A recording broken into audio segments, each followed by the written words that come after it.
Oh, get out of the fucking chair.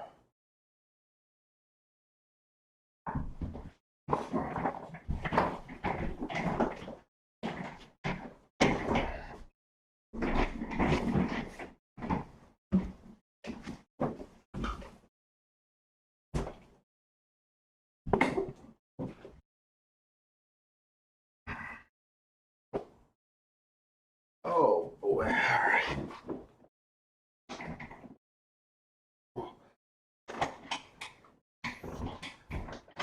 There we go.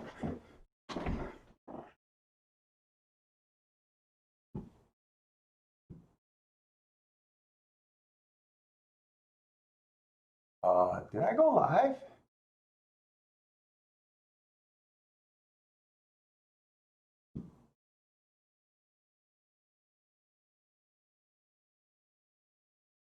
Hey, what's up, everybody? I hope I'm live because I do not remember hitting the freaking go live button.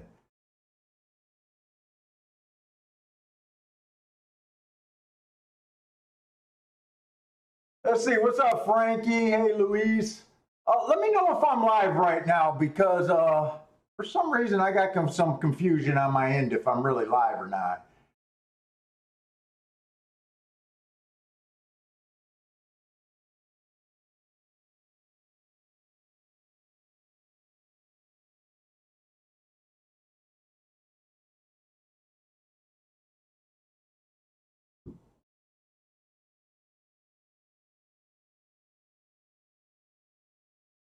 Okay, I'm live. All right, sorry about that. Hey, what's up, Elliot and Steve B? How you guys doing today? It's just gonna be me today. Bill says he's gonna be here Friday. All I was able to do was handicap Gulfstream Park because we took a little trip to Thistle Downs yesterday. So I do not have another track. Plus, I'm not even sure what other track I can do, would have done today. Saratoga, I just noticed I've been getting copyright strikes whenever I show a Saratoga race.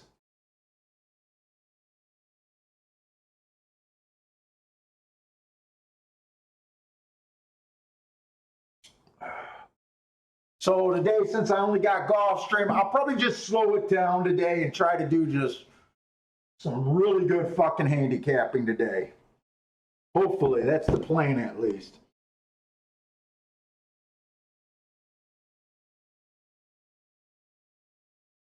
And let me just get everything set up on my end over here. All right, everything looks good there. And there, and I just need my betting shit.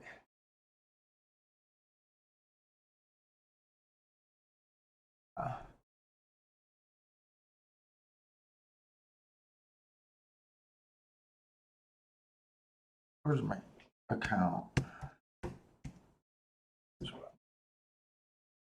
Sign in.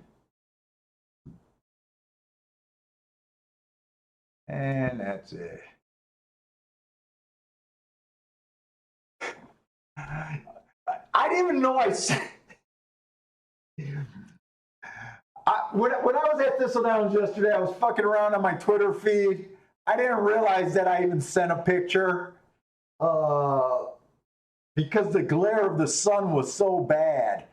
I had a computer screen that I just couldn't tell what the fuck was going on. I meant to just tweet that I was at Thistledowns yesterday, but I accidentally set a picture, but it was just kind of a bad picture of Thistledowns. So it was just me, the wife, and a friend. Bill couldn't make it yesterday either, but we took a road trip. It took us like 3 hours to get there.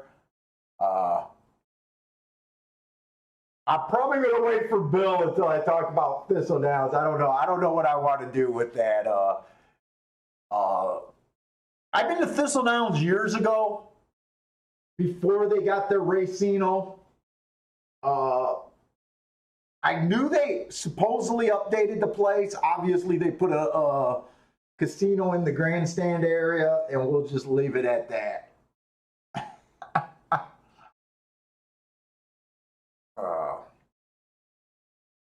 But it still wasn't a bad day.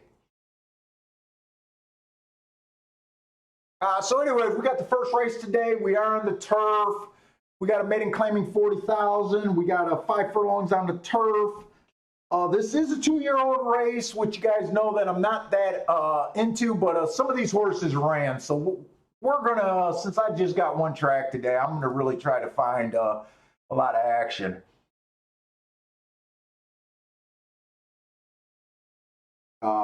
The main thing I like on the turf is we want to be on the lead or within 3 lengths of the lead at the first call. I had a really good week last week. I played Thursday and Friday. We had good days. But I didn't play during the weekend. Saturday, my wife ordered up a whole bunch of freaking exterior lights and a few interior lights, so I just did my honey-do list Saturday. And Sunday, I just wasn't feeling like playing. So Sunday, I didn't play. Yesterday was the first day I played, and I only played one race. And I hit a horse. I should have played the double. I had a 5-2 to a 3-1 double, but at Thistledowns, but it wasn't that great, and I put a little token bet on a 3-1. So yesterday I barely played 2. Rex, hey, what's up, Rex? Rex is saying check out the 9 in the first at Gulfstream's turf percentage.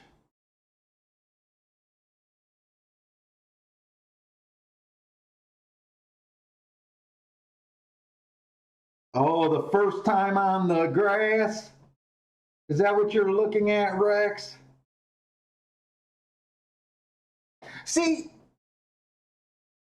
let me start with the race, and then I'm going to go over it and the problem with stats, like what I see on him. I mean, it may be a problem or may not, but a lot of people that work with stats know that depending on when you start your data and when you end your data, you can manipulate stats to almost say anything you want. And I know I use a lot of stats with my percentages and shit. But I see that you see that he's winning. If you're using the same stats I'm using on this 9, is that he won 20% of his races first time on the grass for $11.56 return. But that's out of 5 races. So when you think about it, he only won one race out of 5. Very small sample, and that horse was a long shot that give him that huge ROI. I don't know if that's because that's when they started tracking him, the perimeters that they use, or he only did 5 first times on the grass in his career. But I don't know. That's not a stat that really, I don't know. I'm not talking off of them. It's just trainer stats and stuff. Anyways, the one horse, This is first time out. I have no edge with first timers. I actually ignore them.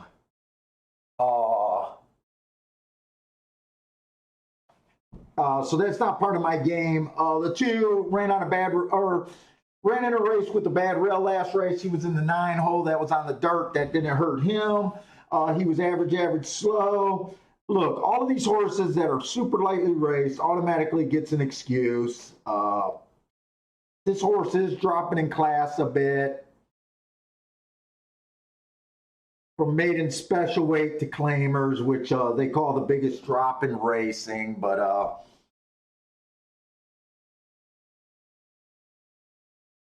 it's hard to tell if the horse is going to fit or not. 20 to 1 down, bet down to 5 to 1. The 3 horse went fast for the first call last race. That's at least what we're looking for, except he's never, this is a turf race, right? He never ran on the turf before. He's been running at a bit of a lower level, claiming 25,000. But he does have front speed. 2 races ago, he ran on a bad rail, gets an asterisk for that. Pretty much every race he's been trying for the lead.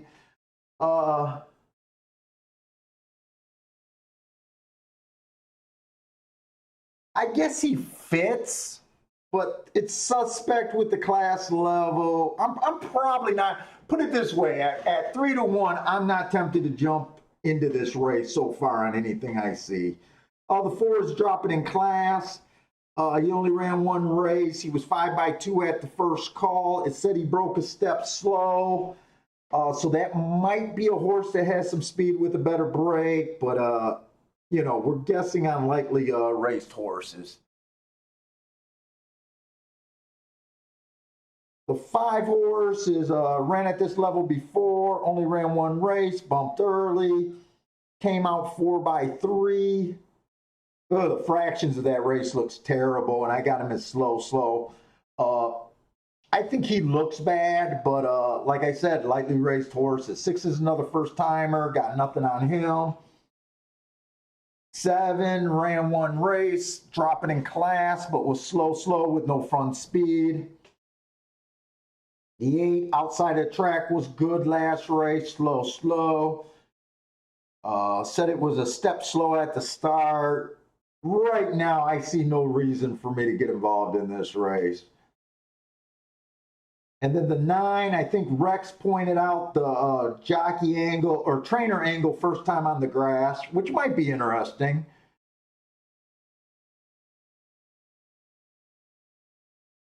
But this horse started at a lower level. Inside was good that day. This horse was outside. You know what? At least this horse ran against the bias last race. I gave this horse an asterisk for running against the bias, but still, I mean, there's just nothing to really... I couldn't recommend this race for any more than a play bet.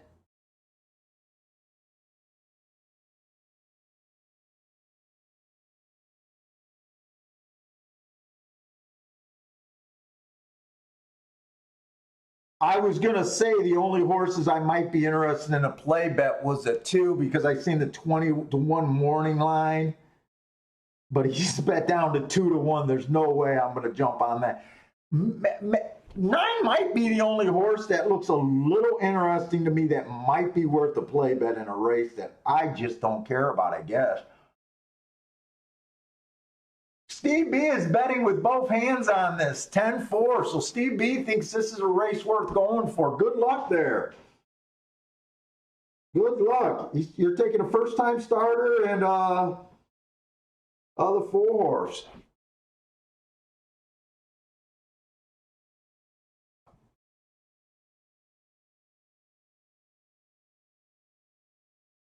Yeah, Gregory spotted the 2 from 20 to 1 to 2 to 1. I thought that this 2 to 1 might be worth a play bet if we got double-digit odds on them, but fuck, at 2 to 1,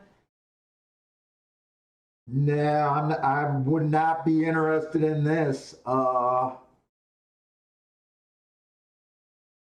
Jesus Christ. You know, because I don't look at trainers and jockeys and breeding and that, I really don't see, based on that race with that drop, why this horse would take that much action. It's very hard to judge on lightly raced horses where you don't have a firm grasp of the race. If this was a bad morning line, or this horse is taking serious action. If this is a bad morning line, then the horse isn't taking serious action. If you see some real angles there, to me, this is just a race to avoid right here. Hey, what's up, Disco? Thistle was nice. I had a nice time. But I do have a bitter fucking taste that they remodeled the track, put in a casino, got all that extra money. And I got a rant, and I don't even know if I want to go down this road. But they do what a lot of racinos do. They put in a casino. All these tracks with racinos, for some reason, they want to act like they got two different businesses. They got a casino end, and they got a horse racing end. And basically what they do to the horse players is say, hey, go back there and enjoy. we really like our new casino end way better than we like you dumb fucks for playing the horses. But I had a good time. Some of the stuff might not have been their fault. I get the bars were closed because of COVID. I'm not going to hold that against them. They only had one of the restaurants open. You know, that might have been because of COVID. That might have just been a decision. I don't know whether to really be bitter about that. My bitter was they did all that remodeling and did nothing for the racetrack. And I actually got shut out of one race because I was in the casino. And like most of these racinos, you don't even know that a track is behind you, and you have no idea that you're getting close to getting shut out. I don't get it. I don't get it. I can't believe you have a backstretch and you have no restaurant, no trackside dining, no access. I don't know. I might be a bitter horse player, but wow, this 2 took off like a shot too. That is the 2, right?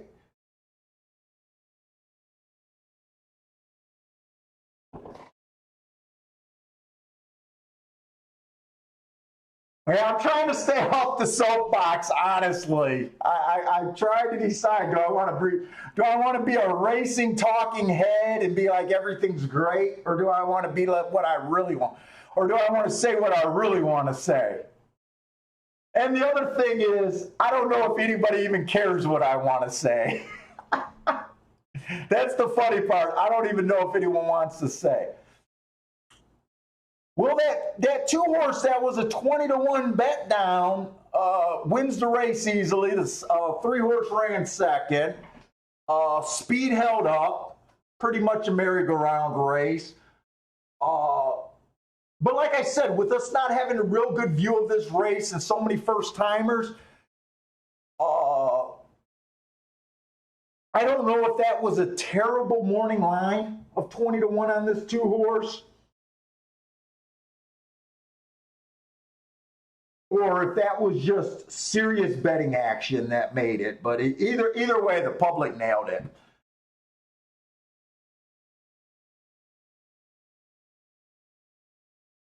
The public absolutely nailed that race.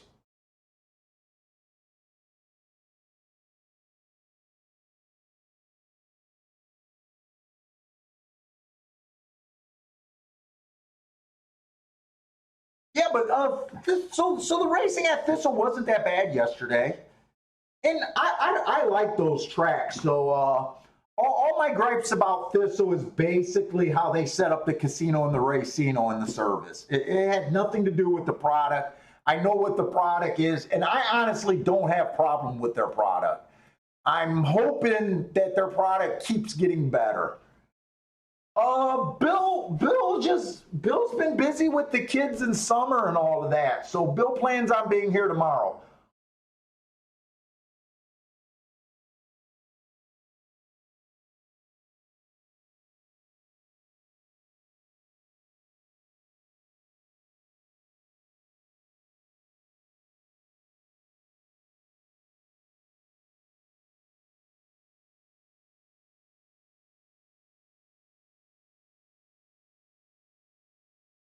Yeah, hard to say. So for you to really believe that what happened this race, you have to think if there was some.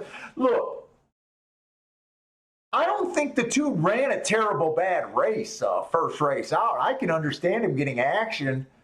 Maybe that morning line wasn't justified. I mean, he has the. Let's see, if we said that the three had the best speed figures with that 75, and he improved every race, but he was at a lower level. I'm leaning towards this too. Remember, I kind of at first thought was going to say that I was interested in betting the two because I seen the 20-1 morning line, but soon as I seen 7-5, I guess in my head, I'm leaning towards it was, look, this is probably an odds maker's nightmare to make a morning line with a 2-year-old race with a lot of first timers. It's probably not the easiest thing to do. Look, I try to give a little bit of, shade right there. But honestly, I don't think this 2 was hard to get to. Remember, I said the horses I was a little interested in taking a action bet on was the 2 and the 9, but when I seen the 2 was 7-5. Now 7-5 is hard to swallow. I mean that's hard to take. But I don't know. I'm just gonna leave this race like it was probably closer to a bad morning line. Because the easiest form of handicapping is just looking at speed figures. Right? That's kind of the easiest form of handicapping. And let's just put it this way. The 3 probably had the best speed figures overall with a 75, a 49, and a 61, right? The 2 has the second best speed figures with a 57. And quite a bit higher than the third place, or the third horse speed figures at 42, the 5 and the... I'm going to lean towards that was a terrible morning line. Let's just say it was probably a terrible morning line. Hey, what's up, Garth?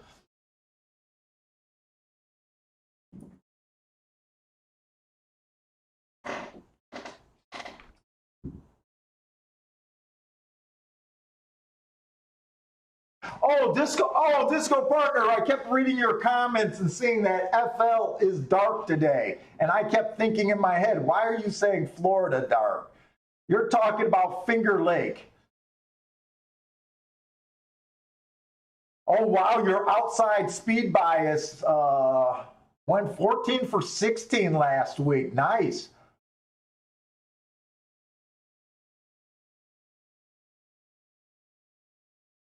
So I'm hoping you're killing it over there at Finger Lakes. I keep looking at Finger Lakes. I know it's you got to go through a lot of short fields, but that speed bias, shit, 14 to 16 is that's stronger than shit.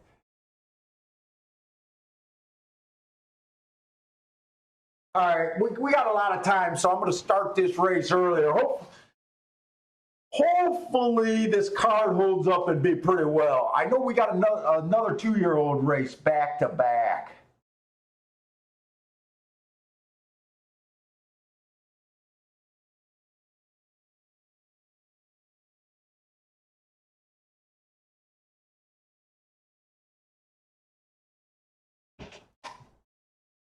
So the second race, we got a 5.5 furlongs on the dirt this time. It's going to be a maiden claiming 50,000, but it will be another 2-year-old race. So right away, you guys know that I'm probably not interested, but some of the horses ran. There might be something here. Let's see what's out here. Uh, by the way, last week, so we had a good last week. Mostly, well, because of Tuesday. Okay, so because of Tuesday and Wednesday, we spotted a nice outside speed bias. Or not a speed bias, but an outside bias. But I want to say it kind of went away Saturday and Sunday. And like I said, I didn't play Saturday, but I did my notes. Sunday, I sat around and watched, but I wasn't really interested in playing. I think if I remember, my thought Sunday was I was just going to enjoy a profitable week, and I kind of didn't need Sunday, and I kind of thought that this outside bias was going away. But let me just look to make sure my notes support what I was thinking. Sometimes my notes don't always support what I was thinking. So I just want to look up Saturday and Sunday of last week. Let's see, that was 8-8 and 8-9. Sunday, they had 3 sprint races. They were won from the 1 and 4 post positions. Oh, closers won 2 races. I don't remember. No, it wasn't sloppy. They were on the turf that day.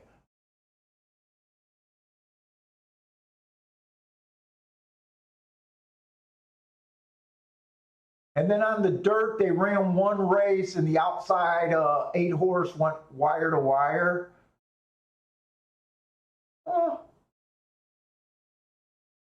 Kind of hard to judge off of that. What was interesting is they did have 2 closers win.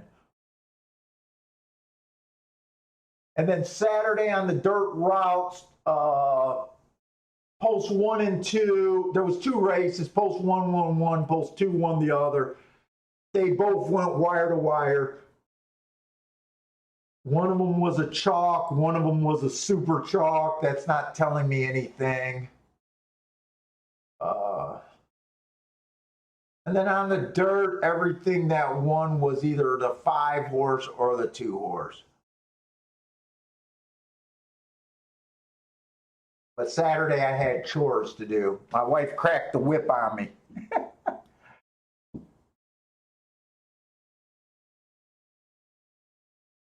Hey Disco, that pic that I took and tweeted, that was a mistake. I was fucking around with the camera and I couldn't see my screen with the glare. So that picture tweet was actually a complete mistake. I didn't even see the picture. I didn't even realize I did that until I got home to this morning and was like, oh yeah, that was a terrible picture.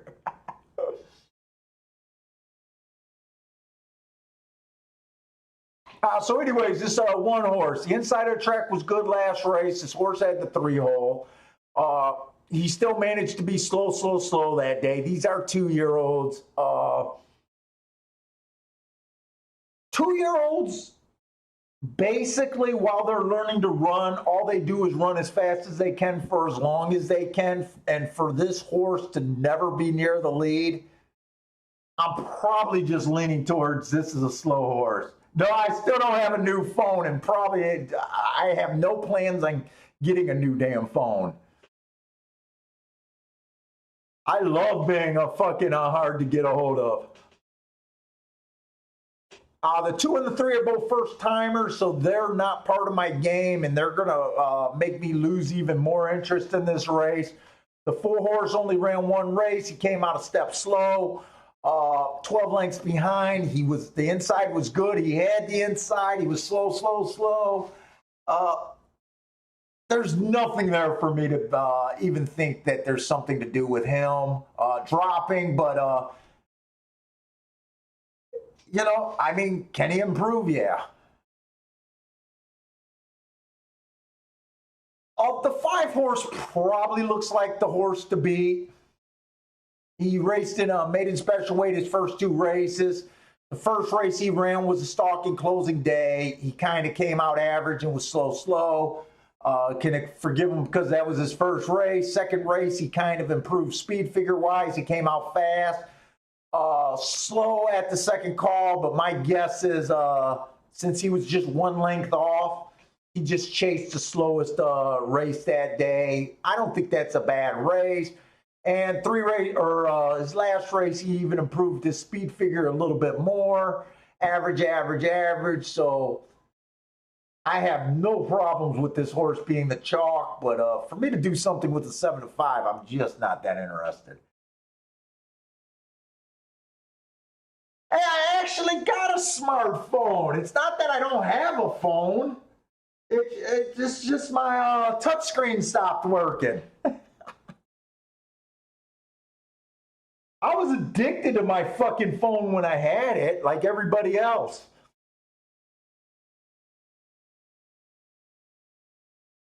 I'll probably get my phone when my wife goes back to work. The 6 and the 7, both first timers. And the 8-horse only ran 1 race. I guess he earned a decent speed figure. It said he was checked after the start. Look, 2-year-olds, young 3-year-olds. I mean, these guys can improve night and day. Right now, there's no reason for me to jump in this race, guys.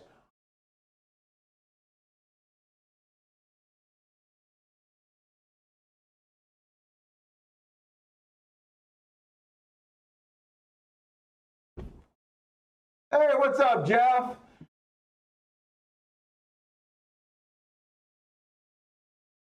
Yeah, no, Mark, I don't have a bet here.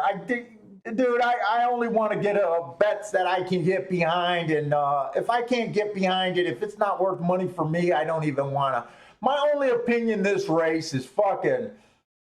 I would suggest everyone sit out, but other than that, I would say 5 deserves to be the chalk, and everyone can improve. I see no edge in a race like this.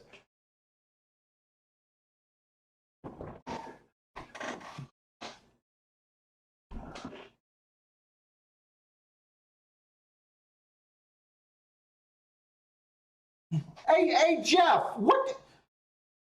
Do you got to prepare all your work for your online students? Do you got to prepare all your stuff that you're showing them? Or do you have a good way of marking like PDF files in real time? I really wish that I could, I bought this, I know you guys suggested that I get one of these, what are they, these Wacom tablets? And I tried to do this so I could add marks and make notes as we were going along live. But I cannot get used to writing on, not seeing what I'm writing to. I have not got the coordination for this to work.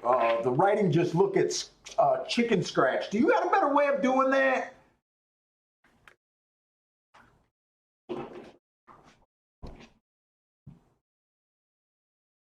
Yeah, I bet teachers probably hate these online classrooms that you got to do, man.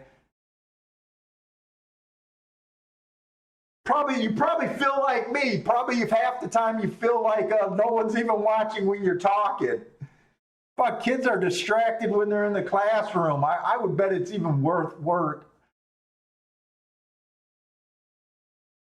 The software is Blackboard.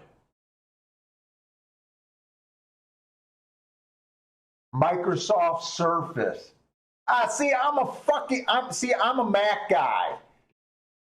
And I just bought this Mac computer, so you guys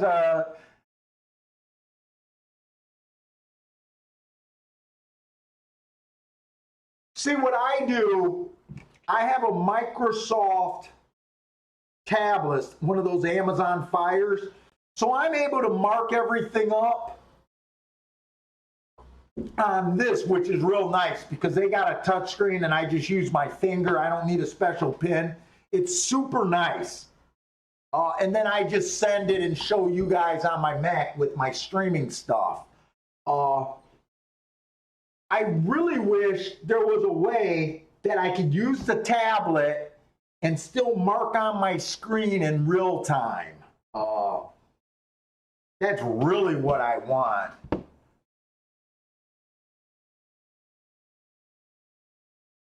Oh, Disco's saying I can do it with an iPad and a pen.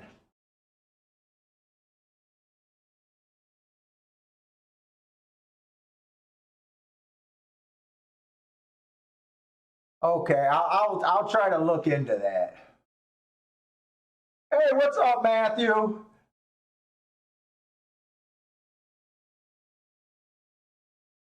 You like the 4 or the 8 to beat the 5 in race 2? The 8 definitely had troubles last race.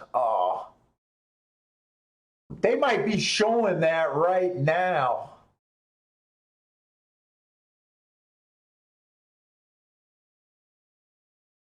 They both four supposedly stuff. Put it this way, right? For me to try to beat a 6-5 in a race that I don't have a real opinion. I don't mind doing it for a race I don't have a real opinion, but it kind of gets stronger for a sit out play when I don't have a real opinion. But my head goes, unless there's another reason for me to really like the 8, taking 2-1 to try to beat a 6-5, to me, depending on what kind of bettor you are, probably is not going to move your bankroll. To me, it's almost like, why take the risk? Let's just, I would try to find a better race. Now, you might have a different opinion this race with your handicapping, and I get it. So you might say, hey, this 8 deserves to be 2-1. It's all based on your preference. But the way I see this race right now, with not a strong opinion and the low odds, it's like, why would I try to take 2-1 to beat a 6-5 kind of here? And the 4 is a little better proposition at 4-1. It'd be hard to Dutch the 4 and the 8 because for every $4 you're betting, you're hoping to get $6 back with the 8. Probably not a good long run strategy right there. I mean, you'll be better off if the 4 wins because you get 10 for every 4. That's a little bit better. To me, if I was going to be between those 2 horses, I'd probably just say, if I felt the need where I had to play it, I'd probably just go with the 4 and have to say this is a really dangerous race. But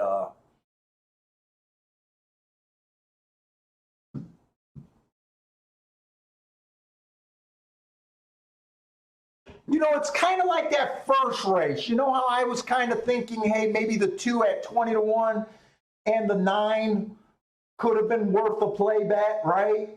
Then we looked, the 9 was at about 30-1. And then when I seen the 2 at 7-5, it was almost like, all right, get the fuck out of here. It's not even worth, you can't Dutch those 2. I could have took the 9. That would have been a low losing bet. You could have Dutched the 2-9. It would have been a winning bet. But would it have really been a winning bet to, cash with a 7-5 when you're Dutching between 2 horses? It's not worth it in a race that you don't need. Thank God we want to have as many non-playable. I always like to have more non-playable races early than I do late, because hey, when we're early, we got a positive attitude. We got a lot of races. There's ways to get out.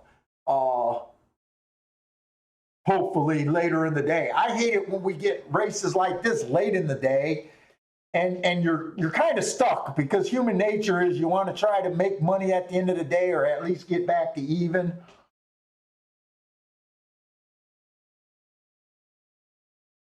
Hey, what's up, Cappy?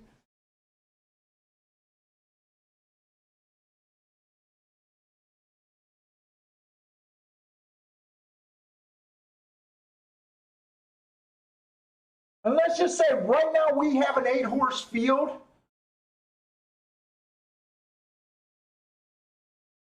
So right now, I like to do this in my head. I don't always do it out loud, but in my head, I'm always going. So we basically have a 8-horse field in my head. I do 120% morning line.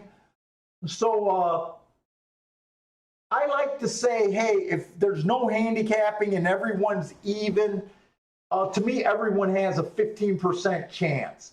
So if you were just a random horse player, that breaks down to every horse deserves to be 5-1 or higher in a race.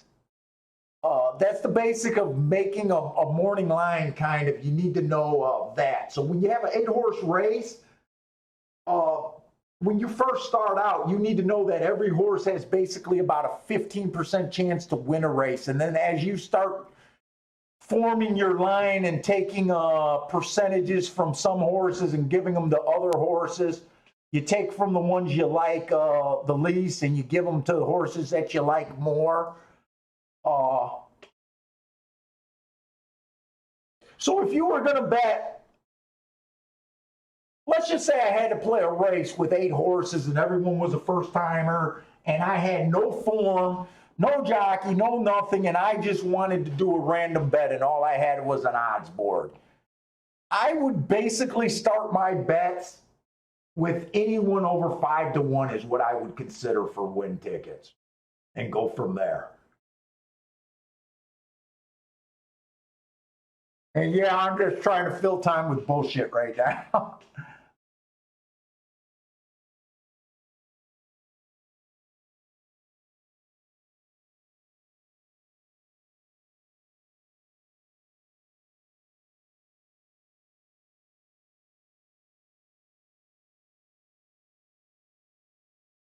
Oh, music courses are super popular right now, huh?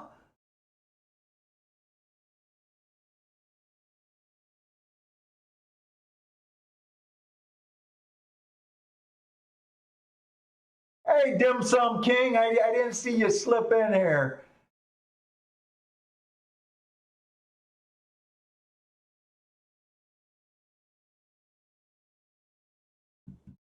So when I first got to Thistle Downs, my goal was to make a whole bunch of clips to try to edit together and make an interesting video. That I could put on YouTube and just be part of, going to visit a track. Dude, trying to talk in a public place to a camera was so hard for me to do, and I stopped doing it. I mean, I just felt so crazy trying to do it. Hey, Disco, because I went out and did the trip yesterday, I was just able to handicap Gulfstream today. So all I got was Gulfstream done. So I'm just going to spend all my time at Gulfstream. If you guys want me to flip to different tracks for the feed, I think Arlington's running today, and I want to watch some Arlington races. Saratoga, I'm getting copyright strikes. So I want to try to figure out a way to get around that. But Saratoga, I don't want to show too many Saratoga races because I'm trying not to get copyright strikes. They're saying that for the little clips that right now they're not affecting my channel. But I don't know what makes some of them not affect my channel and what makes them take me out of good standing. So I'm a little hesitant on just doing that.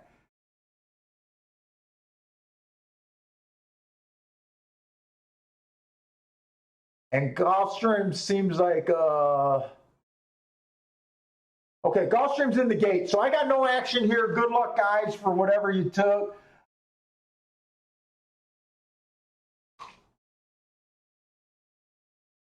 Yeah, Jeff, fuck everybody fucking got stir crazy, man. Fuck, this is all I do and I'm freaking stir crazy.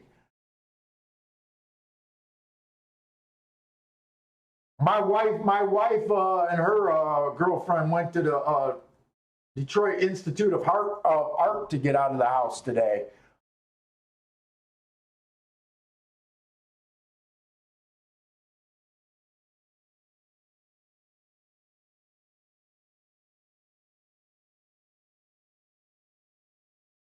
Disco Partners still interested in the 7, it looks like. Good luck there. Steve B is, I think he's looking at the 4 a little bit. Matthews on the 4765. Good luck, guys.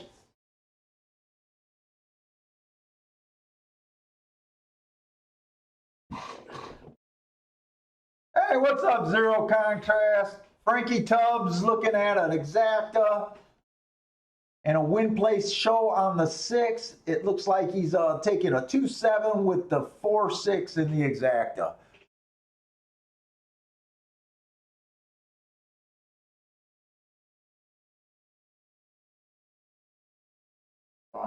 And right now, Frankie, you got a horse that's got me a little excited with this 2 on the lead.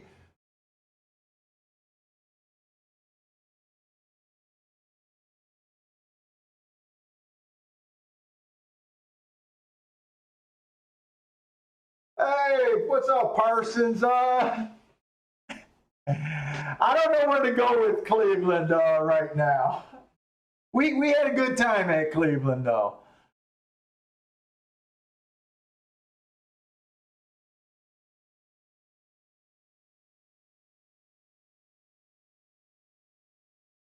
I was going to call you up to see if everything was all right. I've been checking my emails, Parsons.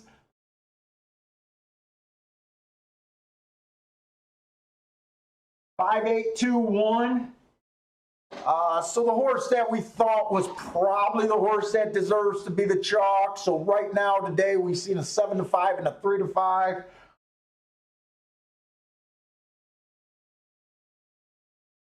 Yeah, so right now, like Marco Luz says, today. But here's the thing, right?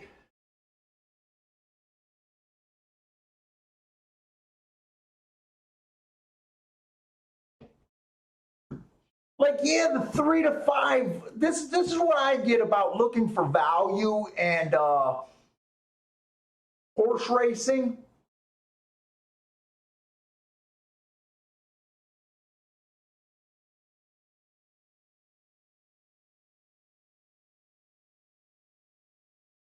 I'm trying to gear my head. So, like, if this 5 was 2-1.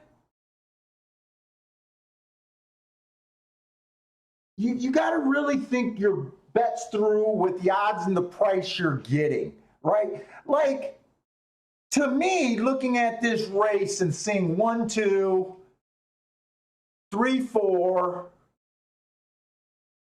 4 first timers out of 8 horses. Then you had the 8 horse and the 4 horse that both got slow starts last race. Right, so there's 6, like in this race, there's 6 unknowns, right? So even though that, 5 looked like he deserves to be the chalk, right? Could you really get down on a horse like this?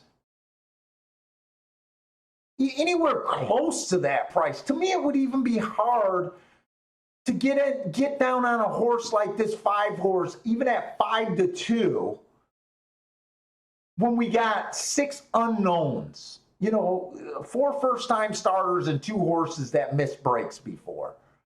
But you know what? The public, but then the public nailed the first 2 races. It's kind of like the first race, kind of the same thing. Could you really get behind the 7-5? With these prices, it's tough.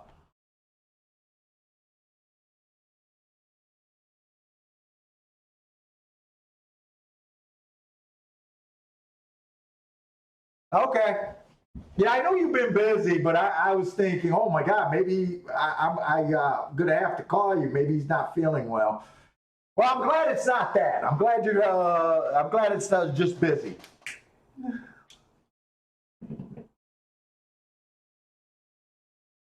Elliot Black had the 5.8 cold.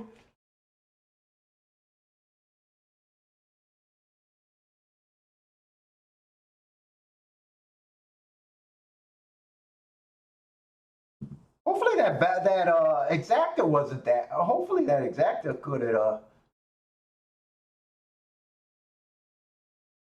That's almost how, if you play a race like this, is how you gotta play it. If you have an opinion that's cold.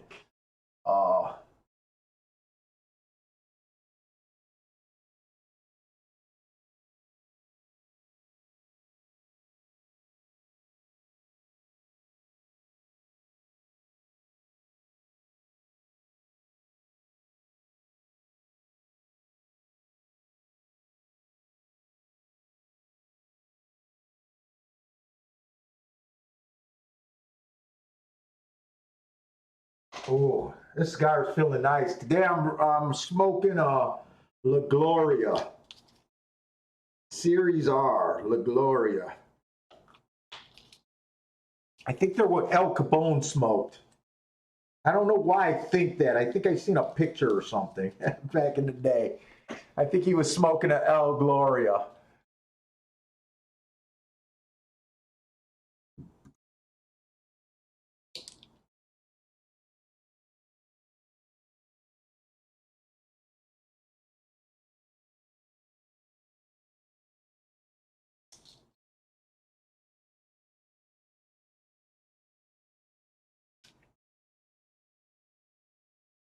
Who was? Oh, Frankie Tubbs was on that too a little bit.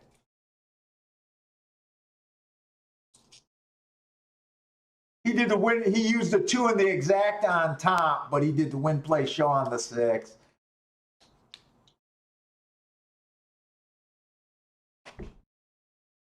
All right, let's hope racing gets a little bit better. I knew the first 2 races were going to be rough.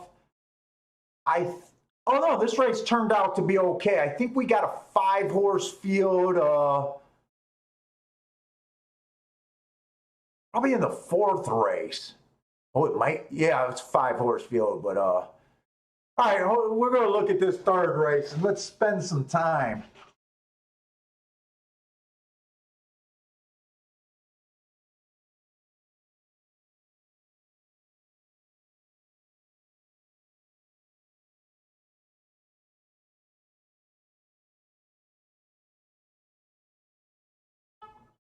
Yeah, I didn't look at that mandatory pick 6. I think that was at Gulfstream.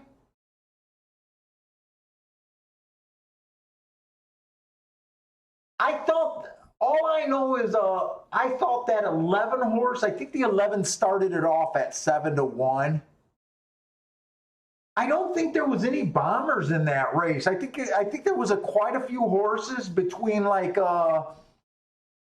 4-1 and 7-1, if I remember. I was kind of watching that. I think that was on Sunday. Maybe it was Saturday, but I'm not sure.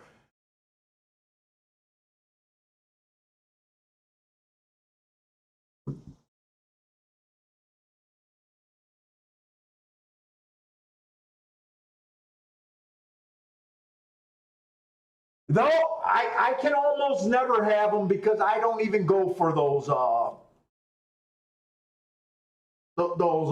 tickets.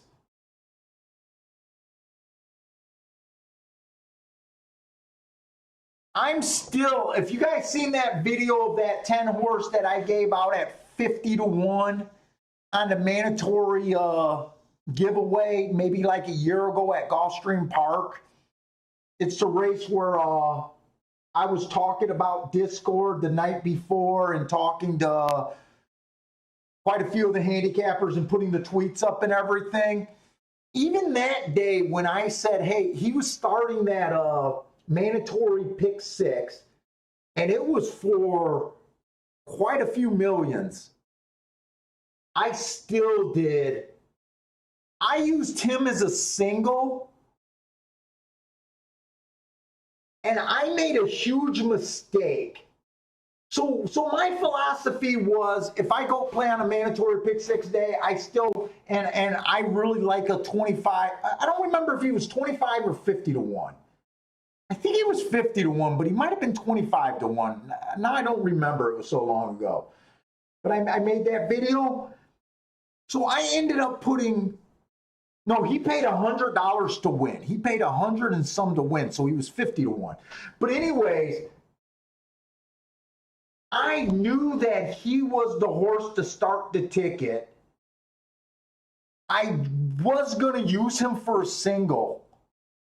I ended up, when the day came, I ended up putting 200 on him to win and 200 on him to place.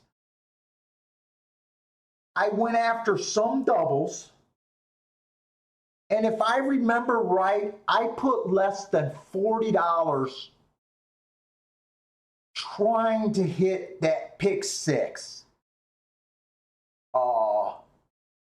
So even when I thought I had a huge edge and could have been the only ticket, I don't go for those tickets. I was happy with the $200 to win and place on that horse. But I almost will never hit that.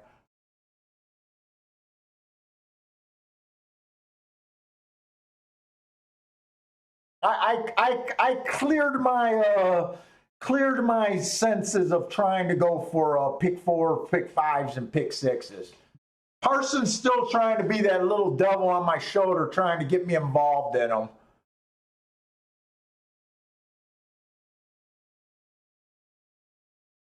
And we're hoping to bring Parsons in because Parsons more interested in. Parsons want to do the thing with the Stronach pick five and on Fridays. If I can get around to getting the shit together, I might let him do what he wants to do. Because I think it sounds interesting what he wants to do.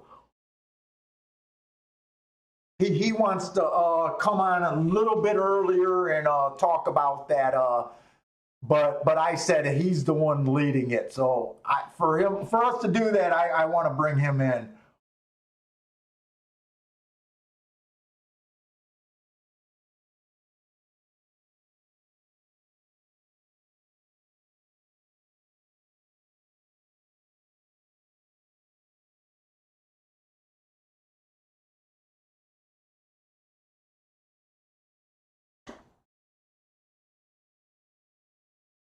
Anyways, we got the third race. We got claiming 8,000, non-winners in 1 year, 6 furlongs on the dirt.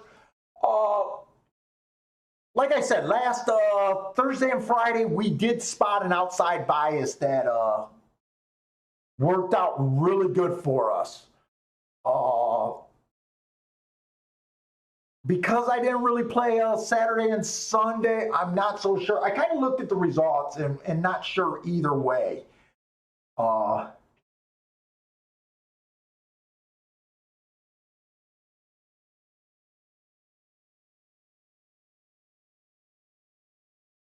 Hey, Disco, are you talking about, is that the pick six on that mandatory day for 140, or are you talking about another day? The day that I was talking about with that 10 horse? Or are you talking about another pick six that you were live for 140? It did kind of chalk out, if you're talking about the day that I'm talking about. It was that the very next race was the race that I missed. Because I didn't cash out the doubles that day. I'm just curious about because I think that did pay like $100,000 that day. 130 sounds about right. Oh, you're talking about the pick six. Oh, you were alive for that.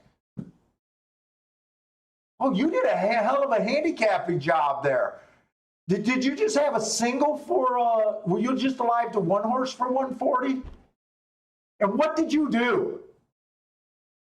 Did you try to borrow money? Did you try to go crazy in hedging? How did that work out for you being alive to a ticket like that?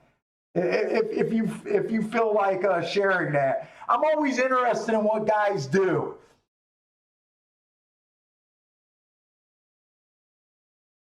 I know it's almost impossible to hedge for 140K, but I've been known to go to the racetrack money boys and borrow money before when I used to be there live.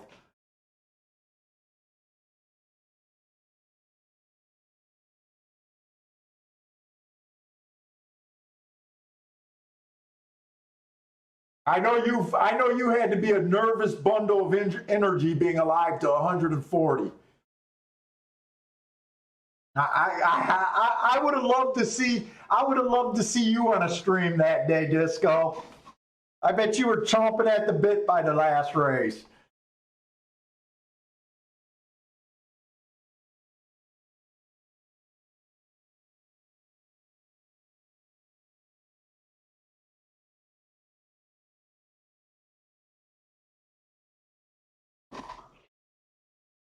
Oh, you just let it ride. Oh, you were live. You were live that many times. Oh, so you went to it. You went for it. So because you went for it so many times, you knew you played it with the thing that, hey, I'm not going to be the only ticket. So you got down on them. Well, let me ask you another question because you did a good job handicapping. I hope you hit some doubles and some money that day. I hope you at least made some money because that's solid handicapping.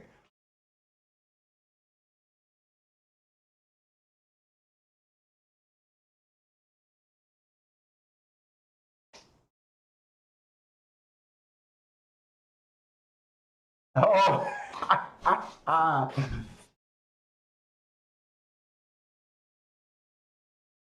okay, so I'm not sure what I'm expecting today. I'm going to be watching this race like, let's just pretend there's no real bias, other than I'm going to tend to favor speed and stalkers here.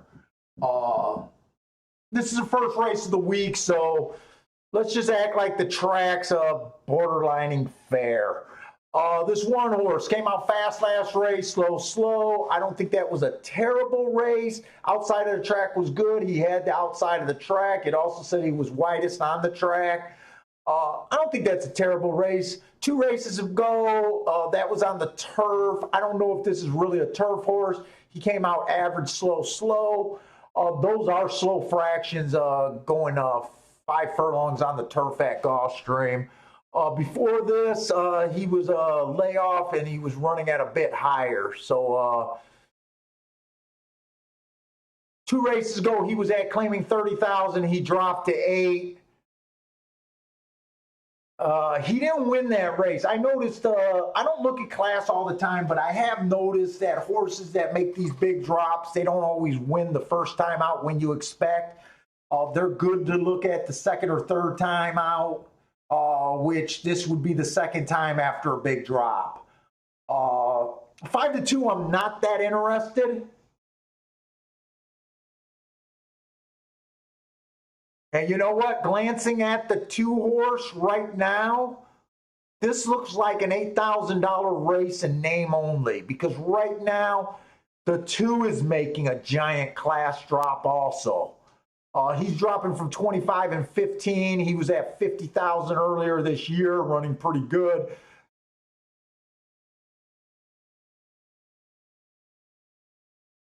Or actually, 50,000 was into last year. Oh, he was February running at 50,000. They claimed him for 50,000.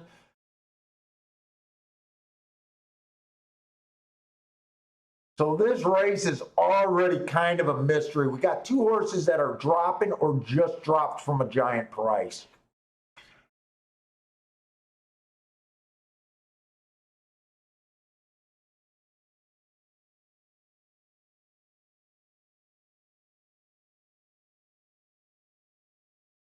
The 3 horse.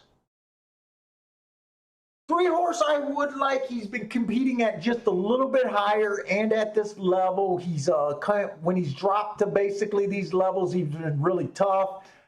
Outside the track was good last race. He had the inside. He went too fast at the first call. He earned an asterisk. I think that's a real good race. 2 races back, the rail was bad. He was on the inside. So this horse ran against the bias 2 races in a row. I would probably love this 3 horse right now if I did not spot the class drops on the 1 and the 2. I'm normally not a big class drop. It's like 50% of the races I don't even consider class. The other 50% maybe on just a couple horses. The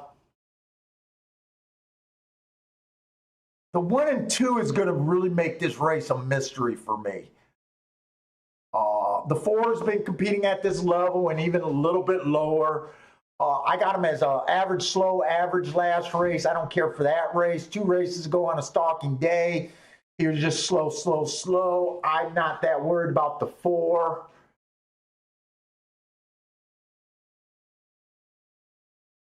Five horse, I just didn't want to go to November of last year to look up his races. I didn't think I would gain any real insight looking at him.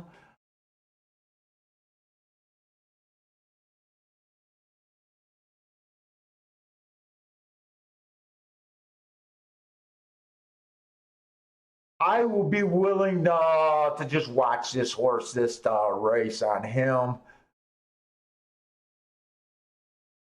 The 7 horse is another horse that just makes this race confusing. He's been coming from optional claiming 16 last race, optional claiming 2 races ago. He's off a bit of a layoff. Before that, he was in a bunch of minor stakes, optional claiming 50,000, another giant class dropper. And right now, I want to jump on this 3 horse at 9-2. But I am gonna, if I bet this race, I'm gonna have to respect all these class droppers. I'll probably have to cut my bet. And the 8 is coming off a year-long layoff. He did have speed. He's also dropping. 3-2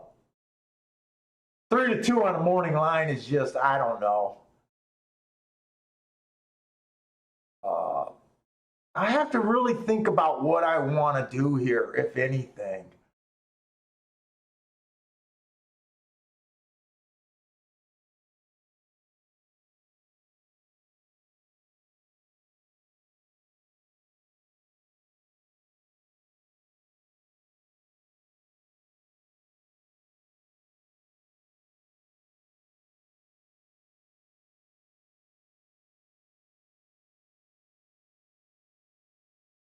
I'd be more apt to do my original bet on this 3 if I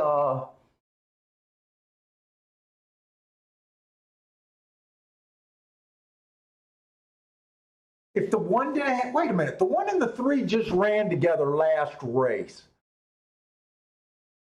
The 3 had the outside. The outside was good that day. They both kind of showed speed. So the 3 was dueling against. I do like the 3 a little bit better. I'm going to have to decide. I'm going to look ahead to see if there's some doubles here. Maybe I'll focus and do a main double with the 3 and then maybe use the 1 and the 2 as a saver double. Let's see how I want to approach this. Let's see if there's a double to be had here. The 4th race is a maiden claiming 10,000 on the dirt. We don't know exactly what the dirt's doing. You know, for the sprints, the inside, the middle of the track's been getting better for the sprints, but I have been noticing still doing the running styles on the dirt. That dirt inside bias is a bit stronger than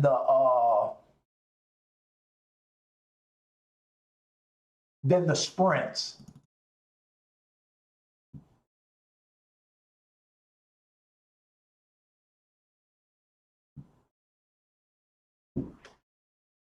See, out of 615 races on the sprints, post 1 through 3 has been winning 41% of the time. It used to be higher. That number's been slowly ticking down, which means horses in the middle of the track and outside's been running more recently. But post 1 through 3 on the dirt routes is still at 45% of the time. Out of 378 races.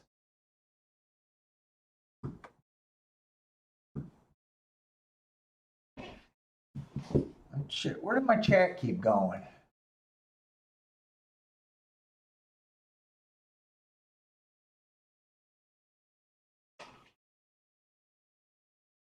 All right, this one is average, average, slow, average, average, average, and slow, slow, slow. What is this? A maiden claiming 10.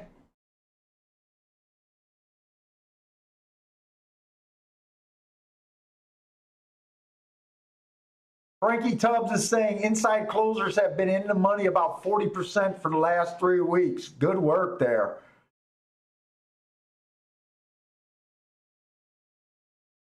Yeah, Parsons been off of racing for a complete week, so Parsons is our newbie player. I don't think Parsons been off a fucking full week since I've known him.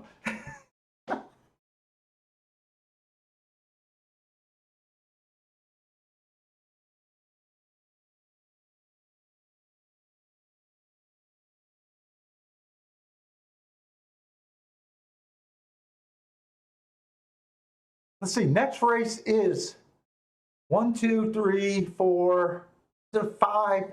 Oh, next race is a 6-horse field.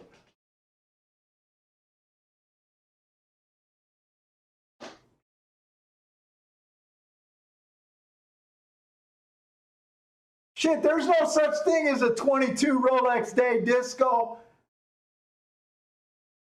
I start when I get past the double Rolex Day, we start talking about sensible cars. And then when it gets too far past a sensible car, we start talking about a starter home. I think a 22 Rolex Day is actually a starter home.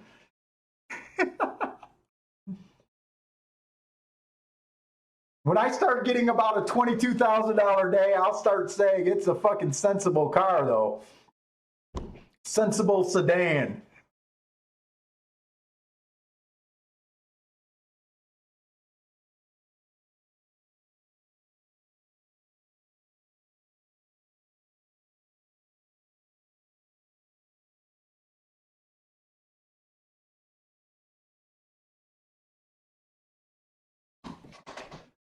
I'm thinking about doing a double 3 with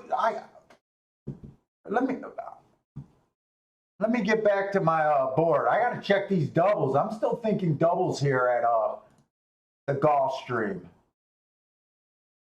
I'm definitely still going to put a bit of a win bet on this 3-horse. I'm going to have to respect these some of these big class droppers. I'm either going to cut my bet down and just focus on the 3, or I'm going to add a few saver bets. But let me see right now what I'm thinking.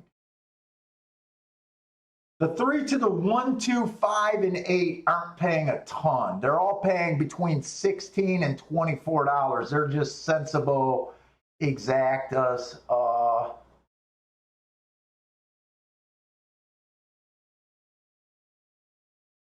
And then the doubles with the 1 and the 2 to those horses are all kind of sensible.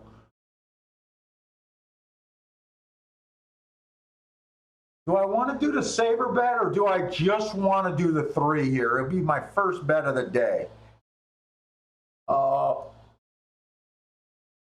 You know, 4 to 1, I definitely want to win bet. Let's just start with the easy bet. I'm starting a win bet with the 3-horse. I'm definitely doing that. So let me just get my win bet out of the way. None of my exactas are really nice, you know, in that $40 or $50 range for $1. They're all kind of low.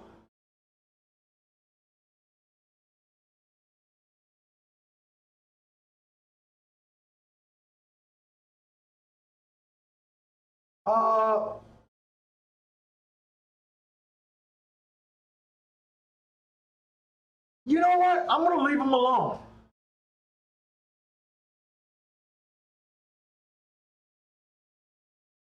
I like 3 with the 1, 2, 5, and 8.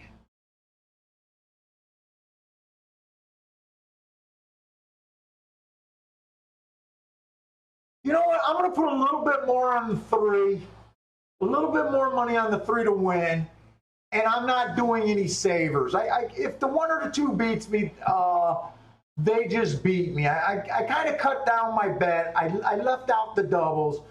So I was able to put a little bit more on the 3. If the 3 wins, I just want to get paid off here, I guess. With those doubles, I don't think I would have had a real crushing ticket anyways.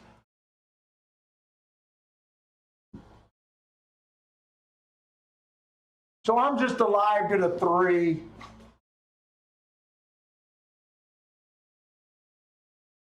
I kind of think the top contenders are the 1, 2, 3 in this race.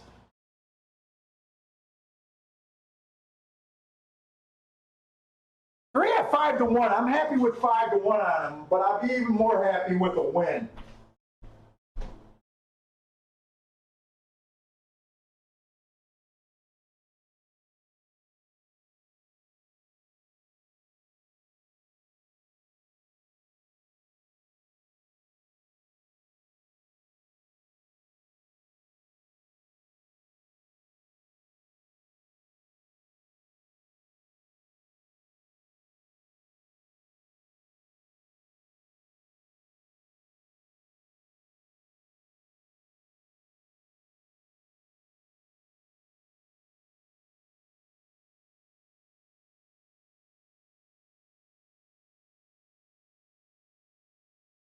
Well, that's not good.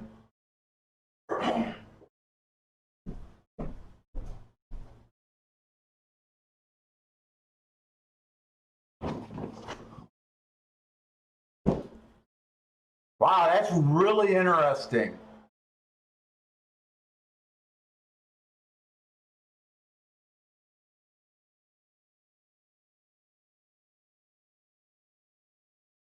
I honestly didn't think there was that much potential in this race. This ended up being a boxcar race. This is a race that mattered today.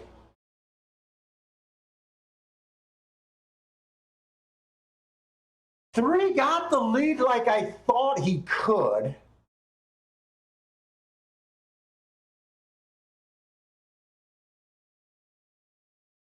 Five is Focus on Me. I could not have had this horse. He's the horse that hasn't raced since November and October.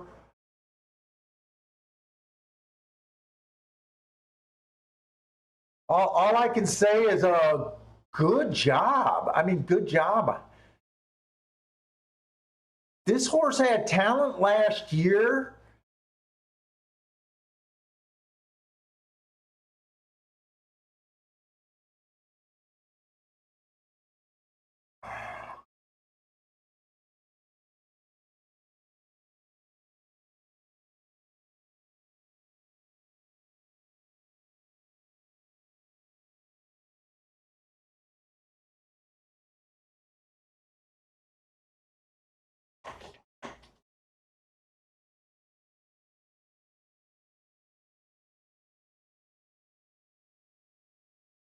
I'm going to make it a real aggressive call, but I'm going to tell you guys honestly what I'm thinking.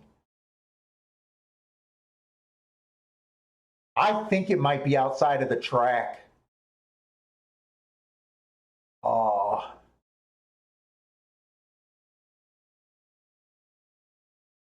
I'm really interested in hoping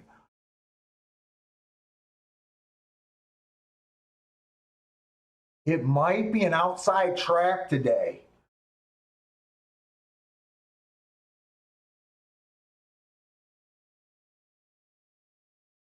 This is a tough call because the 5 I didn't really spot it. I seen the two $6,000 race late last year.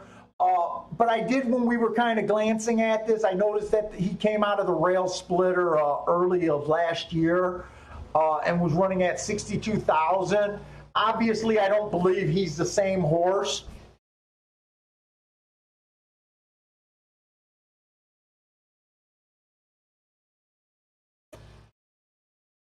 The 7 I didn't like. That was the horse coming off of those stakes races, making a big drop. So there's 2 ways to look at it. You could say, hey, the 5 and the 7 did a really good job off of their layoffs and with the class drop. That's one way to look at it. You know, the 5 and the 7, they really did a good job. They weren't running recent. They were hard to catch, right? That's one way to look at it. The one horse, he sucked up for 3rd. He was dropping, but he was, he was running recent. Or, my head, I'm kind of looking at this race. Maybe the outside of the track is good. It took out the inside of the horses, and with their long layoffs and that, they were able to take advantage of the outside. I'm really interested in how today might play out. Right now, I'm going to judge this track. It's always dangerous to do, but with me being a biased player, I mean, this is kind of how I play the game. I'm going to be looking at these rest of the races, kind of thinking that the outside of the track is good, at least for the next couple races. Hey, what's up, Mac and Company?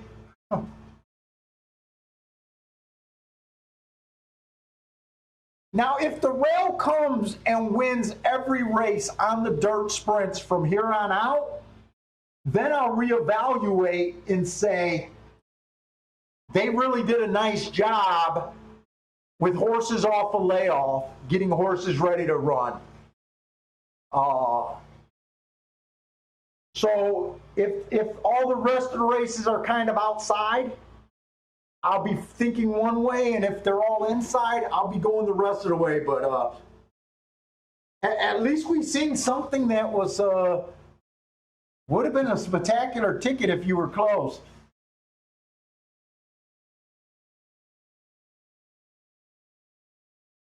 Yeah, Matthew, I don't jump to fixed. I use fixed as jokes. I don't like it.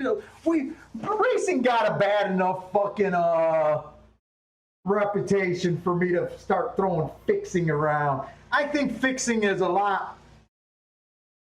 I know guys cheat, but let's just say fixing and getting exact results, I think of as 2 different things. And I think fixing a race is a lot harder than it is to just, we're not going to give a proper ride, we're going to give our horse a little bit of juice. I don't worry about that too much.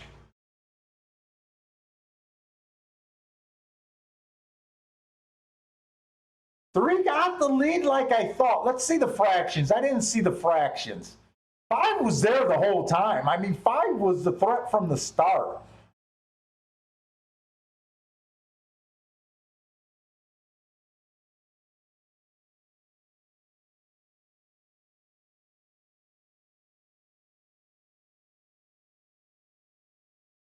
Five's probably 2-3 wide when we see the head-on view.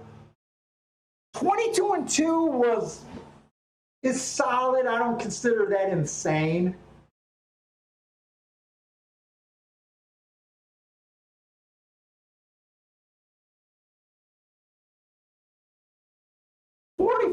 That's fast. 22 and 1, 45. That's 22 and 4 around the turn. I mean, they did go solid fractions. Let me close this window. We're getting neighbors cutting the lawn. You know, I will say another observation. Everyone that was running late was super wide in the stretch.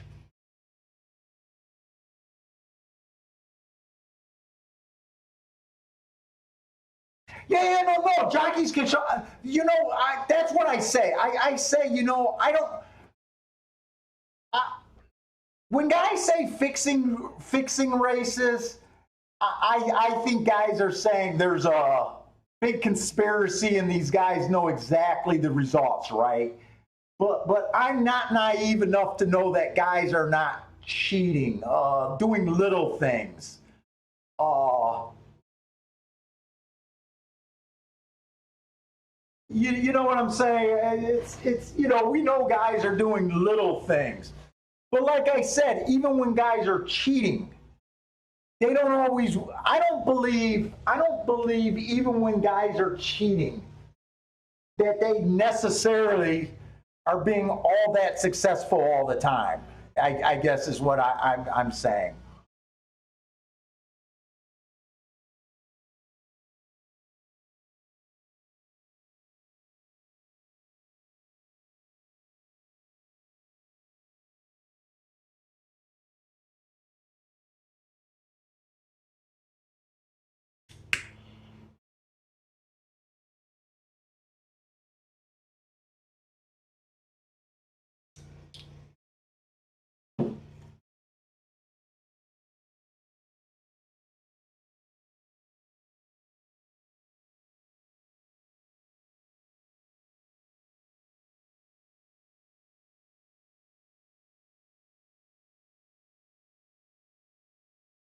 Wait a minute, I'm trying to follow this conversation.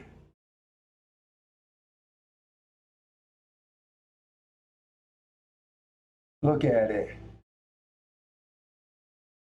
Yeah, I kind of agree with Parsons. What I'm saying is, so what I'm saying, I think the simplest fix, the simplest cheating is to manipulate the first or second choice, right?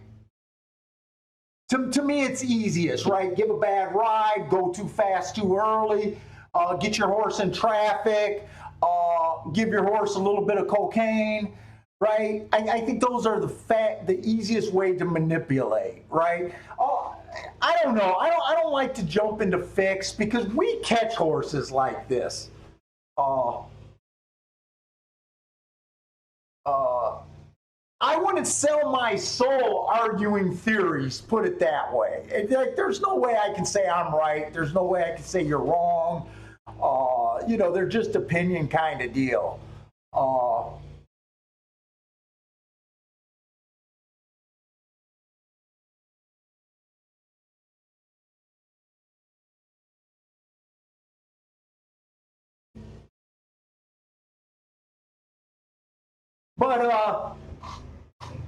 but let's just hope. Okay, let's just hope. Okay, let's just say for the sake of our handicapping, right? If this was an outside bias, hopefully we can find something spectacular today. Right? Because just thinking a race is fixed isn't really going to help us. Uh, the only way thinking of races are fixed could help you is kind of you just stop playing. If you think the game is overall fixed, I mean, then it's almost like gotta kind of quit playing, I guess. Like I say, I never worry about it too much. Hey, what's up, Bender?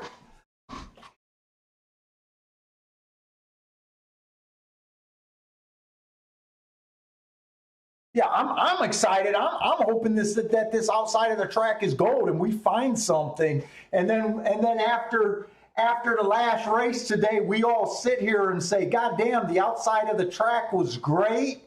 I wish this third race of the day was the last race of the day because we all would have made a mint. I guess that's what I guess I'm trying to take a positive spin on a result like that, right?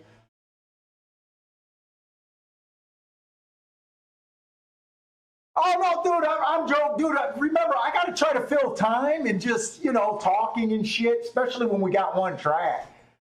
Dude, feel free. I think it's okay, and you know what? There has been fixed races. I mean, so you know, I think it's cool.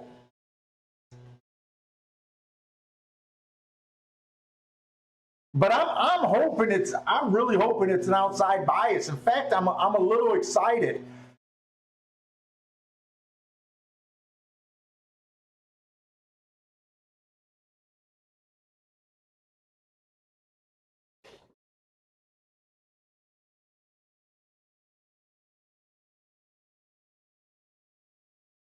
Yeah, dude, I honestly love the questions. I love the conversation, man. This is, I want it to be, fuck, I want the chat to blow up even more, man. I want more chat, not less.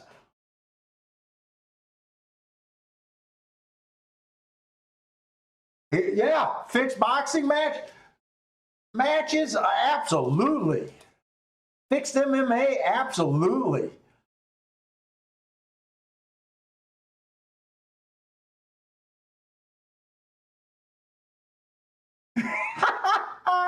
I know I like my rants. I really want to go into my visit in horse racing and rant about that. I just don't know if I should.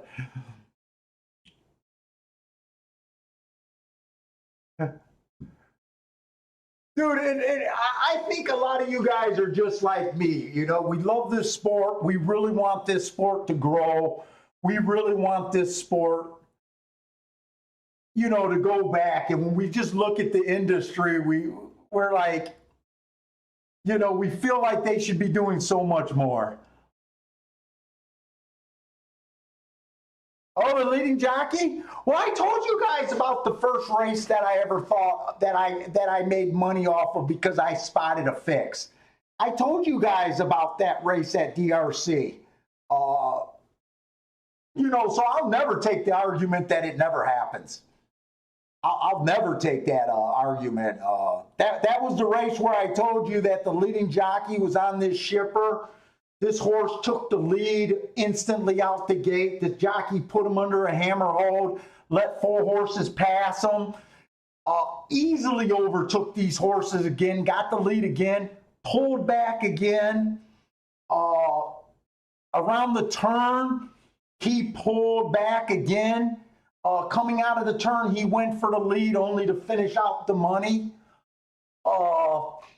This was back in DRC, so this was back when, I don't know how long you guys been playing, but back in the day, the daily racing form was, still pretty much the same thing on paper, but back then they used to have all the charts of the races, but they used to also have the steward's findings that you didn't know about.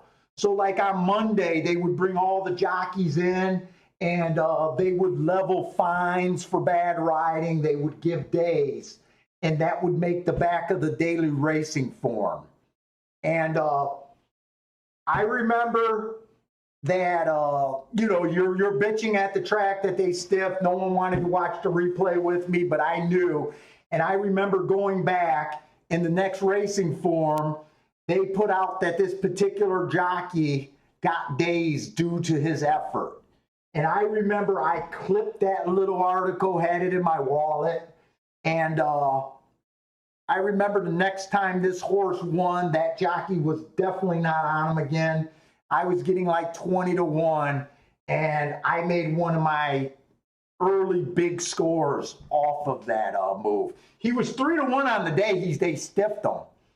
And I honestly don't think that I think, this is my opinion, I think that the connections were freaking pissed.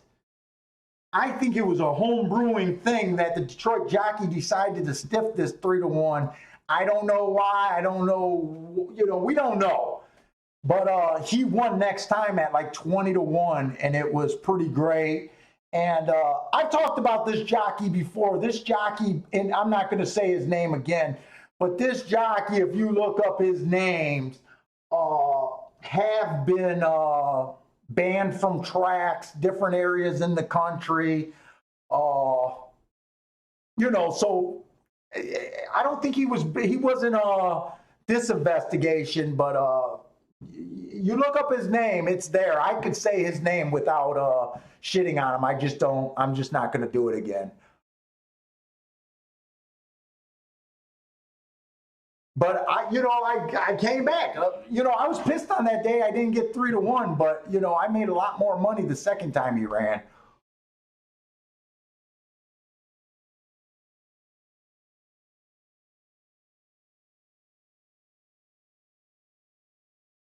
Oh, he only get a 1-year suspension for a buzzer.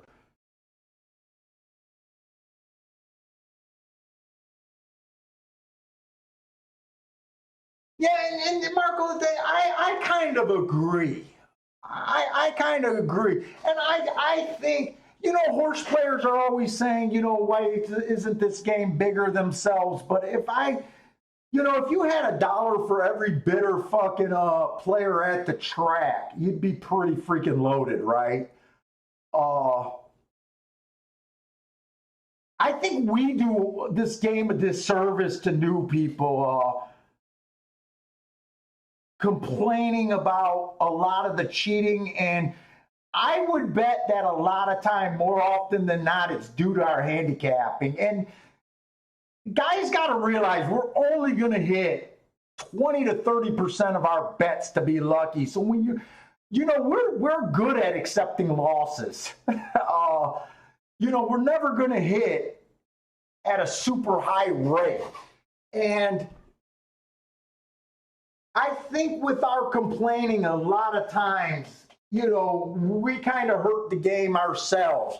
But you know what? I also deserve that. We deserve the right when, top trainers are also being caught cheating, right? We kind of deserve the right, but it does hurt the game everywhere.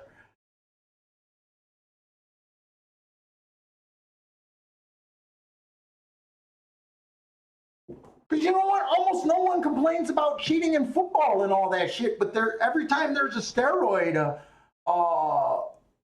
acquisition, honestly, in team sports, it's the same thing. There's cheating all the time.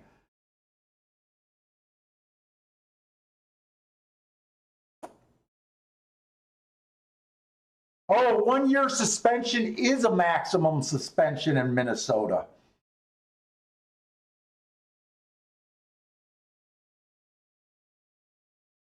Hey, what's up, Howard? Who is Denny I can't say that last name. Is that the guy at Canterbury that was popped with the buzzer?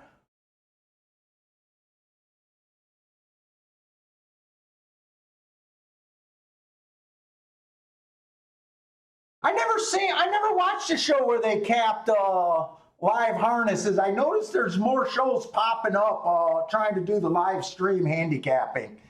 I have been keeping my eye out, and I've been noticing that a lot more. There's been a few more channels popping up.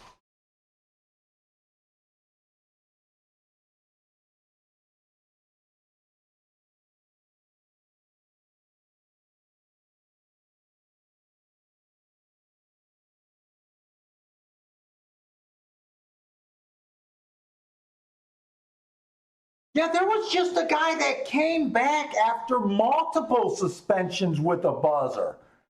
I remember reading an article within the last year. You guys probably know who he is. I don't even remember the name. But there was just a guy, that might have been the guy that Parsons talking about that got 5 years, because that sounds familiar. Some guy that was a good jockey that's coming off of quite a long layoff for multiple buzzer infractions.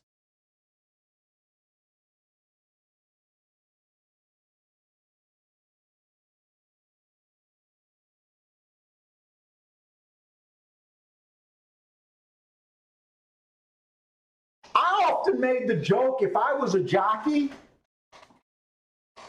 now this is a joke,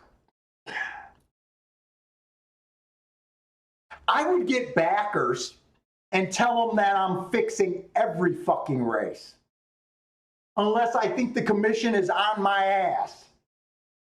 And I would ride hard every race knowing that I would still only win 20% of the races. So 80% of the time they would be betting against my horses thinking that I'm stiffing. And the only time that I hit the winner's circle, I would say that it's impossible for me to be stiff without being obvious. And I would take money for them, but that's a scumbag move.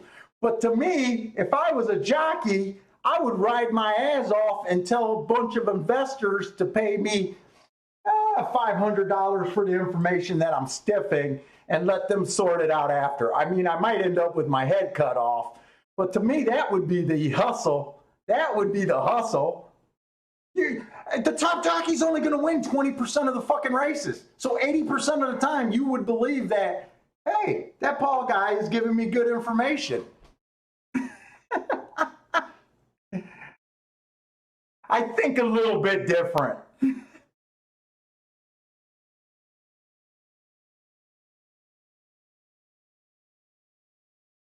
Hey, Ryan, you know that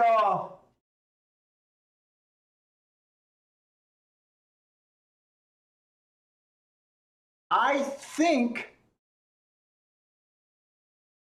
think that the original pace or original trip and original bias handicappers,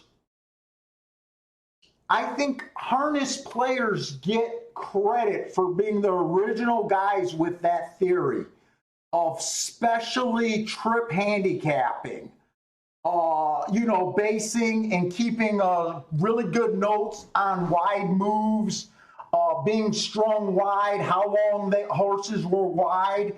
I think in handicapping,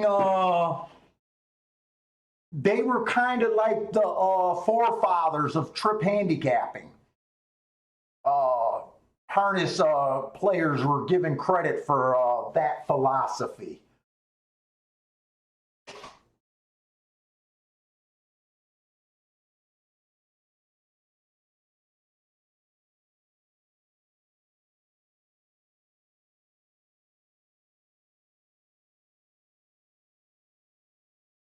So right now I'm on as many dirt races as I can find right now.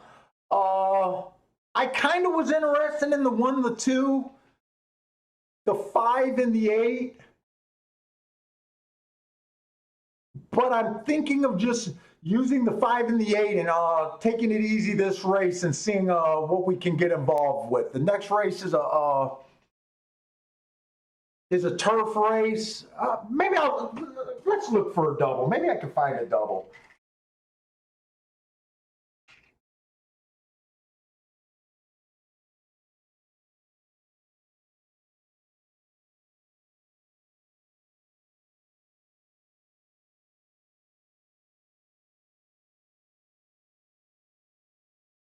Elliot, I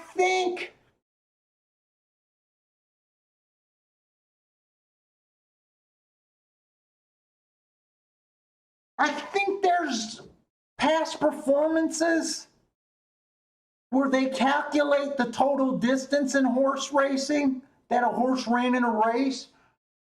I'm trying to think if it's in any PPs, or is it kind of part of who are those two premier speed figure guys? I think one of them is Starlin or Satin or something like that, and another guy is they make the sheets. If it's not in a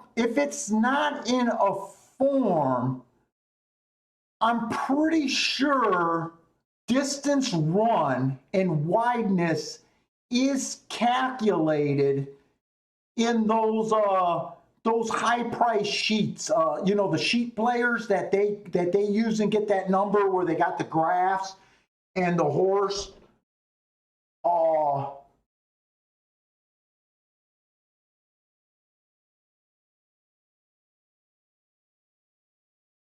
I think they do. Yeah, Ragonize is one of them, and I think the other one starts with an S, or maybe that's the guy that does it. I think they use it. I don't really use that or think of that because their methodology. So when you use feet per how many feet the horses ran, right? It's operating under the assumption that every time a horse runs wide, it's a negative thing. Where I think biased people know that that's not always true. When Turfway Park was king for me, I would think those guys would have been clobbered. Because the methodology, whenever you say, hey, this horse ran wide at certain tracks, it would be the opposite. You need to be wide, if that makes sense.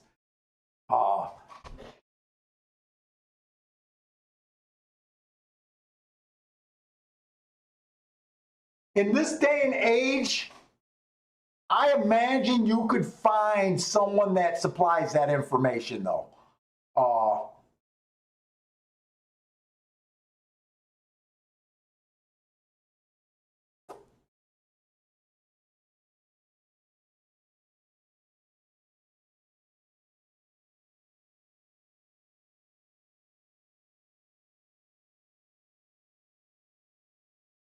Does the flush chart shows the distance ran? I gotta look that up because now you guys got me. I look at charts every day. Do they?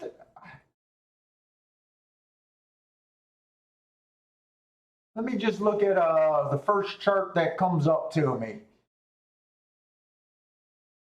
I go to Equine Base for my chart, so I'm just looking at Equine Base. So if you guys got another chart and I end up saying something that's wrong, I am just looking.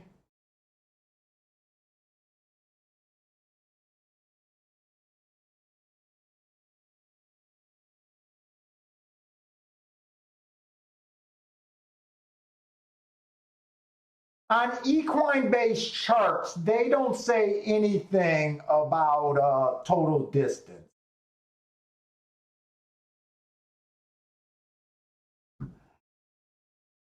You know who might? That tactics chart or whatever, where they do everything with GPS.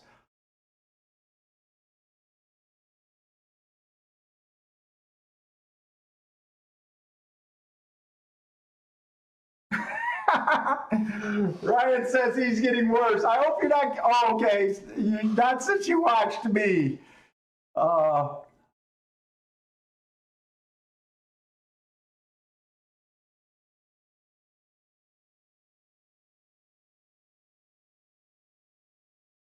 Now, keeping track of the horse, like what Elliot's saying, it would be good to know when you think there's a strong inside bias. But I don't know if you need to get that technical to track it. I think you can generally tell.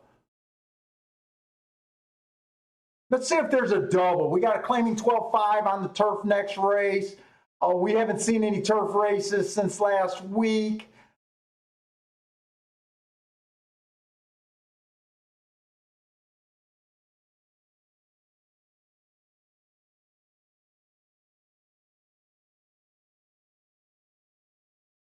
I got to look at this. Oh, shit. I don't even know if I got enough time to look at this. Let me get my betting window because I've been gabbing too much.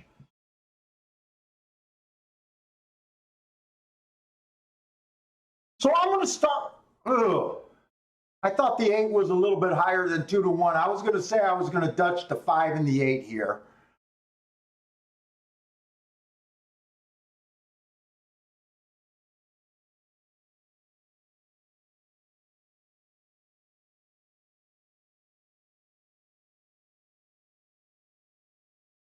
Man, I wish I would have thought about looking at a double a couple moments sooner.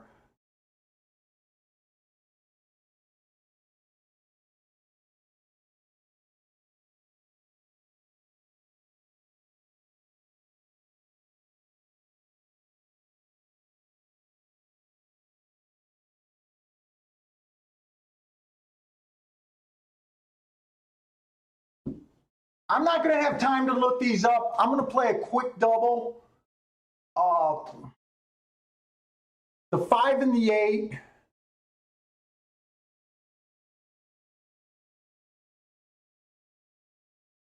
To the 2, the 4, and the 12. 5 and 8 to the 2, 4, 12.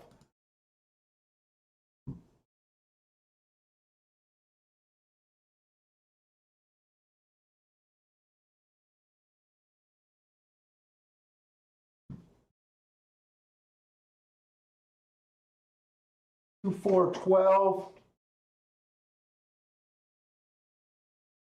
And I am going to put a smallish win bet on the 5-horse to win.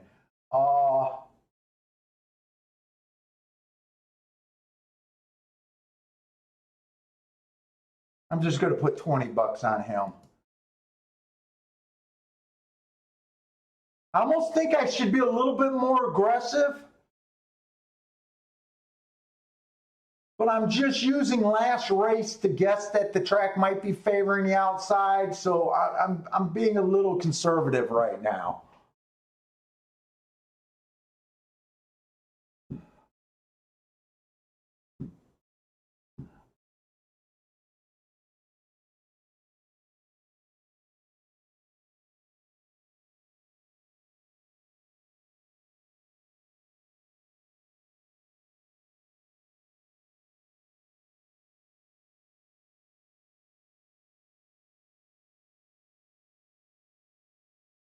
I tell you what, Ryan, I will say when I get confused and when you're a biased player, and the confusion, okay, biases are the best thing in the world to me when things are going right.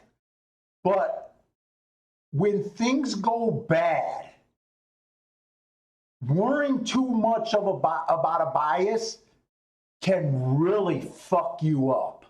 And that's part of the reason why I thought why I thought I could share what I do without giving up my edge completely. Because I know that new people adopting kind of the biased philosophies and all of that, they'll have some success and probably hit some tickets that they normally wouldn't. Hopefully they were bigger tickets that they ever hit before. But I also know that when the track evened out or when the track switched to bias or just became fair, that they were going to pay the price for not having the years in. I mean, you've been watching me enough to know that on days where I'm just confused, the confusion is real. The thing about me is I've had so much success at it that I know to never stop doing what I'm doing, where new players are going to be quicker to change what they're doing and get off and on at the wrong and right time all the time.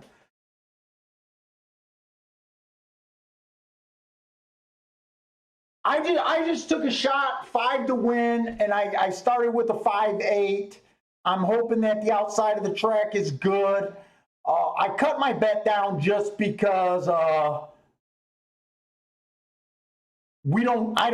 I'm not convinced for sure one way or another.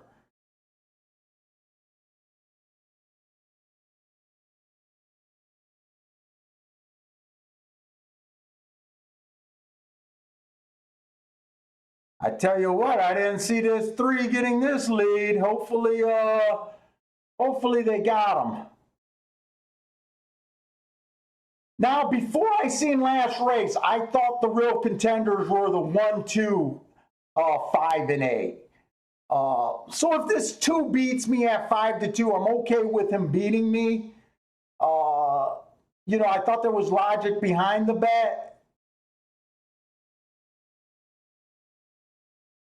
And I should have probably took my advice that even though the dirt's been flopping more, that the bias on the inside has been stronger towards the inside. But no matter what, I mean, I think the 2 was only 5 to 2, the 8 was 2 to 1, and the 1 was 5 to 2.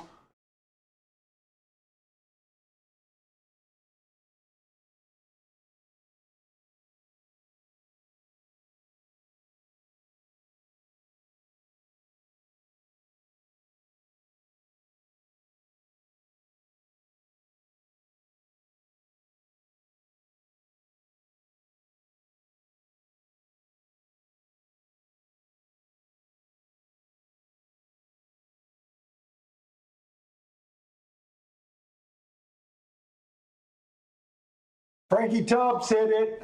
Mini boom.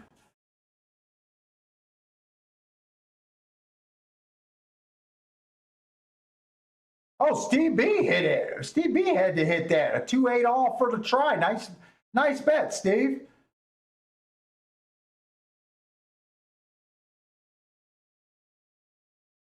Oh, hey, what's up, Pino? I didn't see you sneak in there.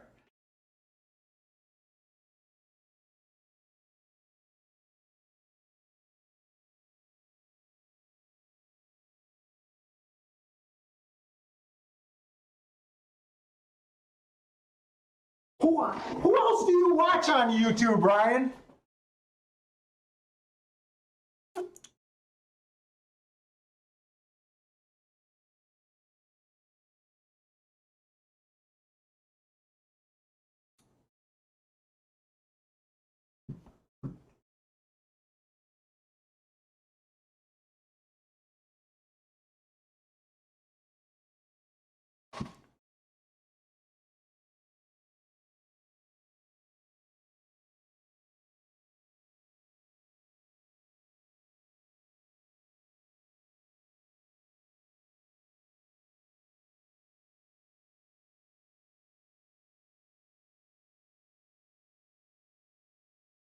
So right now, I'm not gonna flip about what I think about the sprints.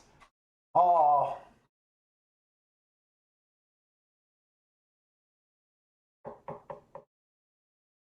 like I said, these were my four of my contenders, round 1 through 3. I'm not going to worry about anything right now.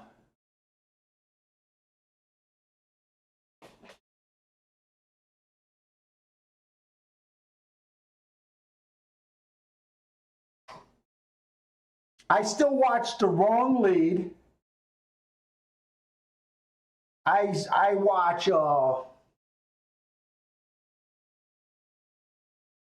there's a group of people, I think they're from American Best Racing. They do Woodbine, I want to say on Thursday or Friday's evening card. I want to say it's Thursday's evening card.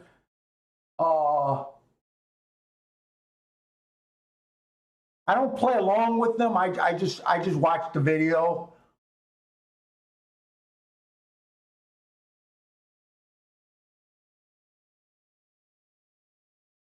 Oh, you've been looking up pace videos.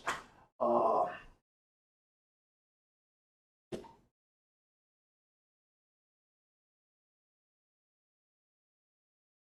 I'm trying to think of who does that.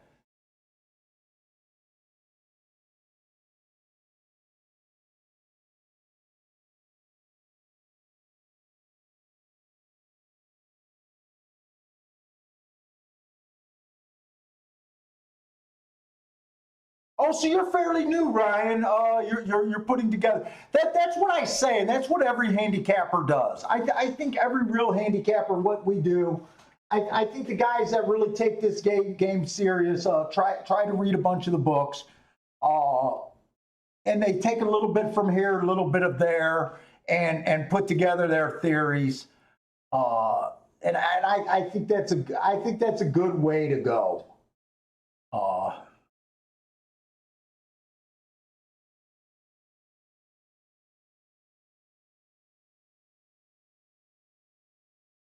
Oh, I never seen Mark Peterson at Mountaineer. I don't know who that is. Mark Peterson.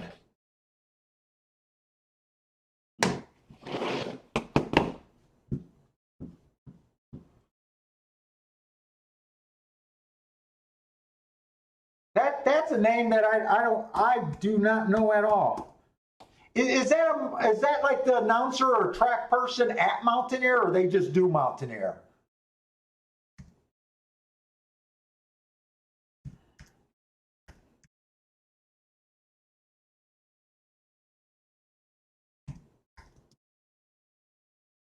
Oh, he's a simulcast host.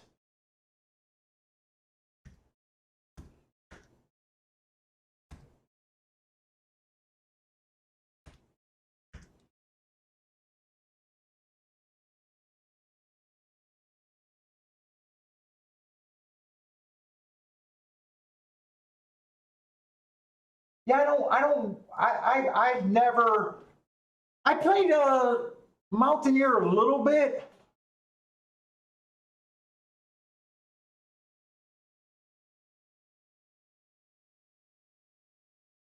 I played Mountaineer a little bit. Uh, Not in the last couple years, so I don't know who he is. But usually when I go to the track, I don't listen to that kind of stuff. I would think a track announcer could probably be a pretty good handicapper because they watch the races pretty closely. And I would think to do their job, they would have to be pretty good at predicting.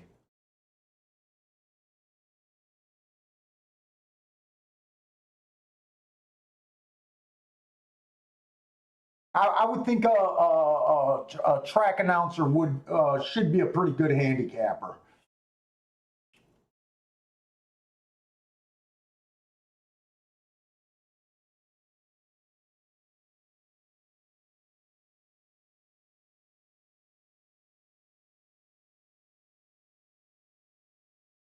My overall impression on like a track talent and all that stuff,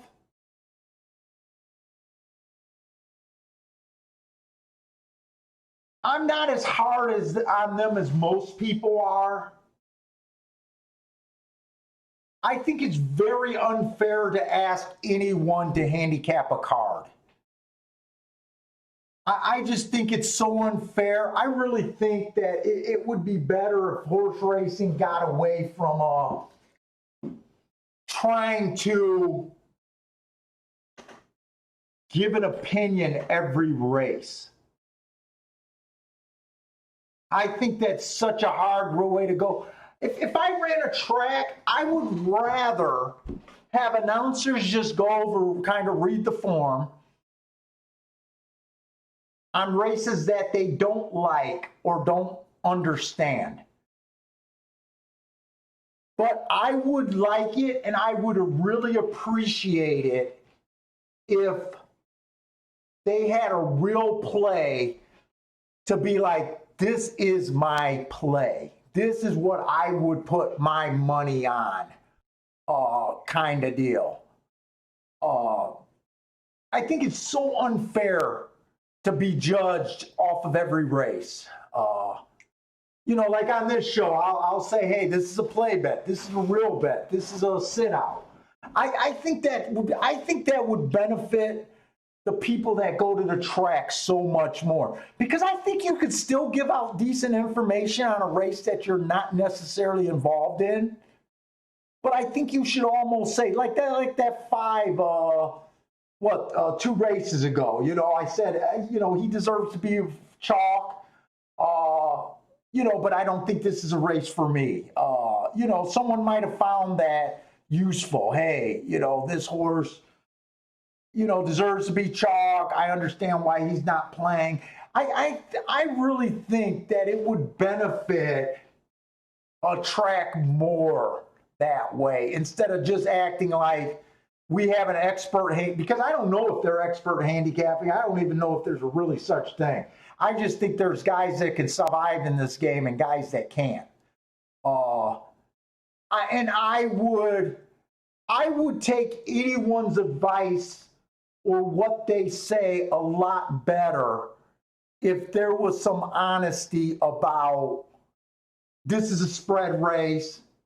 This is a race I think I have a line on. This is a race I just don't understand.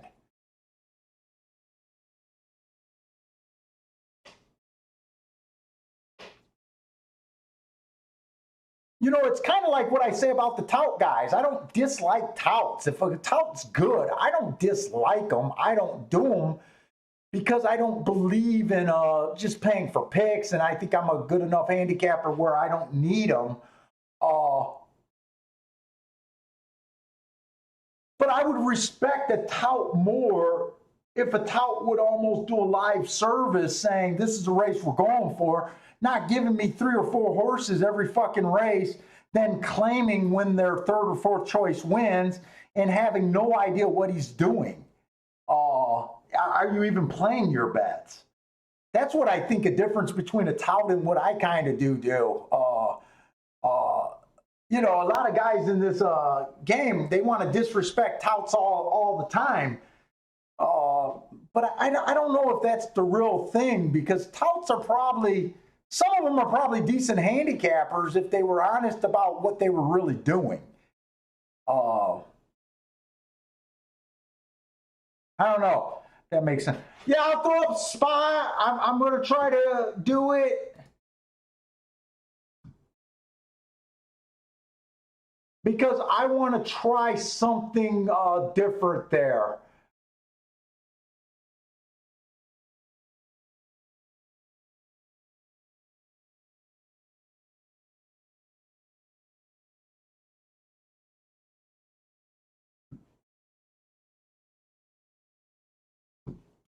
And thanks for having me do this, because I want to.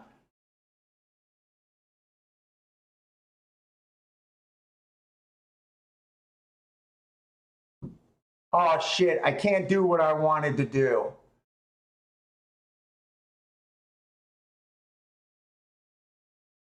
Hey, I'm going to try to do this. I'm trying to avoid a copyright strike from Saratoga Disco. So I'm going to put it up like that. I hope you can see it. Let me know if that's good enough.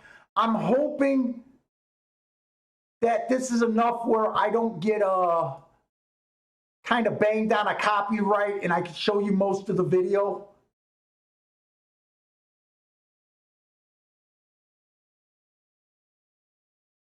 If this works, I have an idea. What I can do is put a banner across the top, and maybe they won't recognize and give me the copyright strike.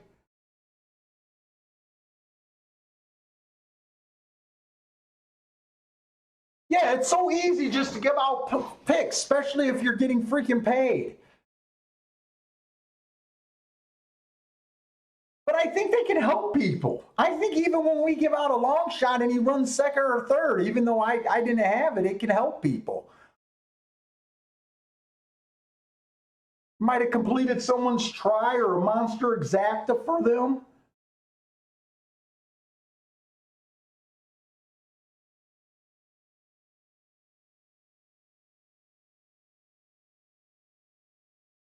Hey Disco, let me know after the race if that video was good enough for you to see.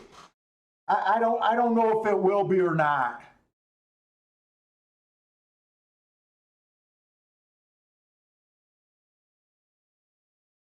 Yeah, I think you're going to be happy with that race unless you needed a 5.8 exacta.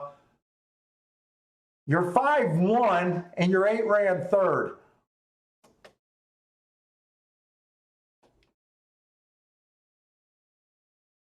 Let me know if that works for you, though. Putting the form kind of in front of there. I'm going to want to see if I get that. Okay, nice hit, guys. Oh, the 5 was 8-1. Yeah, you're fucking happy on that one.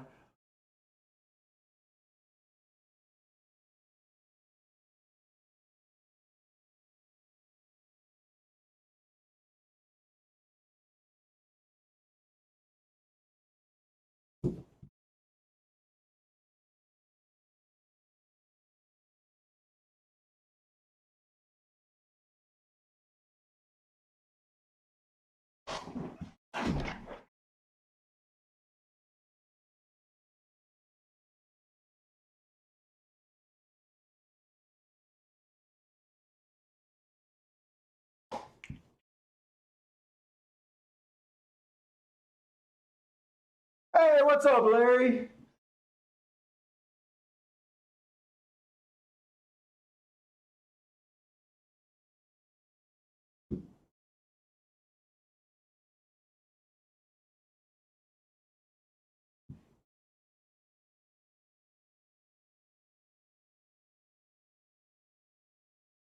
Yeah, you missed a nice winner that Disco gave out at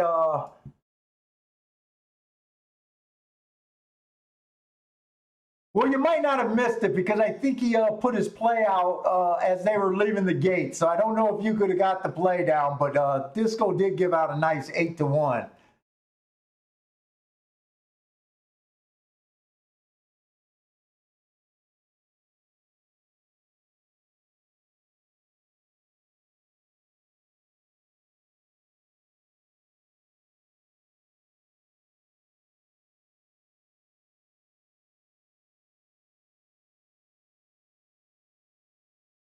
Who is OTWL? What's OTWL?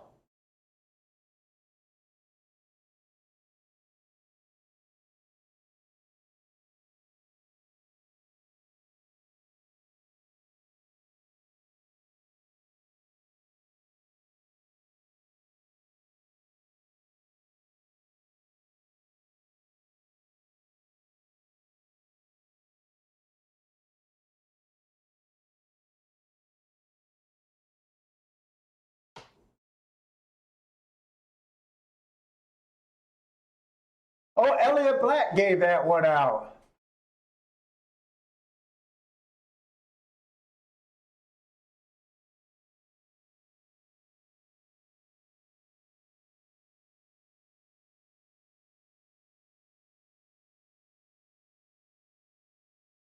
Oh, Disco Parker started a pick 3 with him.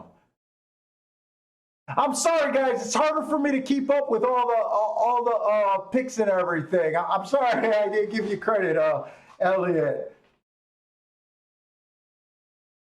Oh, I'm the wrong lead. Oh, Jesus Christ. I'm sorry I couldn't even put that together.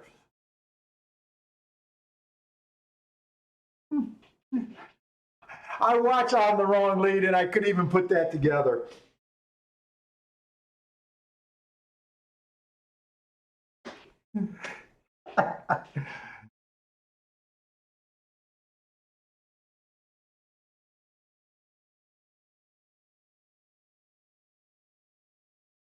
Well, who said they were ice cold? They gave out a bit of a heater there. If that was a On the Wrong Lead pick, they gave out a bit of a heater there. 8-1. That's a nice start.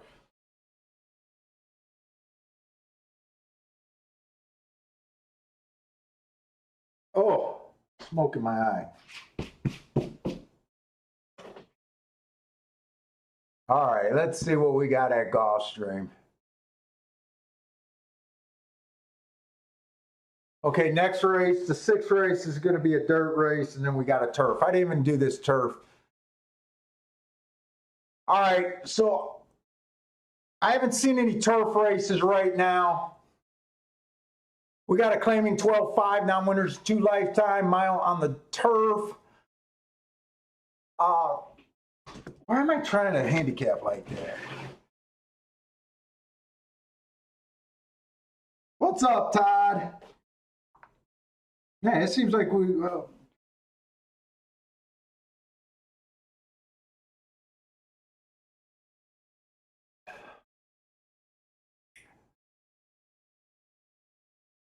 Yeah, so far, Larry, we have not took too much action. I made one bet and then a small bet. We're still trying to find our view at a Gulfstream. Some of the chat room guys been hitting a few races, though.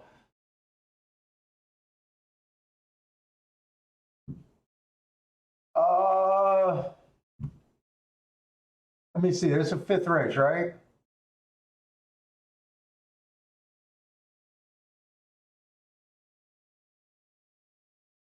Four and a 3 at a Gulfstream. The double is paying 9 for the 4. Yeah, you don't want the 4. You want your 3.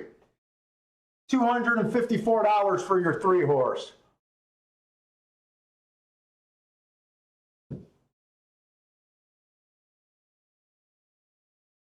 All right, there's one horse. Average last race. Didn't get in position at the top of the stretch. Basically been at that level.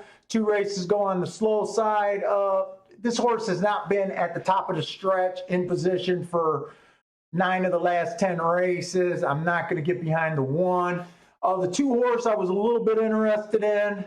I like him because he averaged second average last race. 2 races ago he won, but I couldn't rate that. The 3 horse looks like a throwout, but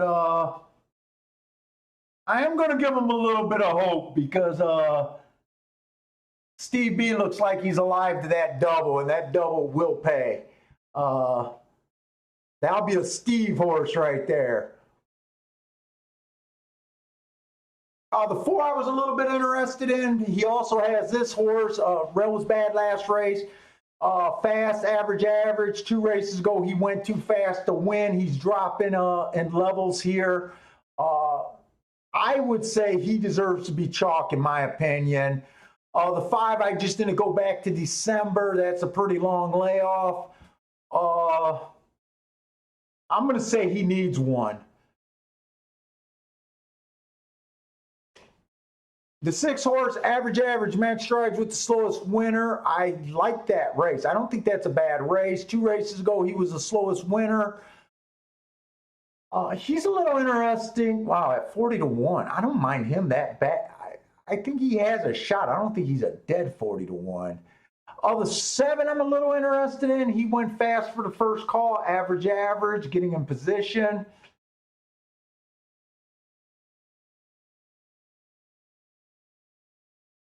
The 8 horse, average, slow. 2 races ago on a stalking closing day. He made a nice move at the start. Fuck, I want to find something sexy, but I'm not a believer, really. My eyes are tearing up. The 9 horse, speed favoring track, last race, slow. 2 races ago, slow. 3 races ago, he had a sign of life, but honestly, for the life of me, I can't explain why that race was so good. I'm just going to say the last 2 races were bad, and I'm probably not Jesus, 45 to 1. And he has a really, if you like that race 3 races ago, I definitely think he's a bet. But his last 2 races, 45 to 1 is the right price for me to bet him. 10 just looks like a sprinter stretching out. Those horses are always tricky for me.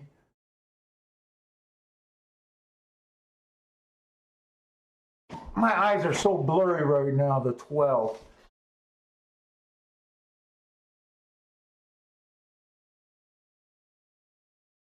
I like the 2, the 12, and the 4 here the best. Why am I looking over there when I can look here? The 4 at 3 to 5, he deserves to be chalk. He's just overbet to me here.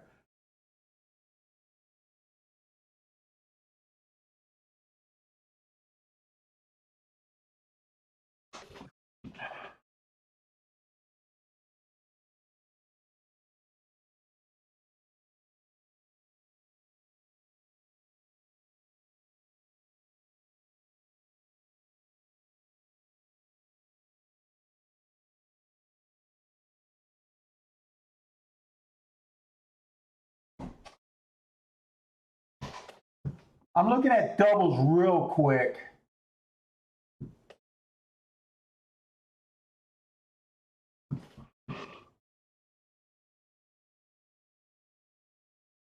I want to play the next race like I think the outside of the track is. It's going to be aggressive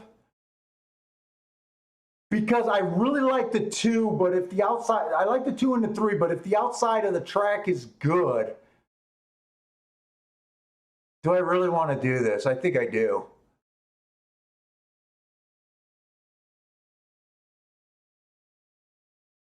I gotta play this how I'm gonna play it, whether I win or lose. Because my double, especially if the 9 wins next race, will be huge.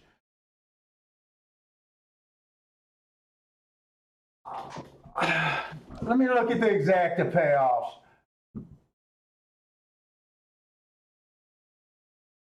Right now, I'm leaning towards playing doubles. 4 to the 2 is only paying $12. 4 to the 12 is paying $9. If that exacta comes in, I don't think I really want it. I'm thinking about going 2, 4, 12. Oh shit, I'm running out of time. To the 7, 8, 9. and then doing more 4 to the 7, 8, 9. That's what I think I'm going to try to do. But if I'm wrong about the outside of the track, this would probably be the race to tell me next race.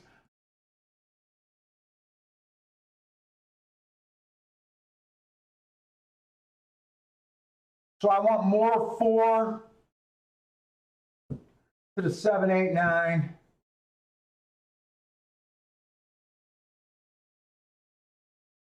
Okay. And then a 2, 4, 12 to the 7, 8, 9. And if I could, I wanted to get that 9 horse in for a winning place bet.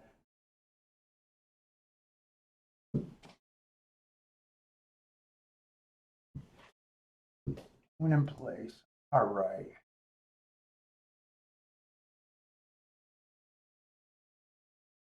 Maybe I should have did it. Maybe I should have did it. Maybe I should have looked at the 4 on top of the 6 and 9 exacta here. 4 on top of the 6 and 9 are worth playing. 4 on top of the obvious horses aren't worth playing to me. Let's see, Marco Lou, win wagers on the 8 and 9, double 8, 9 to the 7, 8 at golf. 11 has speed in this race too. Ooh.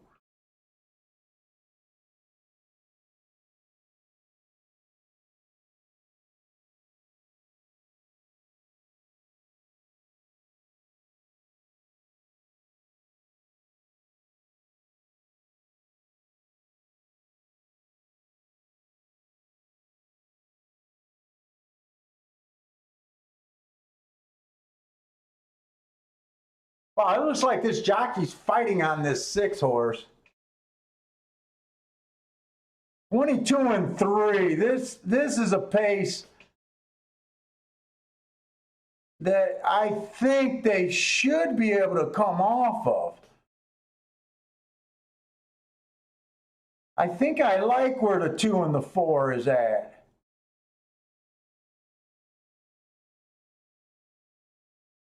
It went 22 and 3, 47. That'd be a 24 and 1. Come on, 2. Continue this move. Oh, that's the 12, not the 2. Okay, that's better.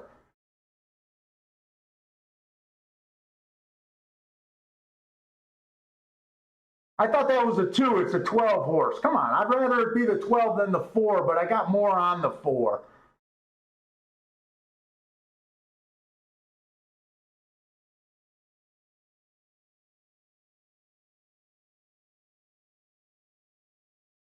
All right, it looks like it's going to be 4-12. All right. Well, we got doubles alive. I need to be right about the next. You could have played 4 on top of the 2 and the 12. I just did. To me, they just weren't paying enough.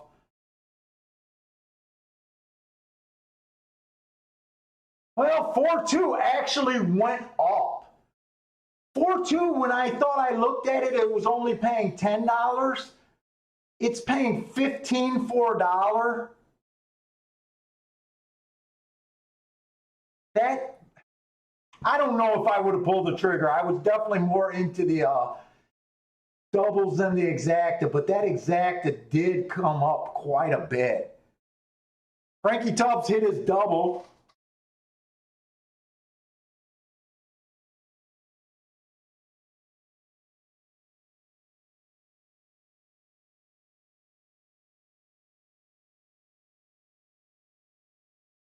Oh, wait, that was 412. I keep thinking it was 4-2. 412 was paying $9. The 4-2 exacta went up. The 4-9, or I'm sorry, the 412. Why am I having so much? The 412 is paying $9. That's why I'm flipping the numbers so much. The 412 paid 9. So yeah, okay. I keep thinking in my head it came in 4-2, and I thought the 15 was playable, but yeah, the 4-9, I don't know.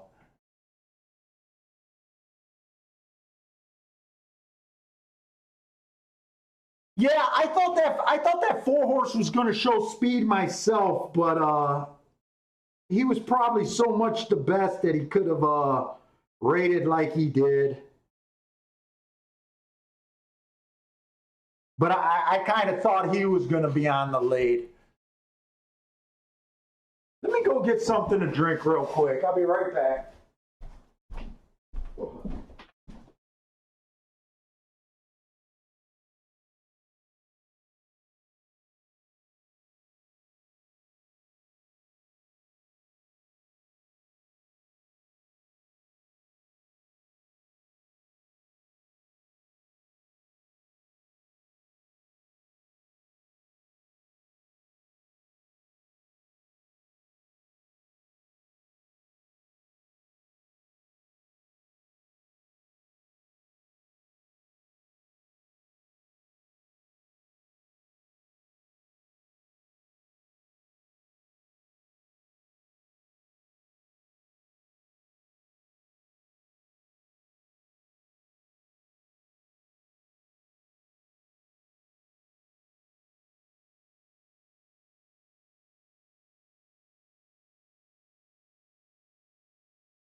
Let me open up a window.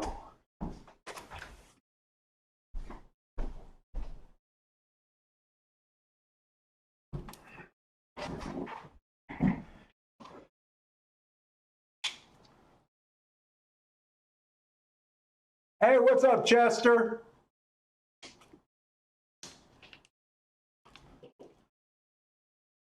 Who was this 7-horse, by the way?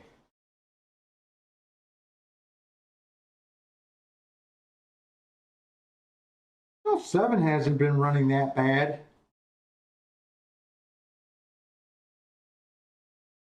Yeah, that was all the snacks. We had to board Bentley to go to Thistle Downs yesterday, so he had to sleep over at the kennel. I don't think he sleeps when we got to board him.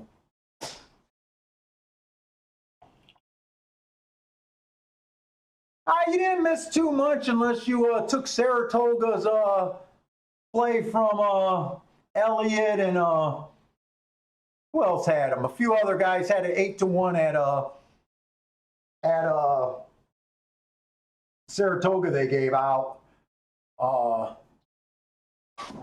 We haven't had too much action so far. It's been kind of chalky.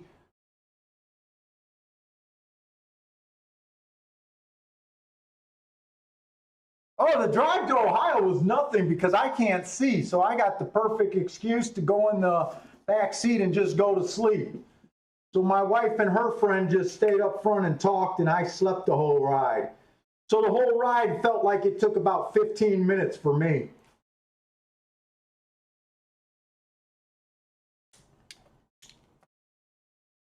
No, I didn't watch it. So I didn't watch anything yesterday. The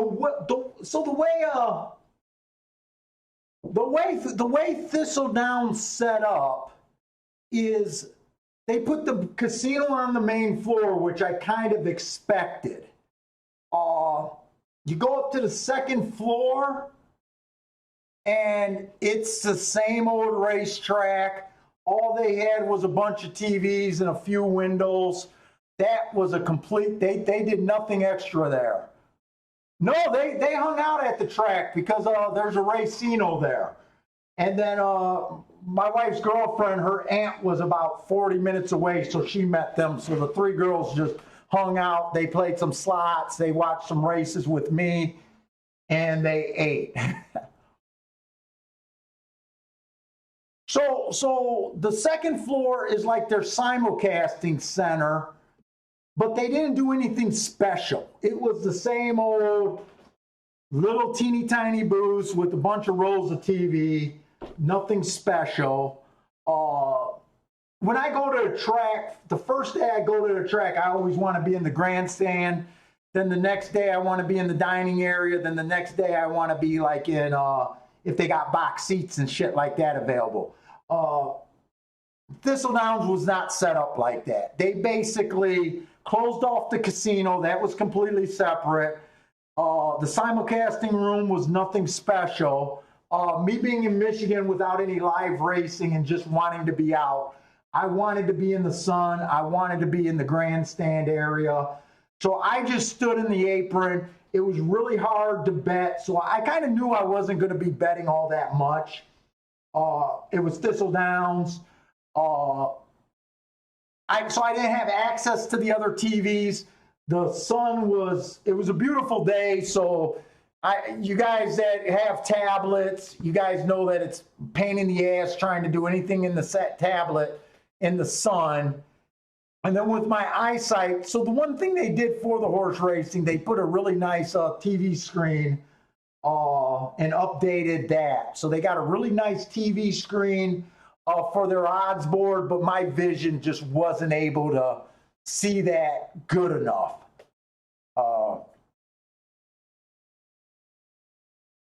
So I basically just hung out in the sun and watched the races.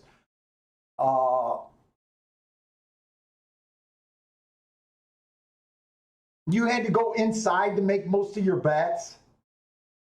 I didn't like the way they set it up. They did not take advantage of what I thought. I was a little let down of what they did with the track there.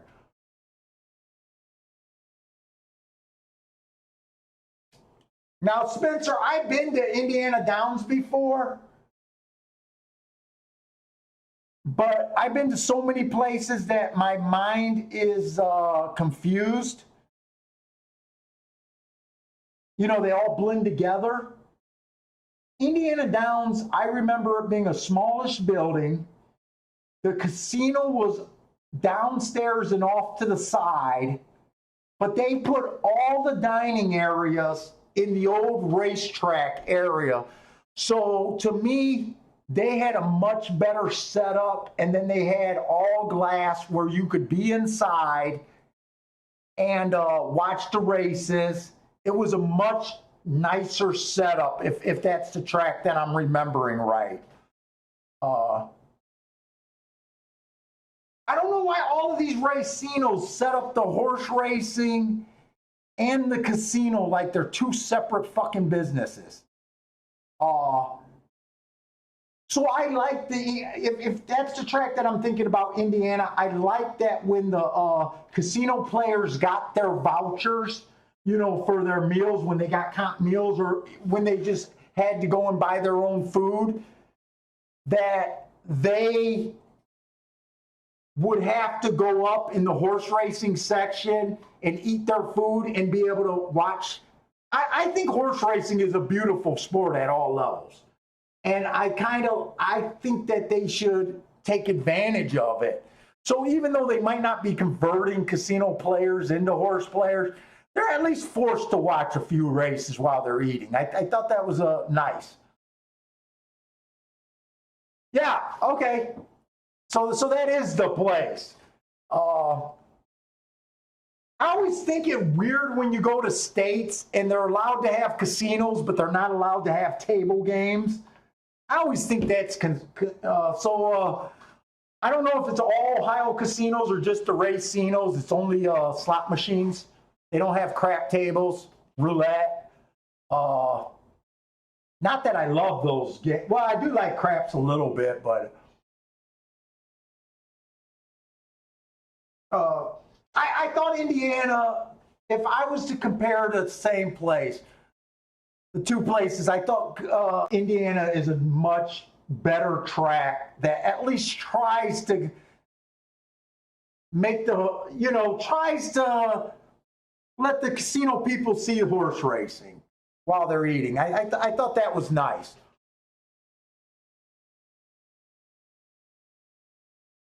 Oh, Indiana. Okay, so I think when I went to Indiana, I don't think that they had live dealers. but I only went to Indiana once, and it was probably in the 90s or early 2000s. It's been quite a long time since I went there. I went there once for a tournament.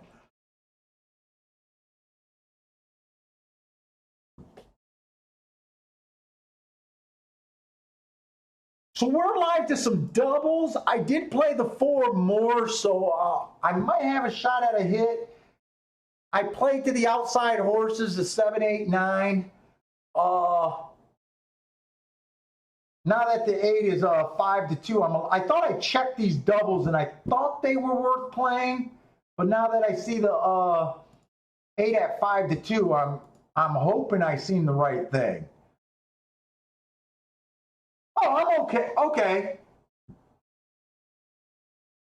Oh, so if the 9 wins, it's 97 for $1. I'm on a real hit. If the 8 wins, it's paying 36 for $1. That's solid. The 7 is only paying $12 for $1. Wow, he's 6-1.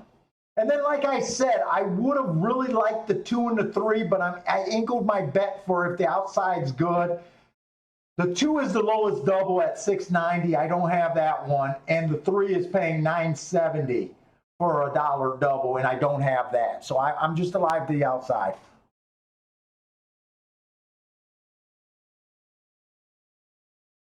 Oh, they got the live dealers last year.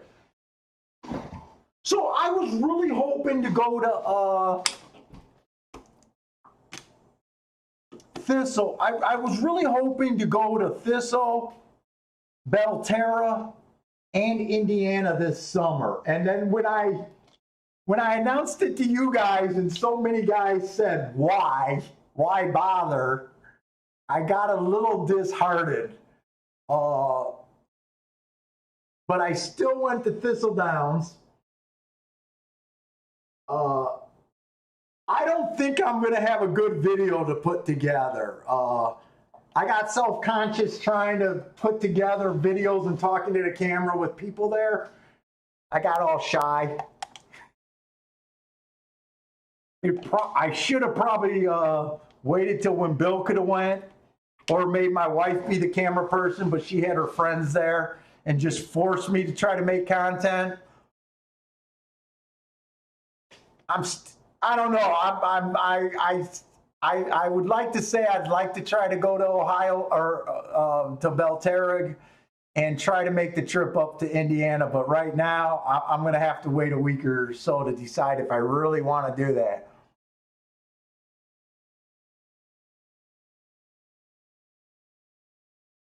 Because you know what? Playing online, and we set up our betting stations how we set them up. Let's face it, there's becoming less and less of a reason to go. Especially if the tracks aren't doing anything special and making it a real experience. You know, when you go to Arlington, you know, Arlington, you could be a rail rat. You could do picnics out there. They got tons of eating choices. They got tons of sitting choices. They got sitting areas where you basically got to dress up. They got beautiful box seating. Arlington almost does it perfect in my opinion, other than the food cost is just out of this world. $6 for a water is just fucking ridiculous. And to buy 5-year-olds a couple of hot dogs should not cost $40. My only complaint about Arlington is the price of the food, really. Other than that, I mean, that's a place where you'd want to, you know, you got people visiting, you'd want to take anyone to the track because it's such a nice picnic sitting area. You feel like you're rubbing, you feel like you're rubbing elbows with owners and trainers. People are dressed up. There's good people watching there. They just do it so right. And then some tracks you go to and it's like racing is an afterthought almost. Yeah, Gulfstream is super nice. All outside, that bottom bar, you can get seating, you can get private boxes. You can You can have all different levels of experiences about how much you want to spend. The casino is nice. They actually have their product all over the casino. They have betting windows in the casino. You're not going to put it this way. I'm in Thistle Downs. I have a horse that I wanted to bet. He was only 3-1, so it wasn't that big a deal. But I got shut out because I'm in the casino. I knew the race was coming up, but there was no TV, no betting window, nothing to let you freaking know. How can a racino not even let you know that part of their product is ready to go off? It's little things like that that makes it irritating. That makes you feel like you're a second-class citizen because you want to bet horse racing. Yeah, dim sun. I mean, you've been to Chicago, you've been to Arlington. Beautiful experience. Beautiful. You can take your mom there who's completely against betting and she can enjoy herself.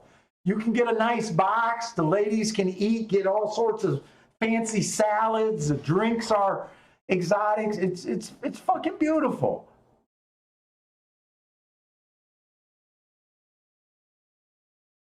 Yeah, Arlington was, it's little gripes like that. I'm not bitching about their product. I want them to do well. This is what I kept telling my wife and why I was bitter, right? If you gave that casino the land and told them and gave them the license, they would have built a beautiful area, right? So I'm a rehabber. I rehab these homes that I live in, right? All they did was take the racetrack, built the fucking parking garage, and remodeled the old grandstand area, right? How much could that have cost, right? And they did nothing on the racing side. Nothing. They didn't put a fancy-looking sports book in the middle of the casino, broadcasting their horse racing product. Maybe they'll do it now when legalized betting comes on. Maybe, I don't know. I mean, they didn't even change the seating. Not a single leather chair like a Vegas sports book. Fuck. No open dining towards the back of the track. Actually, every door was locked. You had to go to the far end of the track just to get outside. You would think you would be able to just walk outside at any time. It's crazy. Put a fucking guy with a machine gun. No one's going to rob the back of it. All right, I'm done ranting.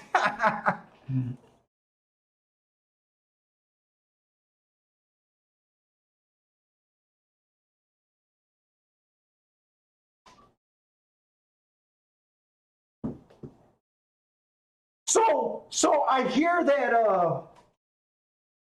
Turfway Park is supposedly doing. So Turfway Park was sold to Churchill, right? And I'm dying to go there because I just read the press release, and so far they're doing, I guess, a $500 million. I don't know if it's a rehab or if it's a complete teardown, right? But I'm hoping that they do it right. I'm hoping that it's a mix between Arlington and a casino. I mean, I'm hoping. But I don't know if they're going to do a teardown or they're just going to rehab.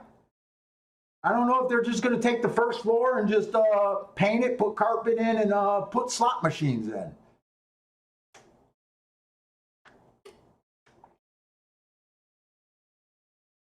But if you're going to do it, if you're going to spend $500 million, please do it right.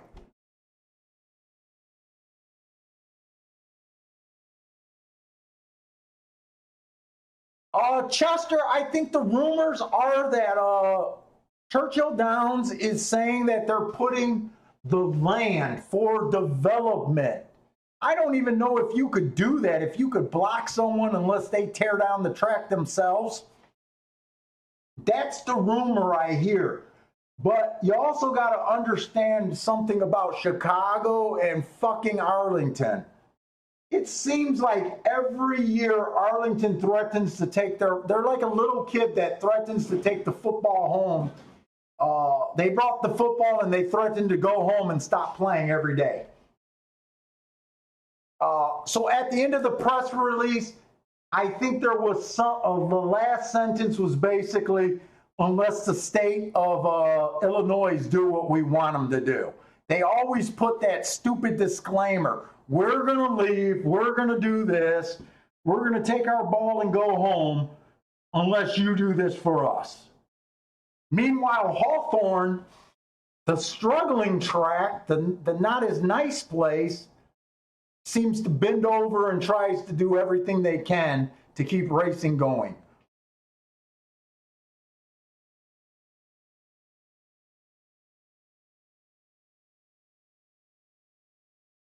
Yeah, I know. That's what they keep saying. So Arlington, or I keep saying Arlington, Churchill bought Rivers Des Plaines Casino. It's about, I don't know, maybe 10 miles away from Arlington. It's a small casino. It's a small casino. So they're acting like the and I'm not a businessman, so I don't know if they're acting like or if it's true that two casinos in such a small area will cannibalize them, neither of them will do good. But to me, that doesn't make sense, because haven't you heard of Vegas? I mean, in Detroit, we have three casinos, all probably within 10 minutes of each other, and they're all doing well. I don't know if that exactly makes sense. I think Churchill just tries to destroy racing. So Churchill could just be around.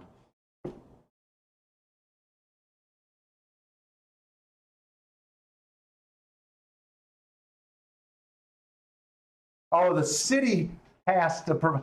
So I don't know. I mean, I'm not. I'm not at the levels that know anything. I just talk from a stupid guy that loves horse racing. All I know is that's a beautiful area over there at by Arlington. I'd hate to see them go, but and at the same time, you almost want to root for fucking Hawthorne.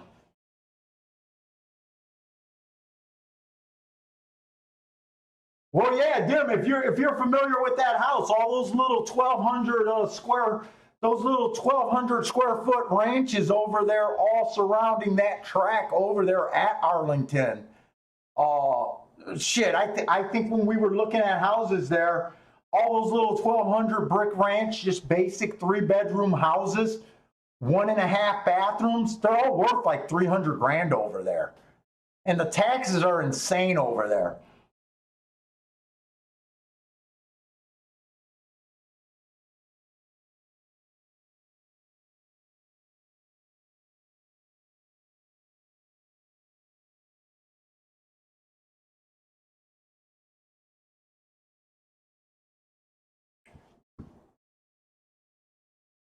You'll be ashamed to lose Arlington, though. And I think the racing at Hawthorne is better. I like the racing at Hawthorne way better than I like at Arlington. But Arlington is just an experience.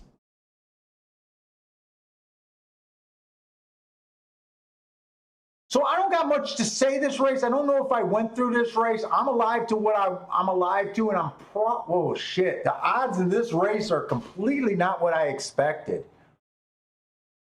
Holy shit. Okay, wait a minute. This is a 6 race. We got 6 furlongs, 8,000, claiming 8,000 non-winners of 3 lifetimes at 6 furlongs. It's just because of one race that I'm hoping that the track is favoring outside. That's how I did this bet. If I'm wrong, I'm just wrong. But I made the adjustment. This one horse, I think he's just been slow, no speed. I'd be shocked to see this horse with an improvement. He is technically dropping a little bit this race, but he's been bad for quite a while. The 2 horse is probably the horse I was going to like the best. The 2 and the 3. The 2 went 1 tick slower than the fastest winner at the first call. He was the fastest winner at the second call, and he matched strides. He stopped the clock, but it looks like he was under wraps, six lengths to the good there. Just looks probably just under wrap. 2 races ago, he was slow. He had the 10 hole. That was in May. That's probably when the inside was much better. And then 3 races ago, I got that the rail was bad and he was on it, and he still ran 2 by 3/4. So I thought that this horse was going to take a lot of action. I actually thought he was going to be the chalk. The 3 horse was another horse that I was definitely going to play until I made the adjustment. He's dropping. He went too fast to win. I wasn't expecting to get 7-2 on either of those horses, and now I'm kind of confused because I thought these 2 horses were going to take a lot of action.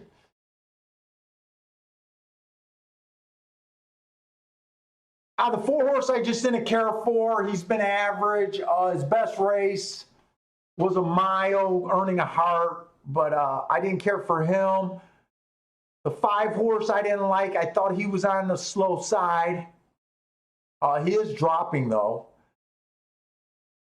6, I was not expecting this horse to be chalk. 2 races ago, he was average, fast, just missed at this level. This horse looks like a stalker. He wasn't on my radar for the chalk. I'm not saying that I thought he was going to be a long shot. I thought he was going to be more 3-1 to 4-1 range. So I'm definitely not interested in him at 2-1 if I thought he was going to be 3 or 4-1. The 7 I just came to because I'm hoping the outside of the track. He's my lowest double payout. He is dropping. He has some better races. At Arlington last year in August, he should have killed these horses, but I got him. I kind of thought he would, if the 2 or the 3 wasn't the chalk, I would have thought he would have took some serious action. The 8 horse. Okay, so the 8 horse went up in odds. Okay, that makes more sense to me. I like him because he was fast for the first 2 calls, matching strides. He was the fastest winner for the first 2 calls. I like that. I like that he's on the outside. That was the angle that I had on him. And then the 9, I like that he ran on 2 bad rails, and I'm hoping that the outside of the track is the difference here. I'm not doing anything else. I'm not going to try to save myself with my 2 and my 3. If the 2 or the 3 wins, it's kind of I'm going to get off the outside of the track. But I'm hoping that it's an outside bias, and I'm really hoping the 8 would be a solid hit. The 7 would be some money for the day, and 9 would be a home run here. But I need the outside of the track to be really good. But the way I came to this bet is I'm really hoping that the outside of the track is good.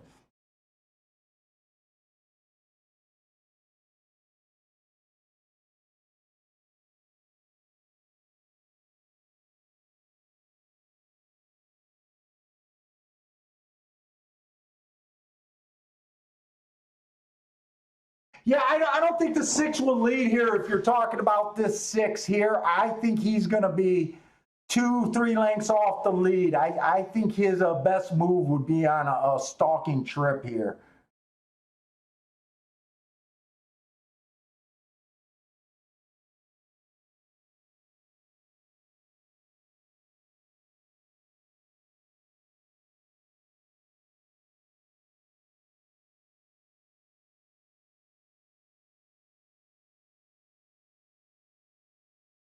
And 8 couldn't even show any speed. It looks like right now it's either going to be the 2 horses that I thought were the biggest, meaning the 2 or the 3, or maybe the 7 can win from the outside. It looks like I really got to pull for this 7.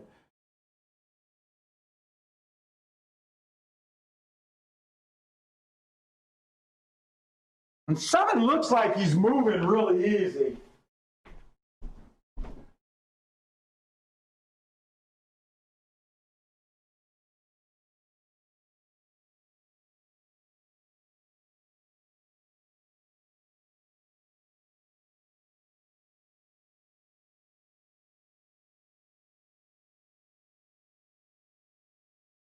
Come on. Come on, just let it be outside of the track. All right, we'll take it. And I think I made the right call adjusting to the outside of the track here. I really do. I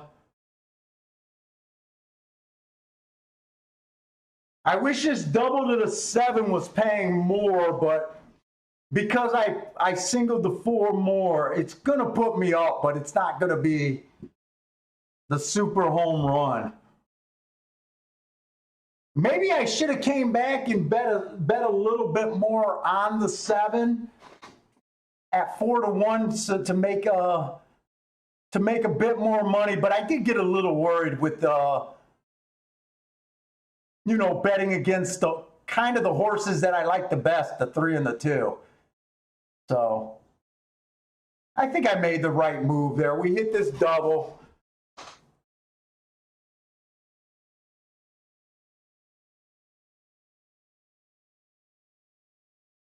What did Elliott hit? Where's the massive super at?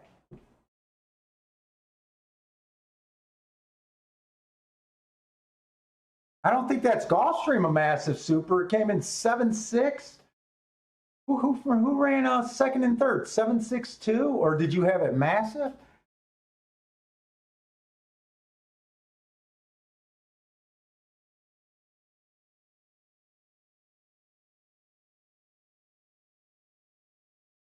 Yeah, I think it was a decent hit. I'm a little disappointed in our payoff, but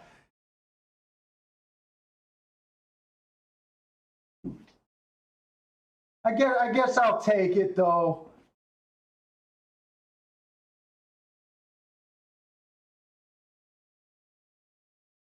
Oh, the 9 ran a 4th.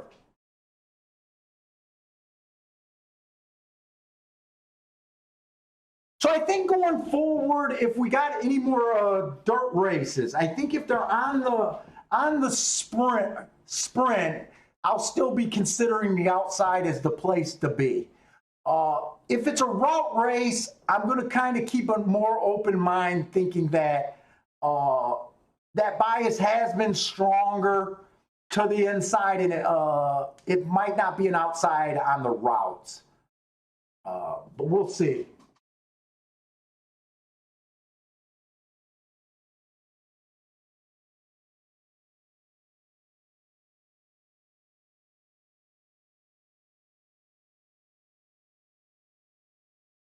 The 9's going to help that super if you guys hit it. I don't know if it's going to be massive. I have a really hard time judging how much a super's supposed to pay.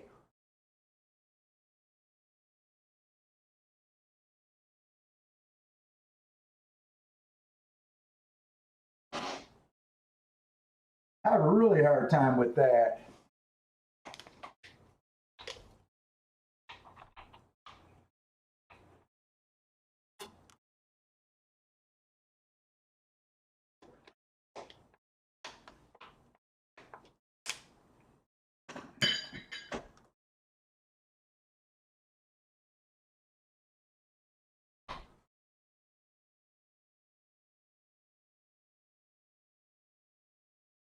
Only one more dirt race today? Oh, shit.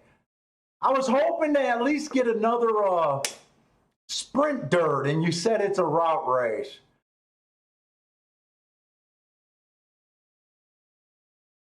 Oh, there's only 2 more races today. Is that right? Oh no, there's 3 more races. There's a turf, sprint, turf.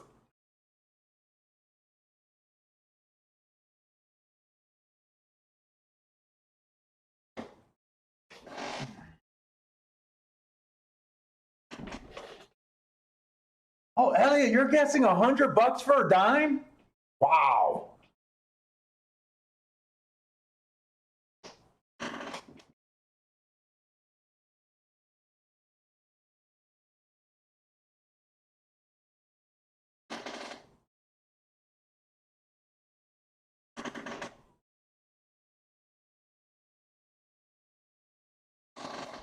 Oh yeah, if that's $100 for a dime, I was thinking 40 or $50, but I don't play them, so I have a hard time judging the payouts. Oh fuck, you're dead on, $94 for a dime.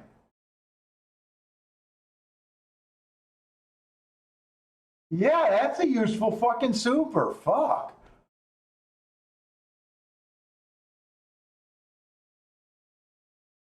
Is that the one, Elliot? Is that the same super you hit too? I kind of, when I seen it came in 762, I was kind of wondering. I guess the 9 made all the difference in the world on that one.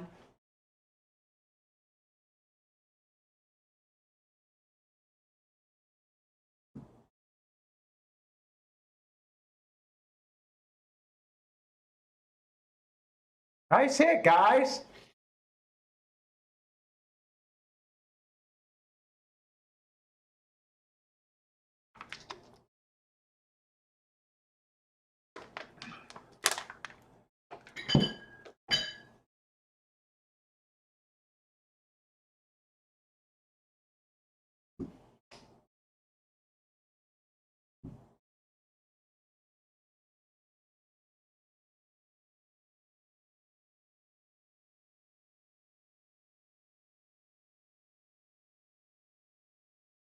What other?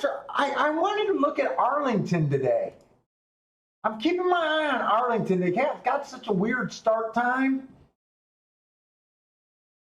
Oh shit, they're 14 minutes to the first race. I haven't even missed a race at Arlington. I know some of you guys are playing Saratoga today. Is there any other? What else are you guys playing today? Is anyone else jumping in any other races today?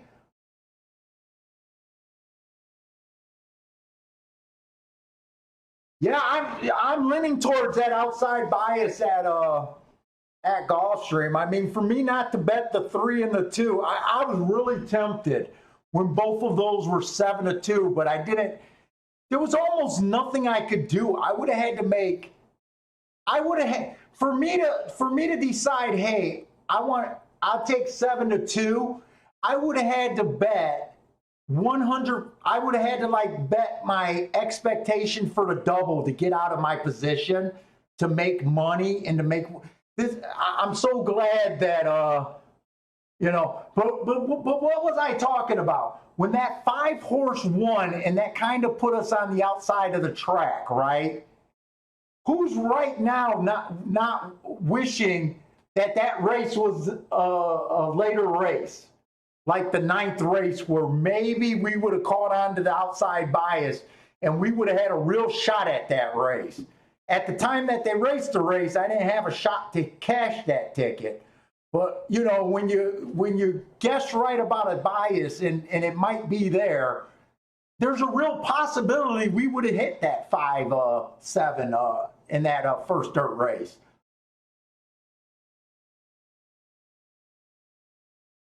Oh, Steve B is waiting for Woodbine. You know what? I think you know what I was talking about. There's another show.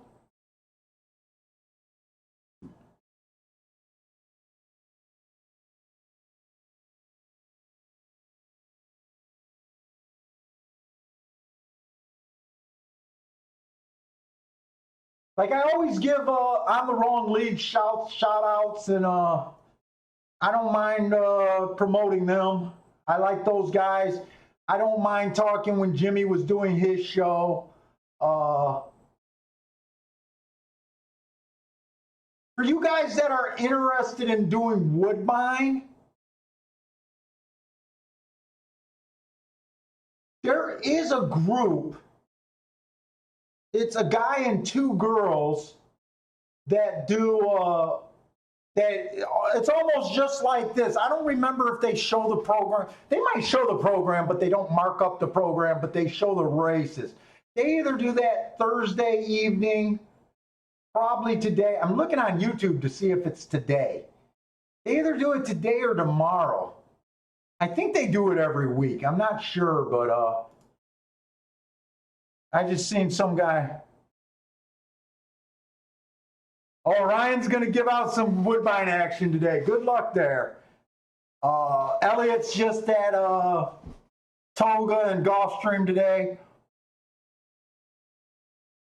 Hey, Elliot, I know you track Gulfstream. Are you trying to track Toga?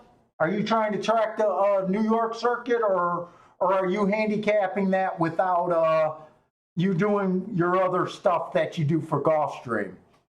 And let me know if you're still tracking Gulfstream. I imagine you are, because it seemed like you were finding the benefit of it. It's last time I asked you about it, it seemed like you were finding value in doing the extra work.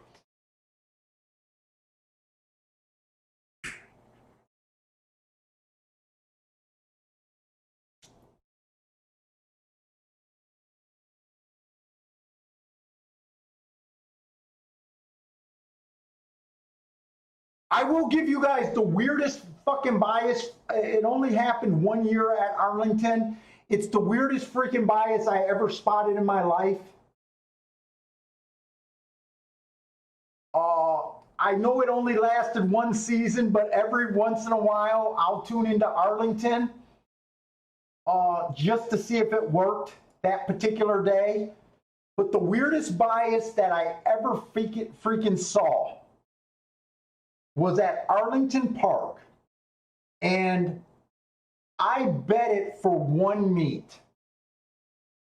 It was the first sprint race of the day. So if they ran 2 turf races and a dirt sprint, it would be the third race. If the first race was a dirt sprint or poly, I'm calling poly dirt, it was bet 1 through 3 blindly. I was doing boxes 1 through 2, 3, and betting the longest of the 3. Or if 2 of the horses were, say, 7-1 or higher, I would bet them blindly. And it was cashing. And then the rest of the day, it would just be fair. It was the weirdest thing. It was almost whatever they did in the morning, and however they left that track for the first race favored the inside of the track. Then as the day went on, it just went away. It was the weirdest bias I ever spotted, and I milked it for a season.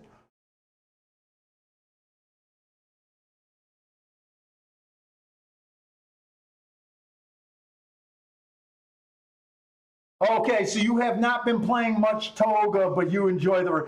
That's kind of how I am when I'm not playing. Wednesdays when I haven't been doing the shows, I'll sit there.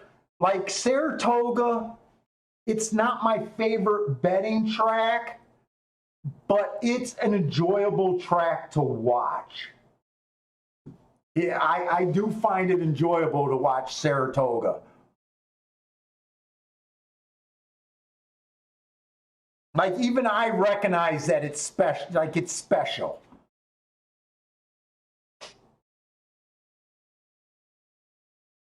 All right, we got the 7th race. I'm going to start going over this race.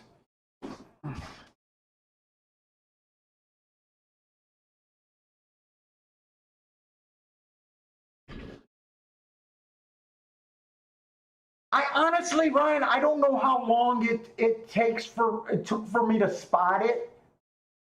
After every night, especially back then. So right now, Parsons helped me, and he downloads tons of data and he sends it to me. So before I met Parsons and me and Parsons started working together on the data collection, I used to keep track of 6 circuits.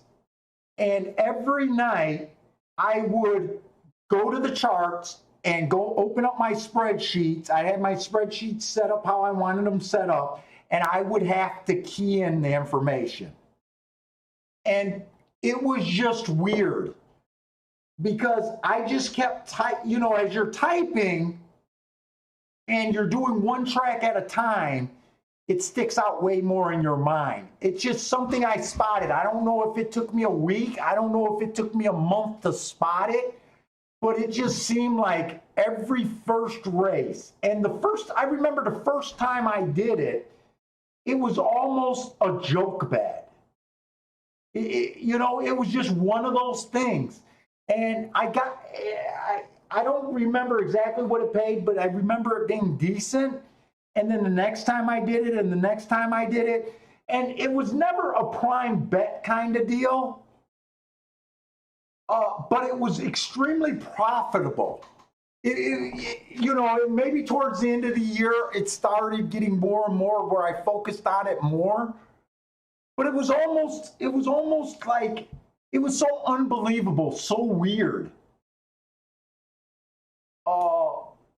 Like the first race was a sprint and the second race was a sprint.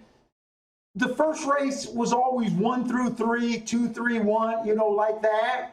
And the next race, it could be 8, 9, 7. It was such a weird thing.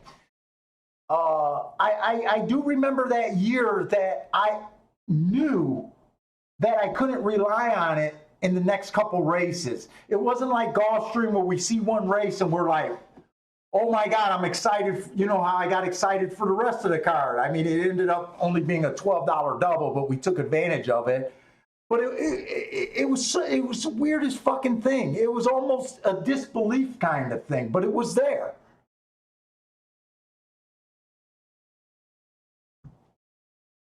Fuck, I'm almost, we got a 5 furlong. Okay, so I got Arlington up on my other screen.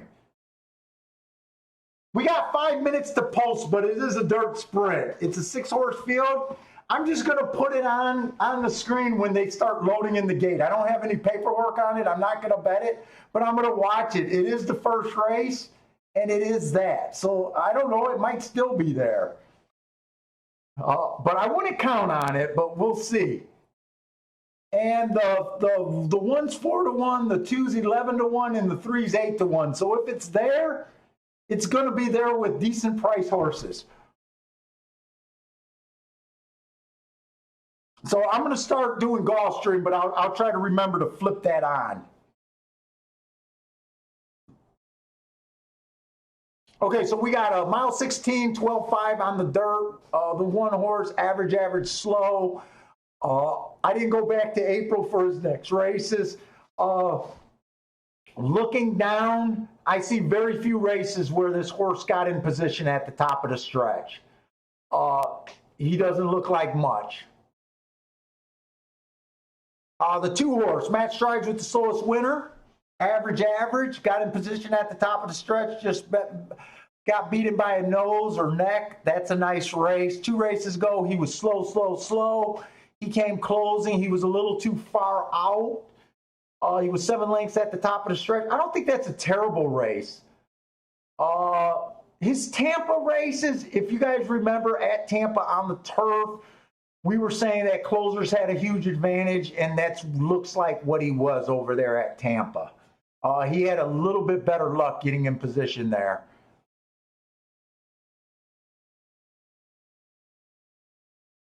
Steve B's giving out a 912 exacta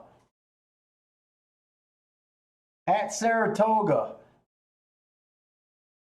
I think that, yeah, 912 exacta. Good luck there. The 3 horse, average, slow. Didn't get in position. 2 races back. Stalking closing day, average.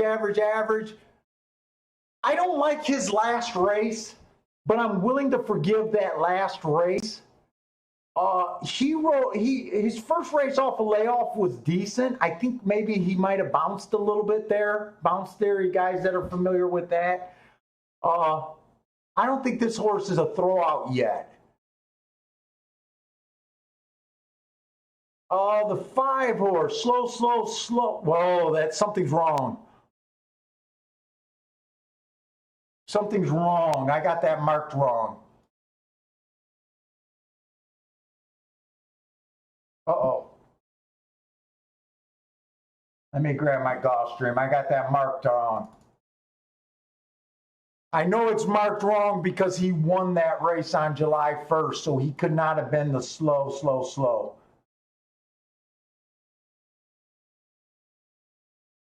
Why? Oh.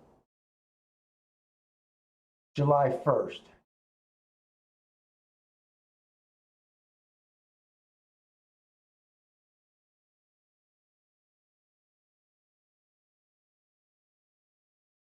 Something's wrong. Ah, shit.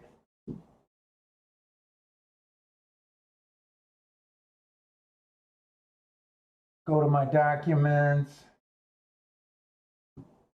Gulfstream.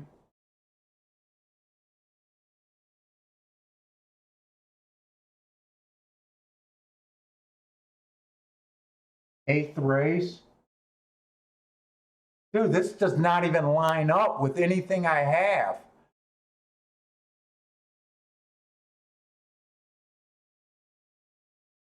Something's either wrong with my July 1st file.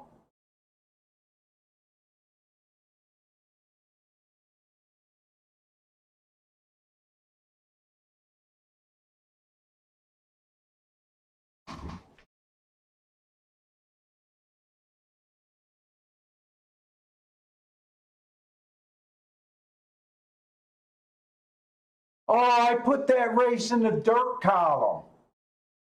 He was the slowest winner of the day. I put that race, that's my fault. Okay, I know where I made the mistake. I'll have to fix that, but that distracted me pretty good. So he was the slowest winner of the day out of 3. And the outside stalker closers were winning that day. I'll have to fix that. I'm going to have to leave myself a note to fix that.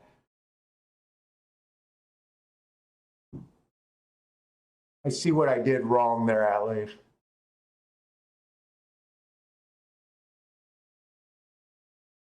So he does look like a closer to me, and he was the slowest winner of the day. He's a chalk, too. I made a mistake on the favorite. Okay.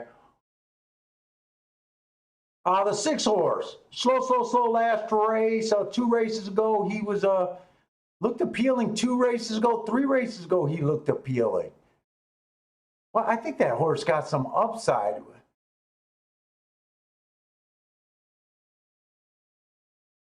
This is a good race. I like this race.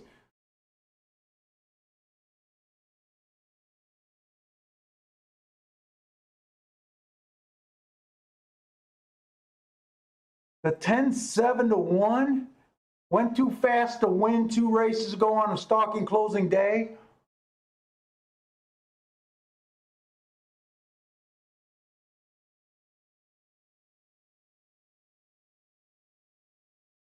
So I made a mistake on the favorite. Here, I want to do this Arlington race. Right now, I think I'm a little intrigued in that Gulfstream race. There's some, I don't love anyone that race, but there is some, there's some long shots in that race that I'm intrigued on a bit.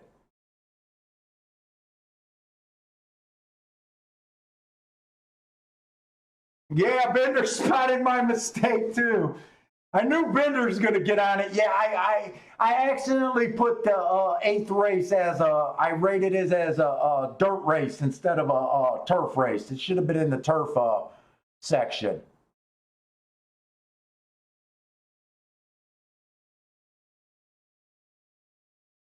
Well, I don't know. For this inside crazy bias to work, which I'm not even claiming is there, I'm just watching it hopefully blind. Uh, it doesn't look real good for it right now.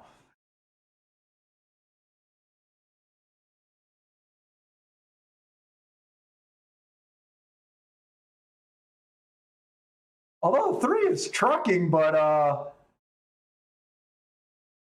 he's moving pretty good, but I don't know. This race might be kind of over. I don't know. I almost hope he freaking wins.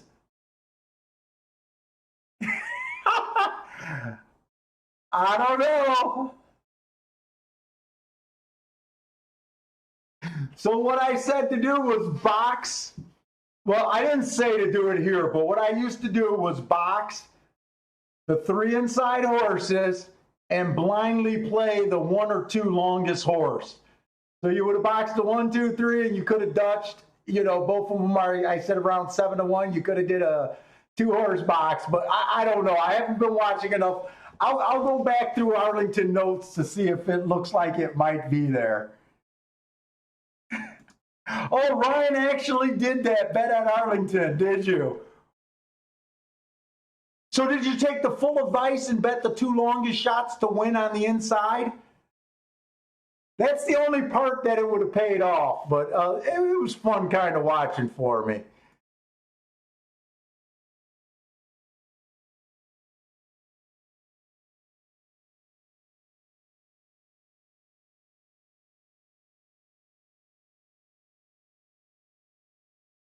Oh, your Bender's following Parks pretty strong. You know what? Me and Parsons just started getting our Parks files up to date and back online.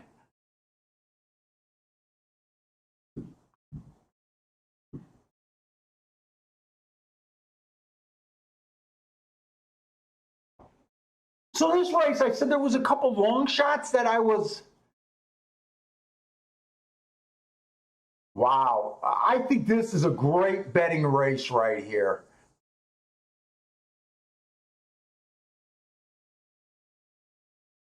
I think even if the 5 wins, okay, so the long shots I was a little interested in was this 2-horse.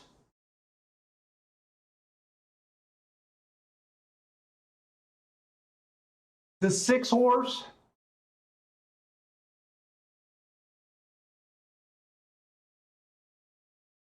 Who was the other one?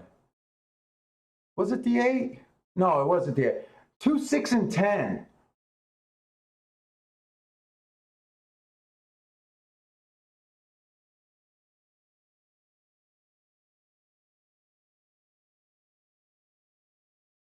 Oh, nice. You hit for $3,000 yesterday at Parks. Fucking nice. Congratulations, Bender.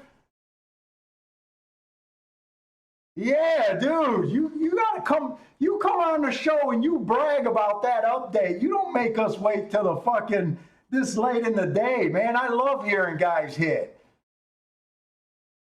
Fucking $3,000. You're supposed to lead with that, Bender. I'm here with my $3,000 from yesterday. Congratulations on that hit.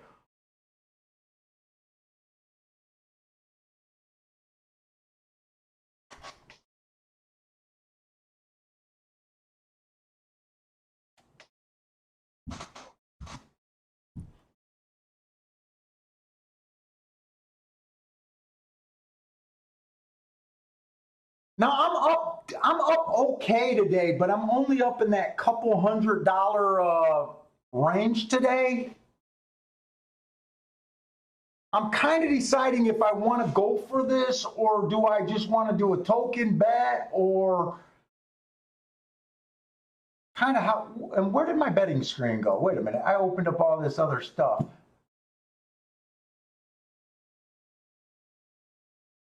Where the heck did Twin Spires go?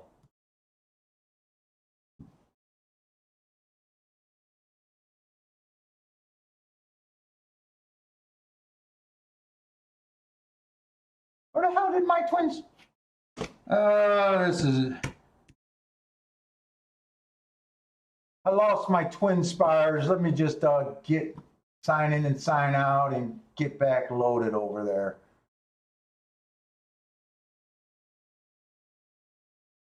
So I'm in that range today where I could like coast. I'm at like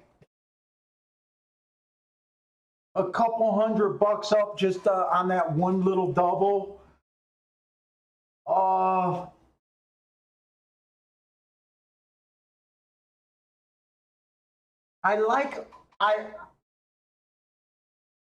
I kind of like three long shots. It was a 9, the 6, and the 10. And then I almost thought to do something lazy, 5 on top of those 3 horses.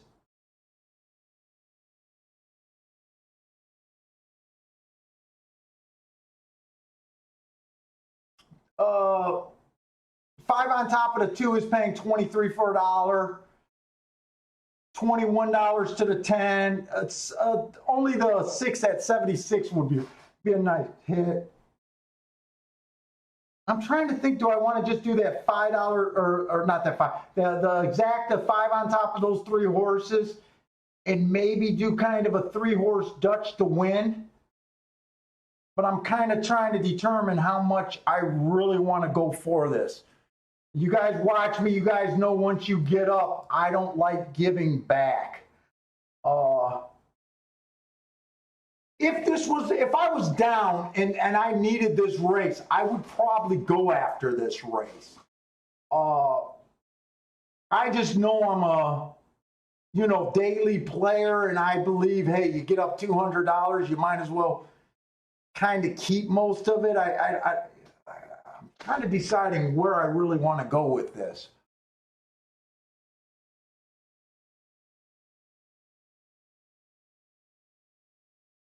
I mean, if I did 20 to win on the 2 and the 10, and then $10 to win on the 6, I could win roughly, say, $170, $180 if the lowest one wins. Well, $140 if the 10 wins for $50. But I'm giving back a little over, around a quarter of what I'm up. I'm trying to decide. And then if I do the exact saver, it looks like if I bet, I'm going to bet $65. $5 exactas, 5 on top of those horses. I'm almost wondering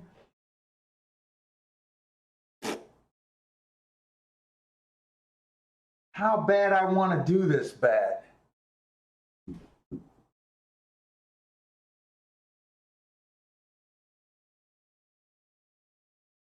Well, next race is a dirt. I was almost ready to look at doubles.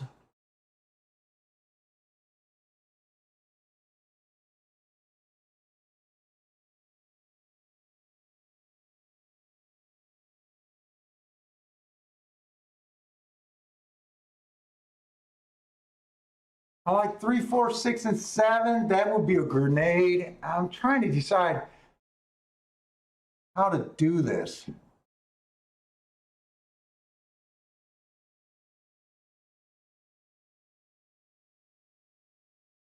There is no nice trips to the titty bar right now if you want to go hands off. I think a titty bar right now during Corona season would be one of the even sadder than sad.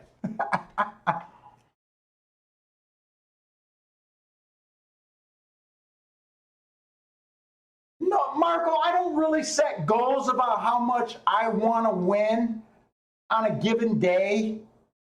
Look, we all want to make way more than $200, right? But I've been in this game long enough to know that every bit you give back cuts into the end. Like my goal is the end of the year. We're risking stuff every fucking day. You know what? I guess I'm not doing a bet. They're loading. So I don't have a goal that I'm trying to hit. It kind of plays like when I hit my money. If it's later than the day, it's easier to shut it down. Do I feel like I got lucky when I made that hit kind of deal? Uh,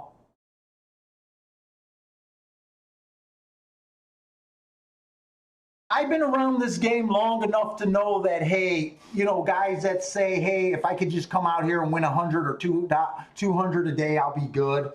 It just doesn't work like that. I like keeping my head in a positive area. And when I give money back, the days that set me off the most is when I'm up that $200 and I give it back and I lose 300 or 200. It's a $400 or $500 swing. Those are the days that irk me the most.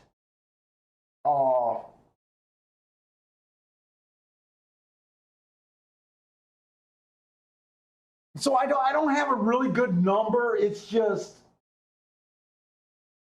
let's just say I wasn't online right now.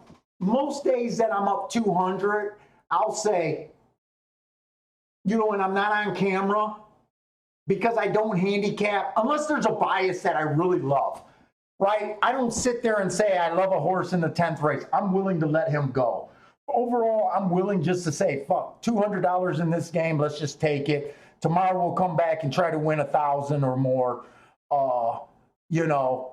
But you got to remember, we were down a bit today too, right? So, you know, to come back after being down, it's actually a bigger swing because you got to count what I was down. Now, if this, okay, it's not going to be the 6. I thought that was the 6 that was a 9 horse. So 5 wins easily. It looks like if this 2 sucks out for second, I probably could have hit this exacta. I would have hit this exacta. But I would only hit it for $5. All right, the 2 got second. The 6 actually ran good there too. 6 was the longest run. So it kind of goes by that. I believe.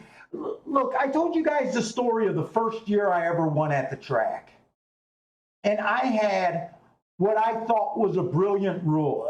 And I'll say it again because it just goes back to your question: is there a goal? The first year I ever won at the track I was about 19, 20 years old. So, you know, I'm about 49 right now. So, you know, about 30 years ago. And you got to remember, 30 years ago, $10 an hour was basically a guy with no skill was a decent job back then, right? So I set a rule. What happened was there was no simulcasting back then. And I used to keep stacks of all my programs, right? And I used to write my bets. And you could read, and I used to write up after every race, up this amount, down this amount, up this amount in the total. And basically going through all those stacks during our off season, I realized that more times than not, continuing to play after I was up, very few days I improved that number by any significant amount. There was some days I did, but for the most time, if you get up $200 and you squirrel away 100 and say, I'm just going to play with this 100, most of the times I ended up losing that.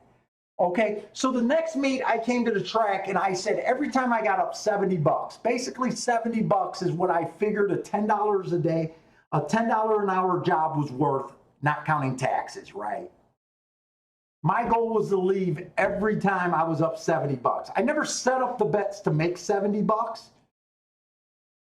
Usually when I hit $70, it was I backed it door the thing. It was more on the saver end of a bet, right? Well, after, I don't remember if they ran 3 or 6 months, but after that meet, it ended up being my first winning meet. And from what I learned is it was better to leave with money and to come the next day. Remember, I played 5 days a week with a positive attitude than being up $200, giving 100 back, and now you feel like you're chasing that 100, right? And I ended up winning more of a salary than I would have made $10 an hour that year. And I always, it always stuck in my mind. I don't have hard rules like that anymore, but it's still always in the back of my mind. Like, we could have hit this exacta. I said I could have put 20 on the 2 to win, 10 on the 6 to win, 20 on the 10, that would have been 50, and then I could have wheeled the 5 on top of the 2-9 for $5. I don't know what I would have profited. It might have ended up being a break even, but I definitely could have hit this. I could have did it another way. So $29, you would have got, say, $60, $75 back. It wouldn't have been a big hit. It's almost, see what I'm saying? I would have went after it small. If I would have needed this bet, let's just say it was the first race of the day or it was the first potential bet, I would have, those numbers would have been for a lot more. I would have went after this race moderate. I said that. But I wasn't going to give all of that money back for me to have a real hit here. It's just the overall philosophy of getting your dick kicked in for 30 years. You know, getting your dick kicked for 30 years. You do what you need to survive in this game.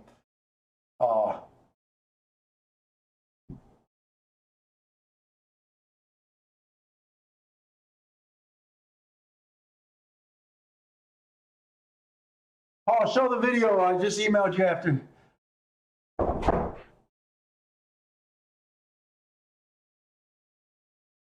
Oh, Marco Lou, yeah, I don't have a job. When I told you guys when I started this game, I was broke. I am more worried about money. I'm more worried about money than Bill is. I play this game for the year in, year out profits. So I can watch a race like this and be like, yeah, I was right about my opinion. Yay. And if it helped you guys, that was great. So I find value in this. But my goal, I'm going to say something that sounds like really,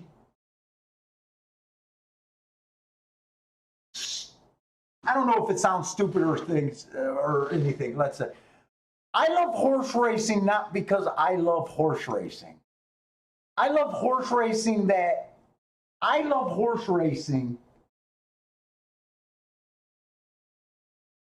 Let's just put it this way. I'm not a student of the game. I'm a student of handicapping. I love horse racing because it's a game that I feel that I can beat, and I've proven it, right? It's all about the money to me.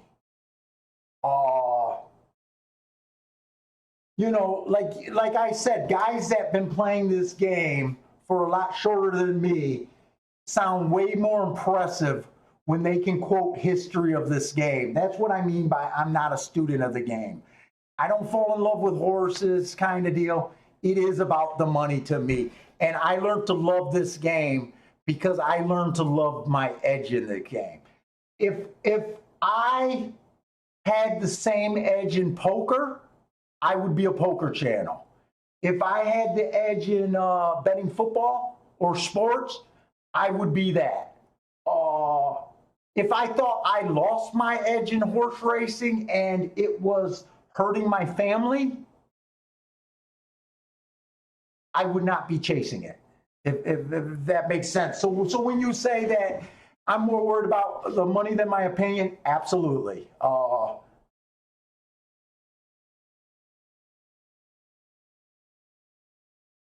Yeah, my goal is end of the year, I want to have an income.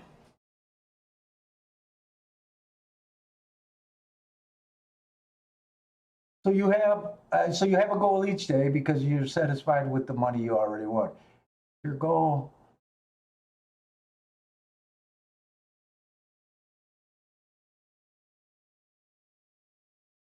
Yeah, Ryan's kind of seeing it kind of the same way I do. He loves the game of handicapping. Look, if I had an edge on the dogs, I would be a dog channel, betting Bentley running around. And Bentley looks fast on the front lawn. You should see him motor.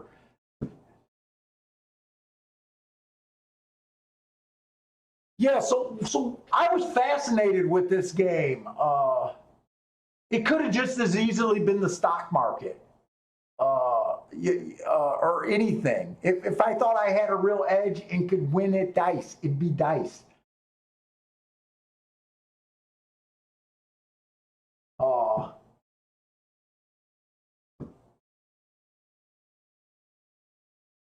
And trust me, I might regret and say, "Hey, I had another horse, honey. I could have made more money today." But we know this is what another guy taught me when I was first playing the races. And you guys probably know these guys at the track. You ever see these guys that play at the track every day? Right? They're walking around. They bet a lot of races and stuff. Then they finally have a real opinion, and they're coming up to 5 different people trying to get money. And they're always saying, "Man, I love this horse. I really want to hammer this horse, but my money's funny."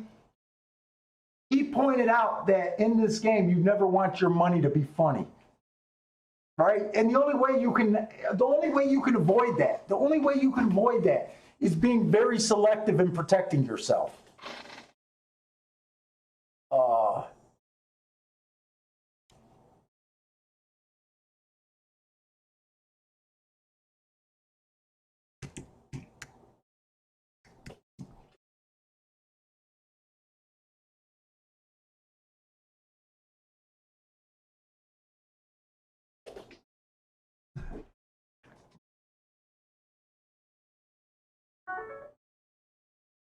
Oh, this is what we got, Parsons? Another workout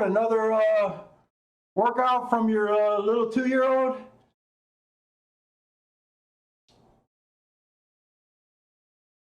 This is Parsons' 2-year-old, and I think some of you guys, it might be yours too.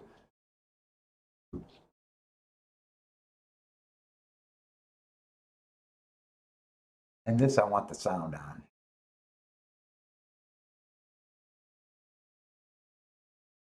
Do we got the big jockey on him today?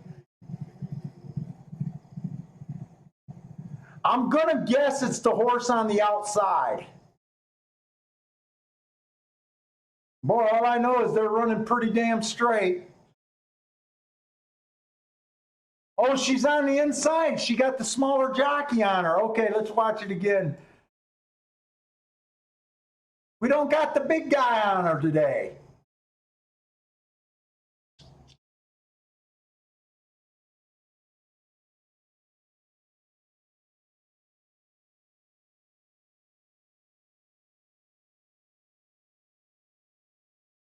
So Parsons, are we happy? Are you happy with that work?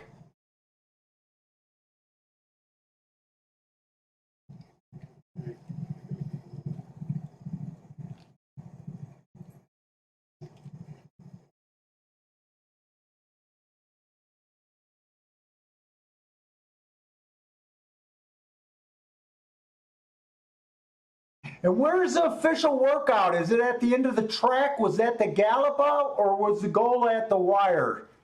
Let me know what you're seeing on that workout.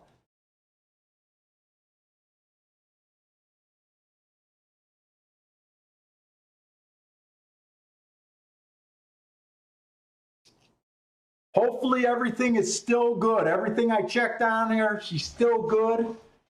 Pulling up after these workouts healthy.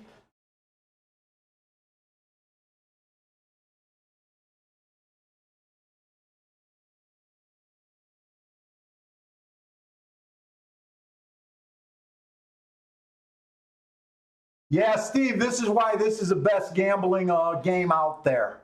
It really do allow you to bet small and win big.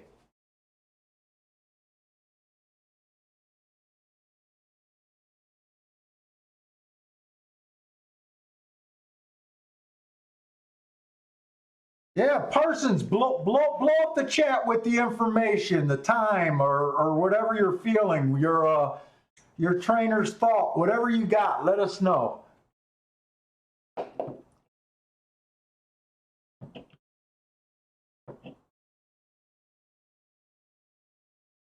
And who's her workmate? Is her workmate another 2-year-old, or is that an older horse that she's working with? That's your baby. It's time to brag. Everyone likes to brag about their baby.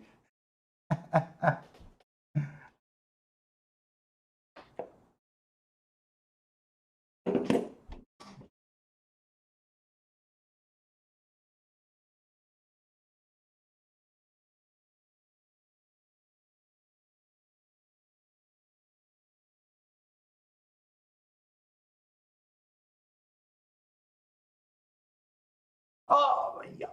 Yeah, Marco, sometimes I break the rule and go heavy.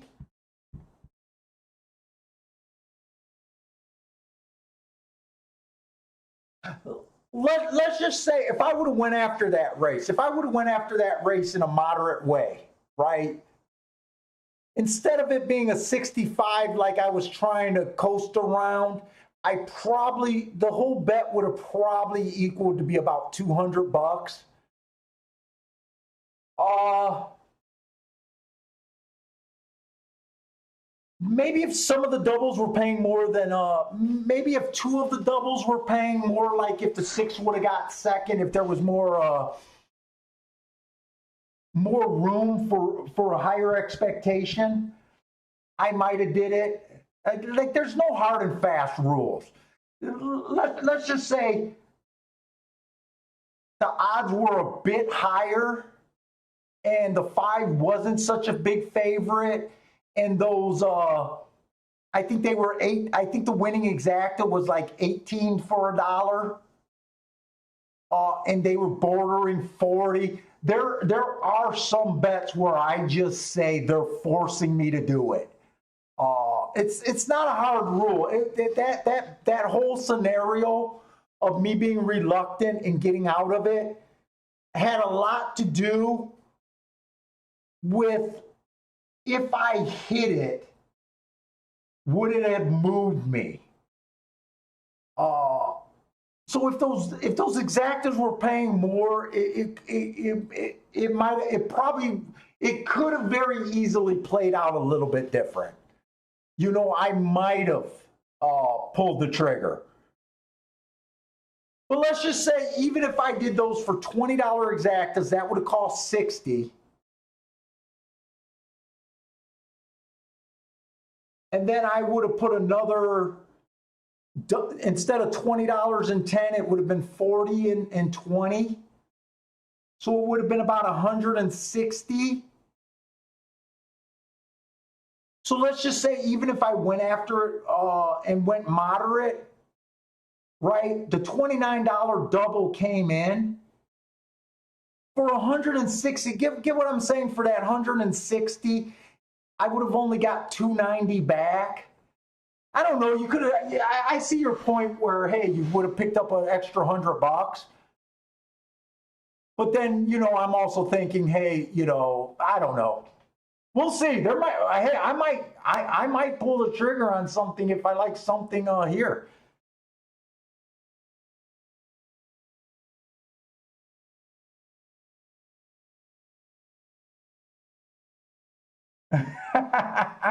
Every bet moves me, but not my bankroll. Oh wait, I want to kill the sound here.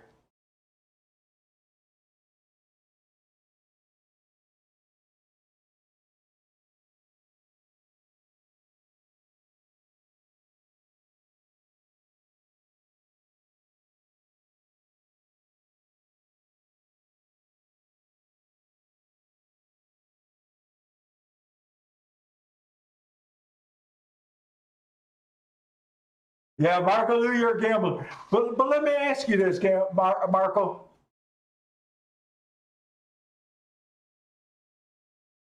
Are you trying to do this for the end of the year profit? Or is this a side hustle? I imagine everyone wants end of the year profits. But is this your main? And I think that's the difference.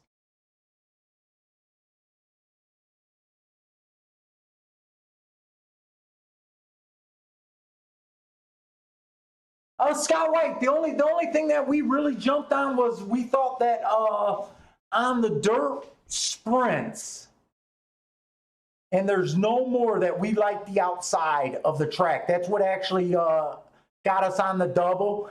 On the turf, I'm just, so far everything I kind of like just kind of ran, uh, kind of kind of how to I thought. So I can't really say that I got a bias for the turf right now. It's kind of what we like.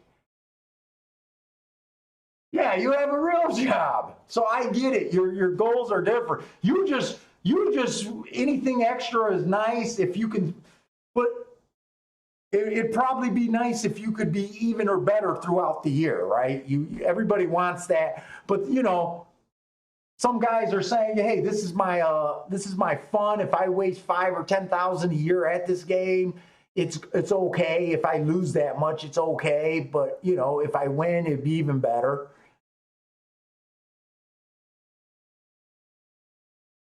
Okay, we got a mile on the dirt claiming 50,000.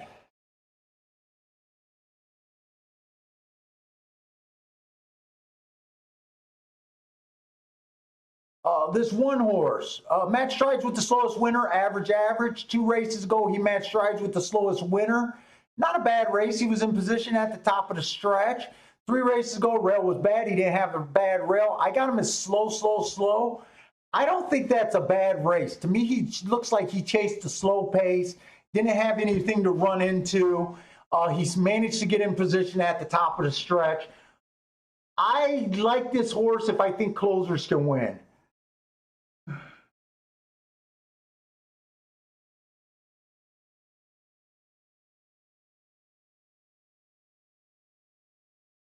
The 2 horse went pretty fast at the. He was 1 tick slower than the fastest winner at the first call. It was a stalking closing day. He kind of fell out of position. Oh. 2 races ago, he matched strides with the slowest winner, slow, and 3 races ago was average. I don't hate or like this horse. He's just in the race to me. This is a dirt race, right?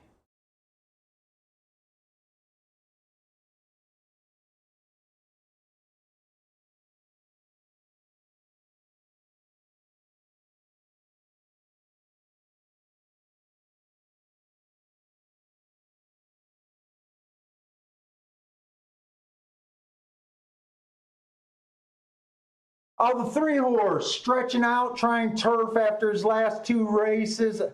Man, I should have looked up a turf race, right? I looked up the 2 sprints. Last race on the sprint, he was just average. 2 races ago, he was 1 tick slower than the fastest winner. I would have liked if I would have looked up those 2 route races instead of the 2 sprints. Oh, this is a dirt race, though. The 4 horse, match strides with the slowest winner, average fast. That's obviously a good race. 2 races back was a good race. He's on a 2 race win streak.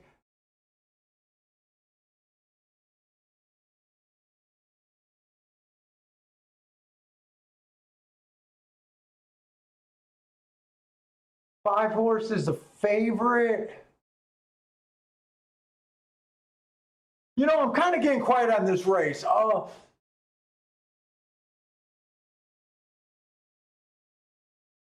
These horses all look the same to me. They just look the same. The 5 horse, match strides with the fastest winner last race, average on a stalking closing day. He tried to stalk and close. That race looks okay. 2 races back, he was kind of got a kind of a slowest pace of the day for the first 2 calls, then ended up speeding it up. Bad rail. He was in the 6th hole. All these horses look the same to me.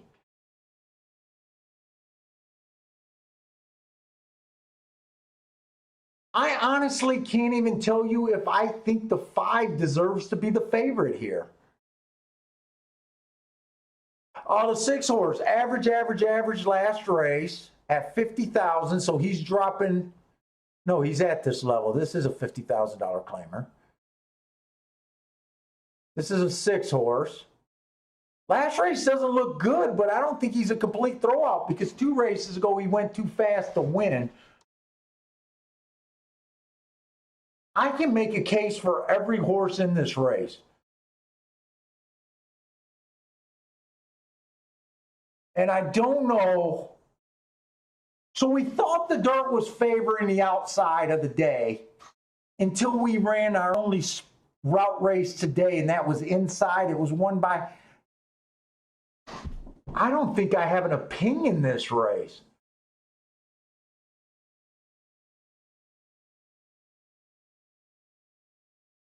Let's see, the one's coming off the back end.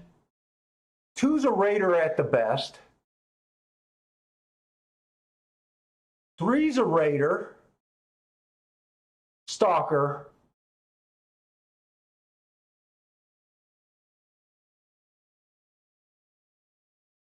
Four's a Stalker closer.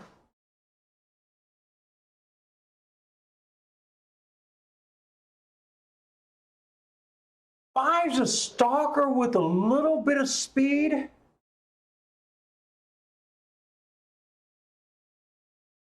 Six is a Stalker with a little speed. This is a tough race. Everyone in this race, I would say, at their core is kind of a Stalker closer. There's no need to lead type in this race.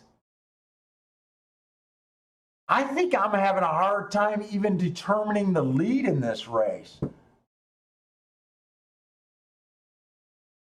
The three's coming out of sprints.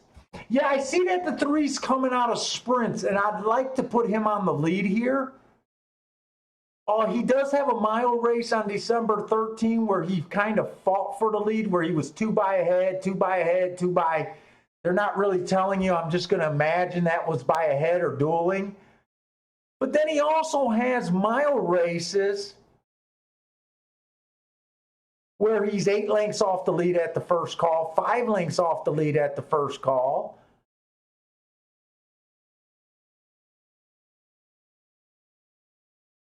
If I was a 3, I would gun him.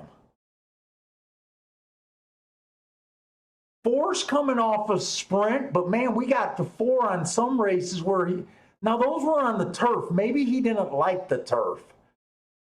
But we do have 1 mile race where he's coming from 9 lengths off and another mile race where he's coming from 4. I don't think he wants to lead. 5 almost had the lead 2 races ago. He was 1.25 lengths back on the first call, but he's not a need the lead. He rated to win.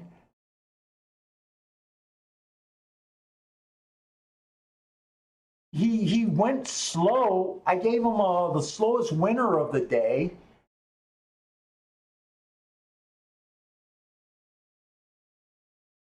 Six might be the speed horse, but 6 doesn't go to the lead all the time. I'm leaning towards maybe the 6 and the 3 goes. The 6 earned a heart and dueled going fast fractions 2 races ago. What do you guys think getting the lead here?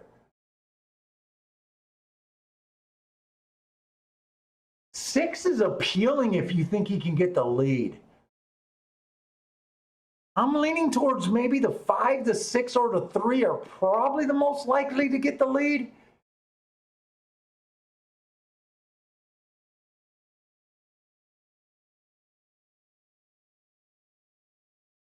Larry likes the 7. Elliot likes the 7. 7 looks like he's a stalker and should maybe be about 2 lengths. But in a race like this, you really need to figure out who gets the lead.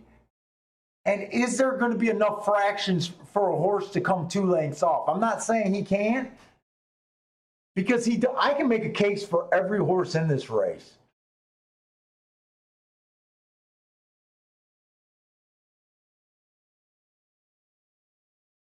I think 6 and 5 are probably the most likely to get the lead. Maybe the 3. I would hustle the 3.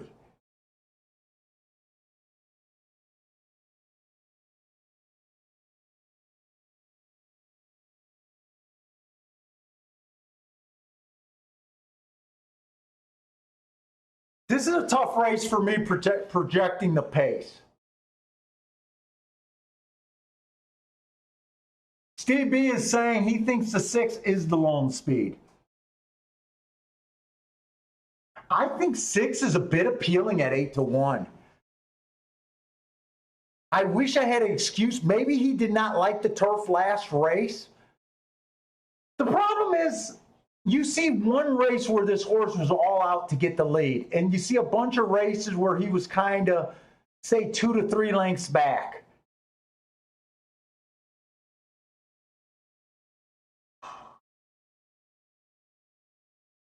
I'm almost thinking at 8-1, the 6 is worth a bit of a play.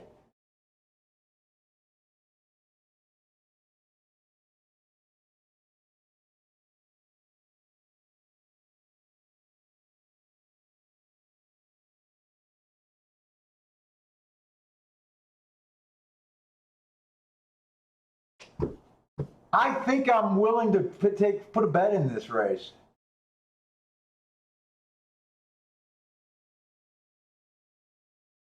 This is race 8.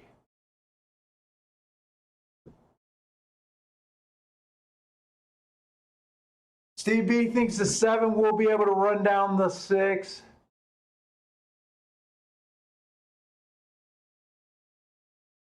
I wouldn't even argue with that. I think every horse in this race can win this race. For me to play this race, it's almost saying I want the 6 to get the lead, and I'm willing to take 8-1.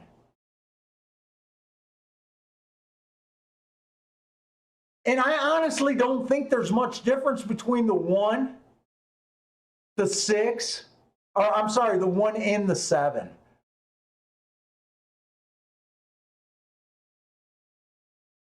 I know the 7 just beat the 1. Can I go Dutch?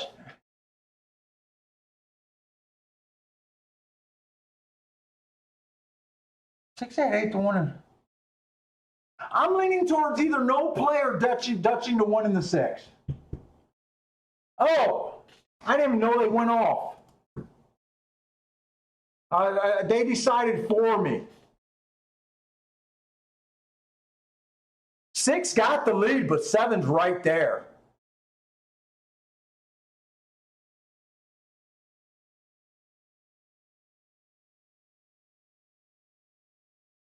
$23 flat.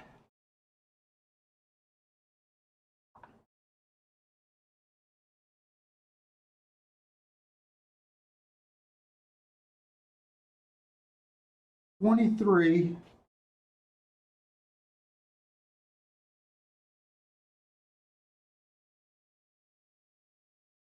Six looks dead here. 6 got the lead and he's still dead. Oh, 23, 45, and 3. They went 22 and 3 around that turn.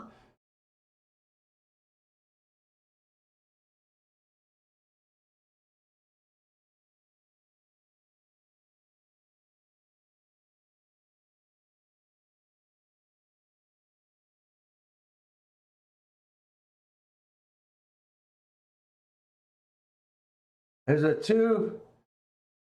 I think 4 is gone, but the 2 looks like he should be able to get second, doesn't he?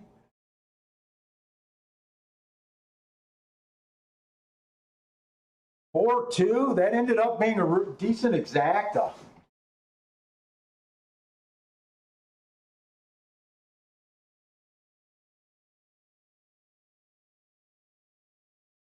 That's the 8th race.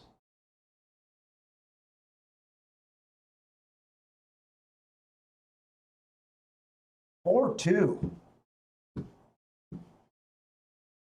I was so busy looking for the speed there.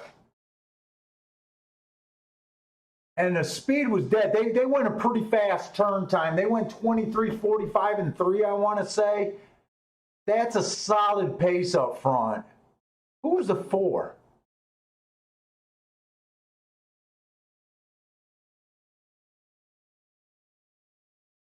And who was the 2?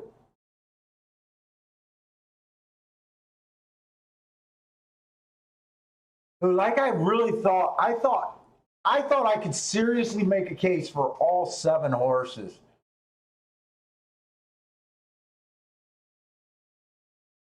I thought maybe whoever got the lead in that race would be I was kind of thinking, I was kind of so focused on the front end speed because I thought that by nature most of these horses were a bunch of stalking. I did not see that fast of a pace. I'm a little surprised. The 23 I was okay with, but when they went 45 and 3, and they went 69 and 3 at the 6 furlong, but that actually was a much faster race than I thought it was going to be ran there. Oh, Scott White hit the exacta. Nice hit there. Rex needed Genghis or whatever. Who was Genghis? Or is that a joke? Oh no, that's the 6 horse.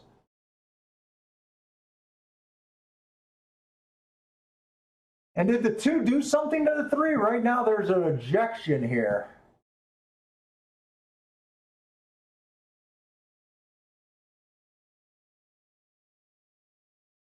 Two came over on the 3, but the 3 was riding awfully passive. I don't know if I would punish this 2 for this.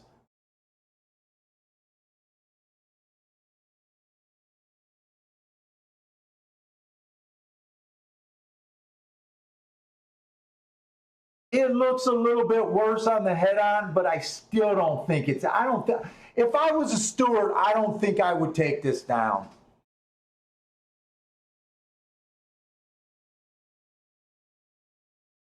Yeah, when you think you got a horse that might be lone speed, you don't want to rewatch the race and be like, yeah, that was a lot faster than I thought. I could see why the 6 and the 7 wasn't there. The 4 kind of got the gravy spot. The 2 just closed on beating horses. I don't even remember what the 5 did. Scott, I'm rooting for you. If I was a steward, my vote is they don't take this down.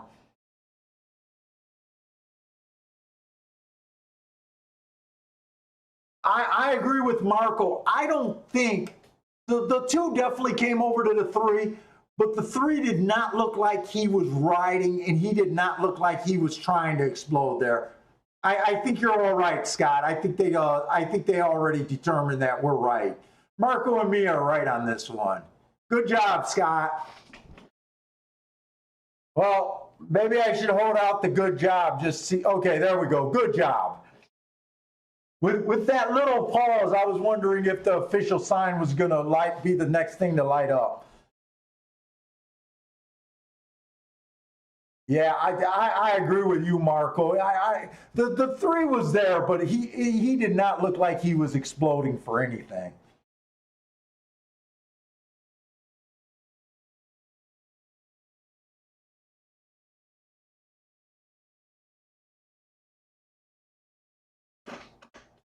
Maybe it cost him 3rd, but is there much of a difference between 3rd and 4th place money? That I don't know.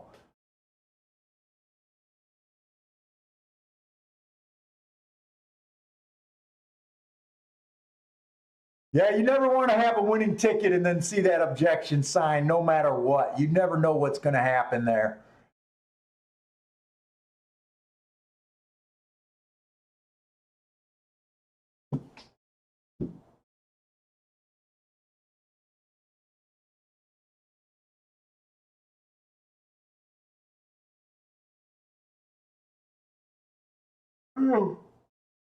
I only got one more race. I'll look at this last race at Gulfstream. Right now I'm just combing, looking at a bunch of results right now.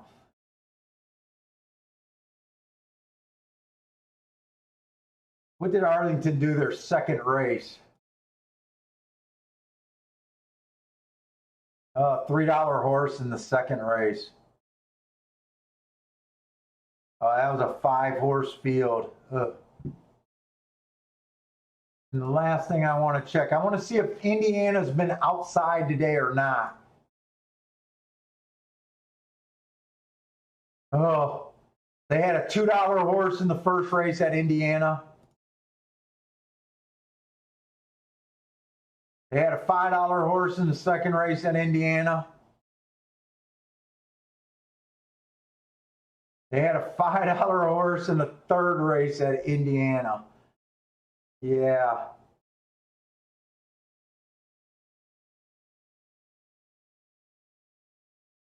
Jesus Christ. I just opened up the chart for that third race of Indiana. It was a 6-horse field.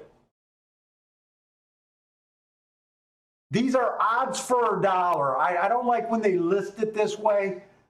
The 7-horse was 1.5 odds for $1. The 2-horse was 1.7 odds for $1. The 1-horse was 1.7 odds for $1, and they weren't coupled.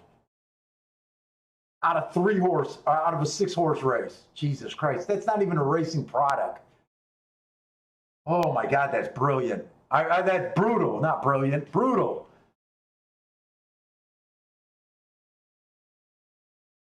Brutal.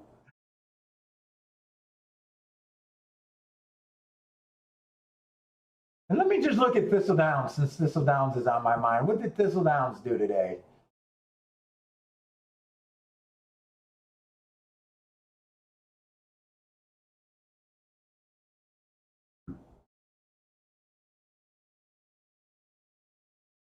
Oh, first race at Thistledowns, they had a $78 winner.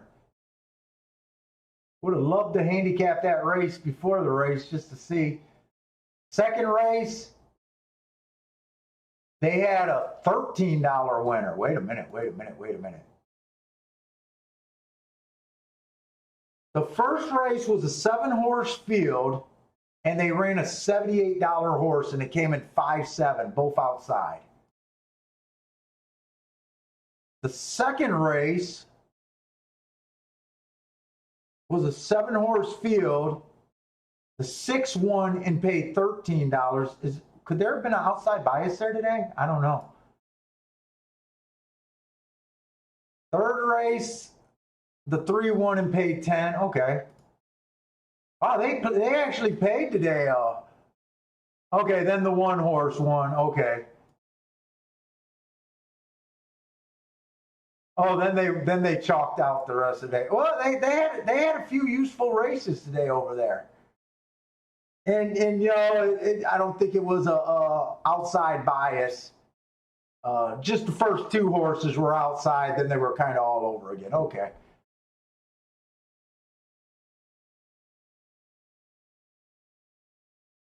All right, where we at? We just got Gulfstream's last race. My Twin Spires is still up. I got video. Oh no, that's Bet America. My Twin Spires is still working. I got video. I don't know if I can make a bet, but it seems to be up.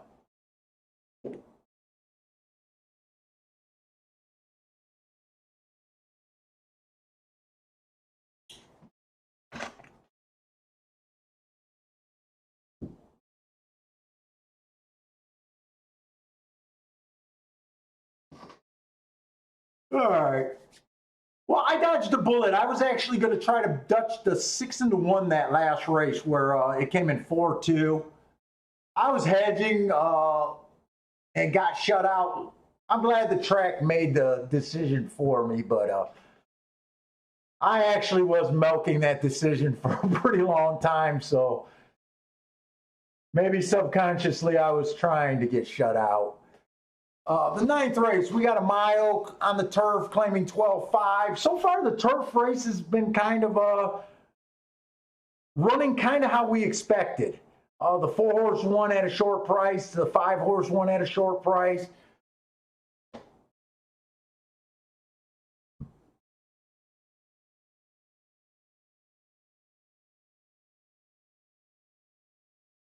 Dude, that's good handicapping, Marco Lou. That's what you want to do.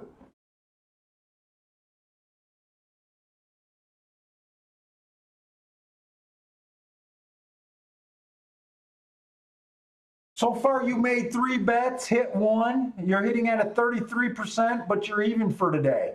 Nothing's wrong with that.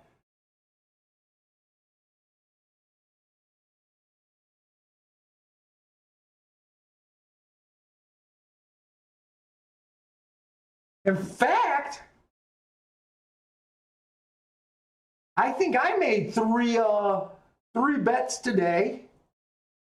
I only hit a double, and that put me up for today. Unless I mess it up in the last race, which I might bet, but I don't think I'll bet everything into the last race. But yeah, I mean, that's really how it is. I always believe, I think you should try to operate out of this racing. Like, I always try to tell people, if you hit one race, you need that race to put you up for today. If you know everything works out. Now, if if your main opinion comes in, if you back into it, it might break you even, or might lose, cause less losing. But for the most part, that's almost how you want to play, like a sniper. And hitting 1 out of 3 bets is fucking sniping. Hitting at a 33% rate is sniping in this game. So we got a Mile on the Turf claiming 12.5. They're cheap horses. This is the level I like. Got a nice full field. And actually, I think the betting board does not look bad here. Let's see, we got a 5-2 favorite in the 3-horse, and odds on quite a few horses. Let's go through this and see what the hell we might find. Oh, the one, slow last race, slow, 2 races ago. He dropped in class at this level for the first time last race. You got to watch these horses second and third time off the drop. Might be good. He got beat by a horse in this race. But so far, he just looks slow. Let me see something. Something in that race it's kind of making me want to look up that racing day. Document. Come on. Gulfstream Park. July 24th. All right, so that race, there was nothing but dirt races. There was 4 dirt races. They stalked everyone. Oh, you know what? That looks like a day where the outside of the track was kind of good. This horse was in the 4-hole off the drop. He was 4 wide according to the comments. Anything special about that race? 4th race of the day. It was kind of the slowest race of the day, but not by much. It was a really chalky day, too. Yeah, I think that rabbit hole didn't point out anything. Okay, I probably spent too much time on him. Oh, it's 2-horse. Last race was just average. We don't have the first fraction. It was marathon. 2 races ago, average at this level, nowhere near contention at the top of the stretch. 3 races ago, rail was bad. He was in the 3-hole. Said he was bumped. Maybe I could have put an asterisk, but he hasn't improved that much his next 2 races. I don't know. Let's keep looking. The 3-horse. Average at the first call, next two, he was the fastest winner at the 2nd furlong and the 6th furlong mark that race. He won that race. Okay, that's a good race. 2 races back. Oh, he earned a big 2nd while being a closer. That's the big indicator. So he won right after that at 5-2 and a class drop.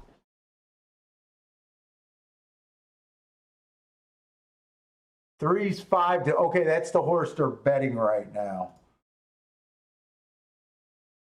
Steve likes the 8 this race. 4's Matt Strides with the slowest winner, slow, running at a bit of a lower level. Nowhere near position at the top of the stretch. He's trying turf again. His turf record, I usually don't look at this, but I do notice that he's never won on the turf out of 5 races. 2 races back, he Matt Strides with the slowest winner, then was slow. Racing at a lower level. He's actually stepping up. He's not that interesting, I guess. The 5 horse. Slow last race while sprinting. Nothing tells. Okay, that's a throwout race. This horse does not look like a sprinter. All his other races were routes. He looks like a stalker to even a closer, so I don't expect him to do anything on a sprint. Throw that race out. 2 races back. He was fast at the first call, average at the second call, then just fell apart. And 3 races ago, rail was bad. He was off the inside, and he still managed to be slow. Not too appealing there. The 7 horse, marathon on the turf last race. This is a turf race, just shorter. Slow off a layoff.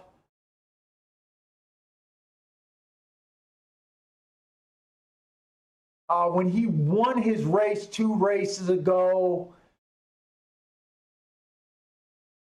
he just was average, match strides with the slowest winner. So he had an average pace. He managed to get a 2-length lead at the top of the stretch. Oh, wow. He finished that race at 51-1. But I don't know. There's nothing appealing right now. All right, the 8 horse looks a little appealing other than his odds. He's making a monster class drop. Jesus Christ. Let's just say it's a monster class drop and it borders on really suspicious. Let's just not even say it borders on suspicious. It's fucking suspicious. This horse ran a nice competitive race, last race on the turf for $40,000.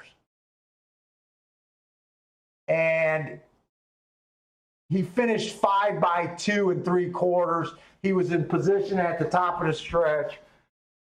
I don't know why they're doing a fire sale.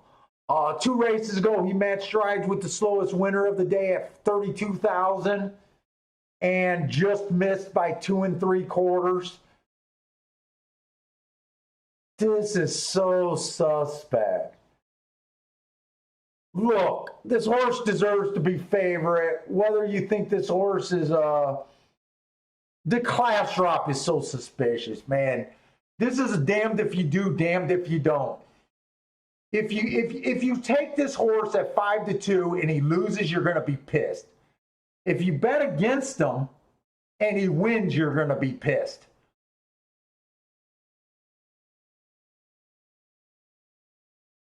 I call him a damned if you do, damned if you don't. Ugh. And we don't know. Are they dropping him because they're desperate? Are they dropping him because he went bad last race?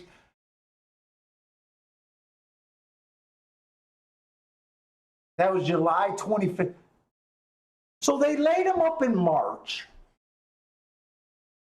They dropped him from 32,000. He ran his same speed figure as he was before the layoff. I don't know. This is so suspicious. If you were a trainer or owner, I don't think you'd be pissed at that effort. Next race, his speed figure went up a little bit. You also went up in class a little bit. He didn't embarrass Jesus Christ.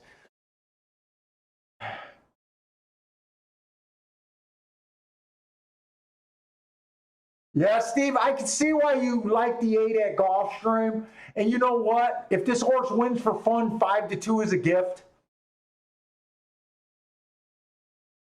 But then you look at this and say, hey, I'm getting 5-2 on this horse. Why? This horse looks like, in all honesty, if you knew this horse was healthy, this horse is supposed to be 1-2. 3-5.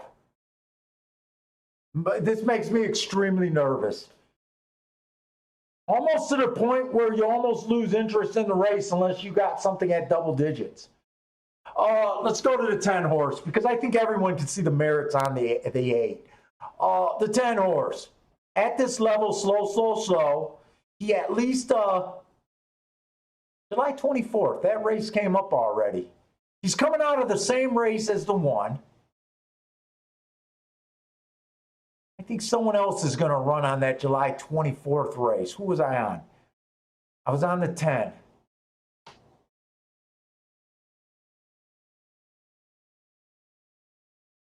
The 1, the 10, and the 12 are all coming off of July 24th. I kind of looked that race up and thought it was kind of an interesting race. They were kind of stalking that day. That's a little interesting to me here. 2 races back, he earned a nice speed figure, 83. He went fast for the first call. He matched strides with the fastest winner of the day. He won that race by being the slowest winner of the day, so he got a nice relaxing. That race, I think, is good enough to win this race, depending on your opinion of the 8 horse. He's a little interesting. The 11 is definitely interesting. He went too fast to win. When you earn 2 hearts, usually you got to be a front speed horse to earn hearts from me, usually. This horse was actually a deep stalker, almost a closer that day, and he earned hearts. That's usually a really good indication that horses are going to run. He's, what, 9-2 or 5-2? Looks like 9-2. He's interesting. He also, so he's a little interesting. He's kind of like the 8 horse. This horse was running at a little bit higher level, 16,000, 20,000, up as high as 35,000. He was getting some checks. They laid him off a claim, right? They dropped him to 12.5, non-winners of 3 lifetime.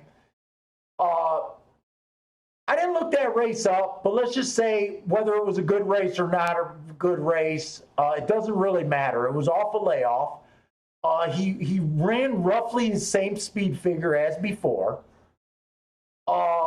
They ran him again at claiming 12.5, but it is a step up because that first race was non-winners of 3 lifetime. This is a sneaky little step up. That was against Open Company, horses that could have won more than 3 races.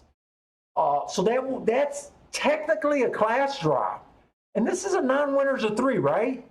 Oh, no, this is an Open 12. Okay, so he's staying at this level. He earned 2 hearts while closing. This horse is a little appealing. His odds are coming. Well, no, he's still 9-2.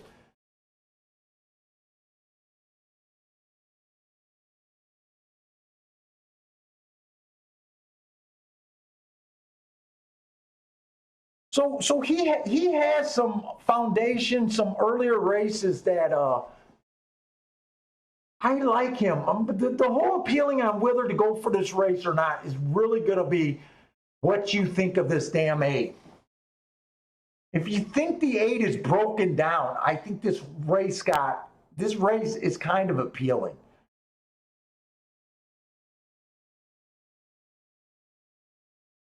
The 12 horse, right? I'm on the 12 horse. Match strides with the slowest winner, slow. That was that July 24th race. The 10 ran a much better race, and so did the 1. I think the 1 ran a good race that race, even though he was 3/11. I don't think this 1 wanted to chase that pace. I think this horse is more of a closer plotter that was forced to be closer to the pace than ever before. I think that if he runs a closing, he has a little upside here. The 10 I like coming out of that same race. He was actually trying to be on the speed.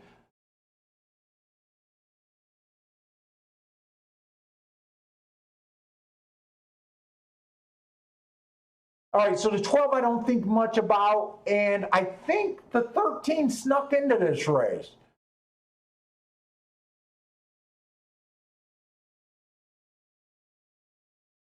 "13 snuck into this damn race, huh?"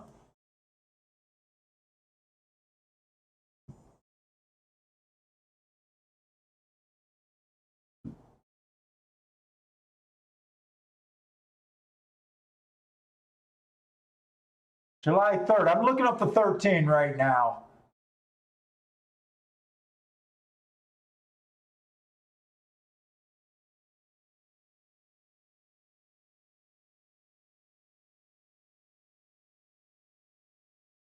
The 13's last race was a heart-heart triangle.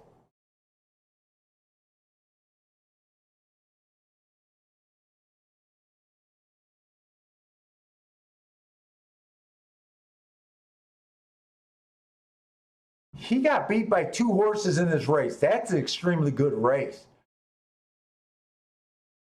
The 11 beat him. And who was the other horse coming out of that? Who is this KKK horse? The 11 ran second. Who's the KKK horse? KKKT. Who is that?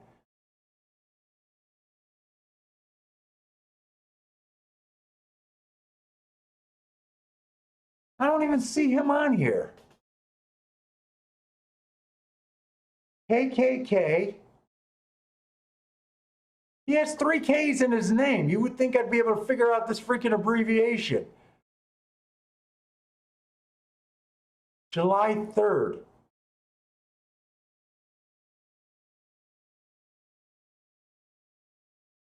Oh, it's the 3 horse. Wow, that's what they went with, KKK? It's Keepsake Kitten or something like that. Keepsake Kitten. All right, that's why that abbreviation. So the 3 beat him.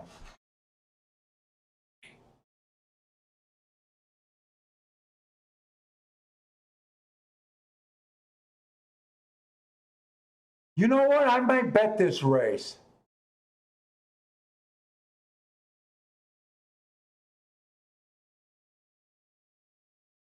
I'm going to assume that the 8 is bad. I'm going to cut my bet down, and I'm going to play this race like I think the 8 is bad. This horse, in all honesty, if he was right, I would think this horse should have been 3-5. He was just 3-1. Now the public is saying, I can't believe I'm getting 3-1, and they're jumping on this horse.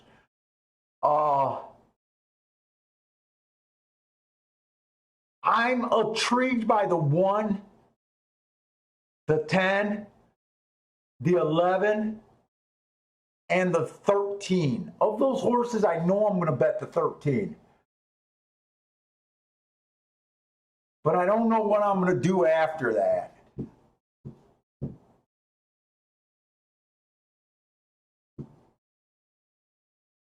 Who's a horse that earned hearts while closing? I'm going to Dutch. This is what I'm going to do. I'm just going to Dutch the 11 and the 13. That's what I'm doing.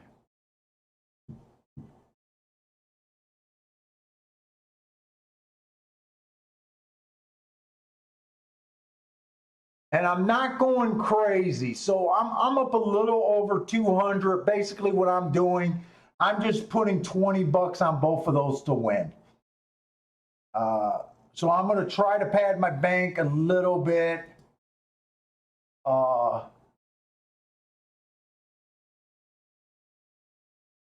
This bet makes sense if we can beat the 8. Let me see what the exact is 8 on top of the 11 and 13 are going to be.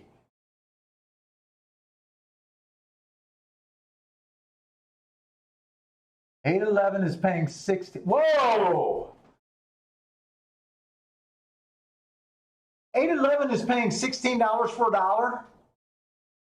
$8.13 is paying 106. You know what? I'm going a little bit more into this race. I'm just going to go $5 exact as 8 on top of the 1, 10, 11, 13. So I'm actually putting 60 into the race.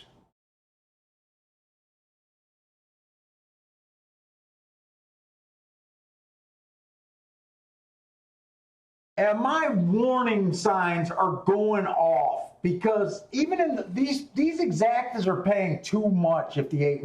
I almost think the 8's dead. I'm putting that last bet in almost as a security saver. So if I lose this bet, I'll roughly be up about 150. But if I win this bet, especially if the 13 wins at 14 to 1, I can, for very cheap, I can add to my bankroll. So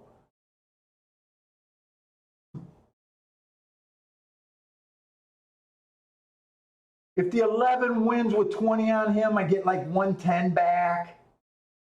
I mean, it's like getting an extra 50 bucks for today.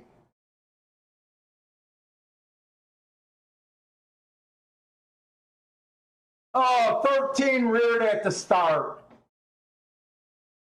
Thanks.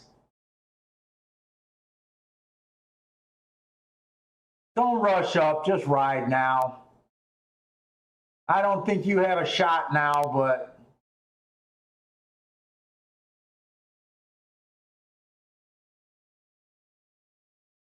who's this 5 on the lead at 40 to 1? Who the hell is this guy? That's not this race.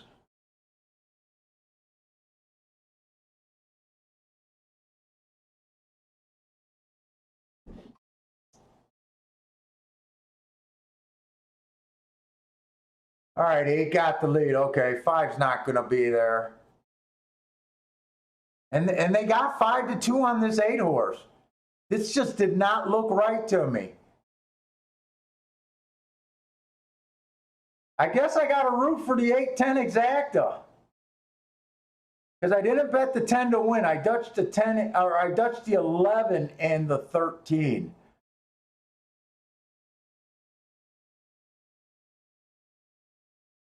I think 10's the only one that can save me here.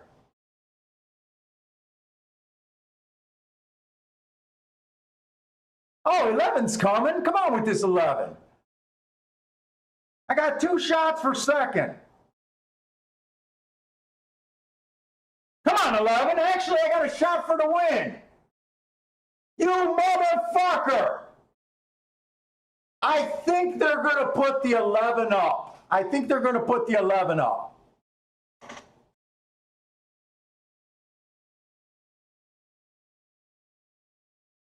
Well, they worked some Band-Aid magic on this 8 horse, but I think it's going to fall apart here.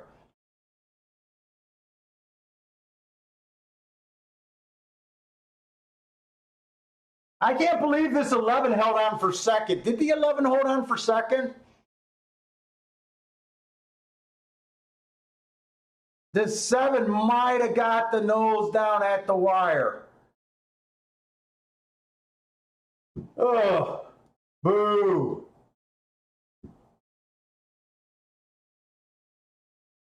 Oh, Dim Sun is saying that the 7 got set. You know what? In real time, I thought the 11 came.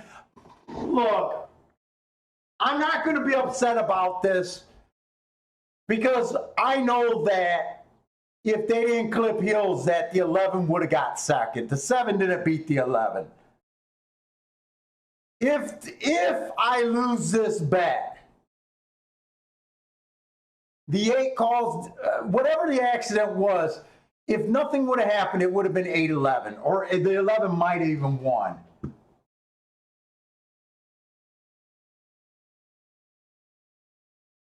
And I don't even know. Okay, so the 8 definitely went out. Did the 11 get? Okay, 11 got second. All right, so now I don't have to be mad anywhere. Okay, the 11 did get second. So, okay, the 8 came out and over. The 11 ran up the 8's ass, but it was the 8's fault that the 11 did that. Because the 11 can't say in his mind, hey, this horse is going to go over 5 pass. I got to watch it. Or am I wrong on that? So I'm either going to hit this exacta or I'm going to hit this win ticket.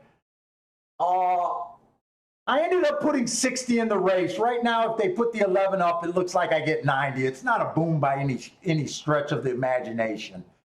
I'll get 90 on a $20 bet, or I'm going to hit a $5 exacta, 811. I think that was paying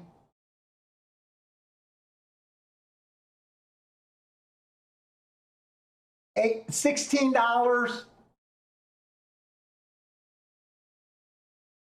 So I get 16 5 times. That's going to be 70 something dollars. No matter what, it's not a boom.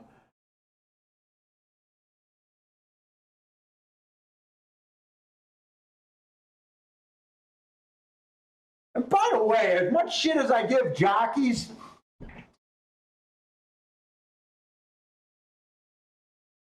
I think this 11 did a phenomenal job just by getting second, to be honest. He could have got fucking killed there.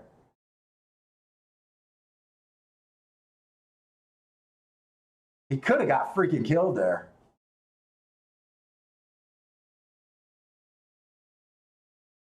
Yeah, seven's not involved. It's either going to be, damn, I'm pinching my nuts. Oh my God. Ah, fuck, that hurt.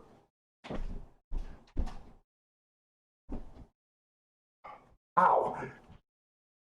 Yeah, it's either going to be 8-11-7. They're either going to leave it or it's going to be 11-8-7. The seven's not involved in this. Looks like the 8 broke down.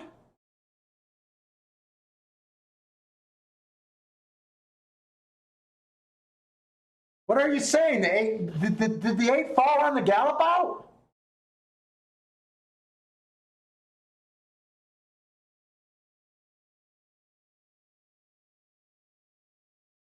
Or are you saying he broke down because he faded so badly?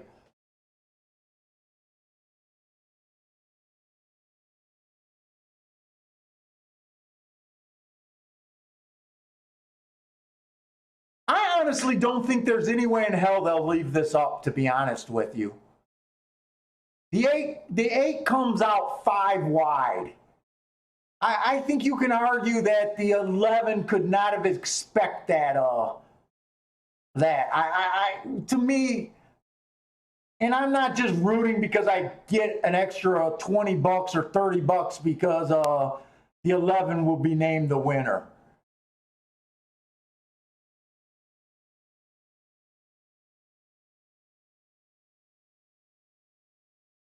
You're saying it looks like the front leg?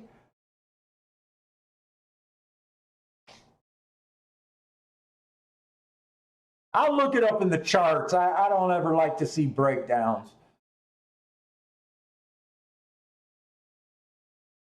Yeah, I don't think there's any question this gets taken down. I don't think there's any question.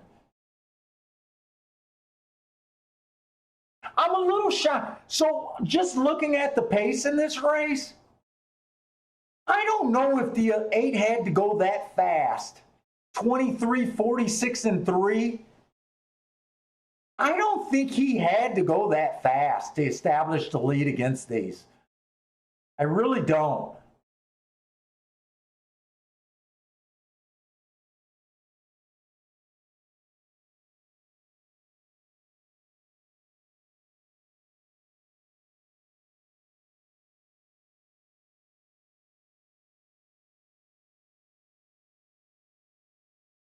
Oh no, Larry, the 8 didn't do nothing intentional. He just, for whatever reason, lost those places. Probably tiredness. It doesn't have to be an intentional thing to be taken down. The way the jockey reacted, the jockey was just a passenger at that point. He went from thinking he had that race won to, oh my God, where is this horse going under me?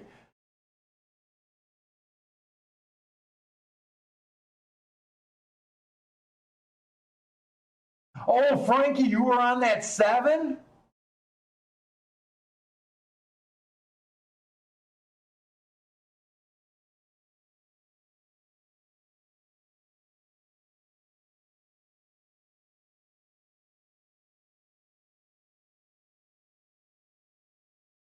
was that 7?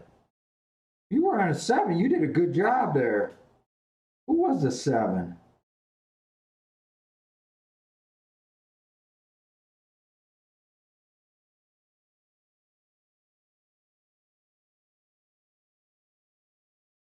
Yeah, 7 wasn't on my radar. You were in a good race.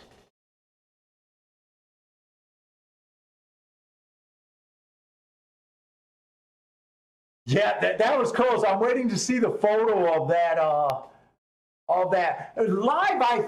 I thought the 11 beat the 7, but in all honesty, I was watching the 11 so closely that I didn't have focus during the replay. I thought there was a real chance that they ran first and third, that the 7 did snap them.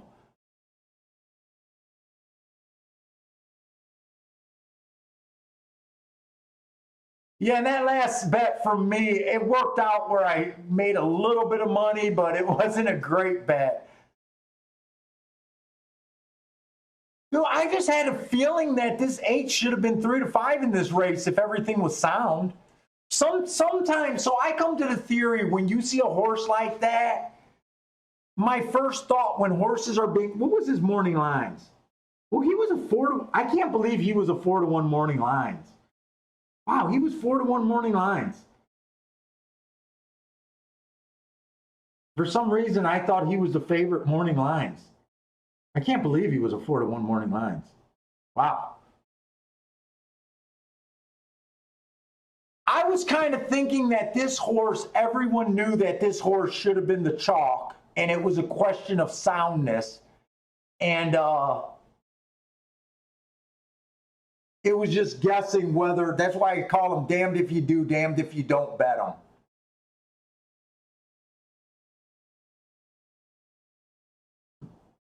I almost want to watch this replay again just to see the,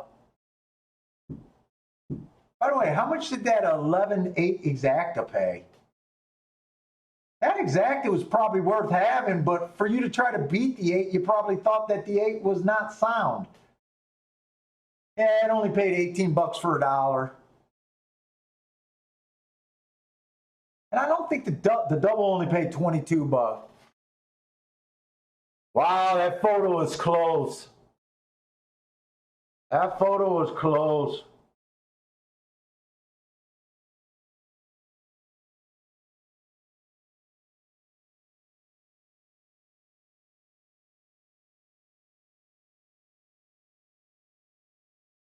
You know, I almost wonder if the 8 actually got tired, or did the 8 veer away from the rail because he got spooked? I don't know.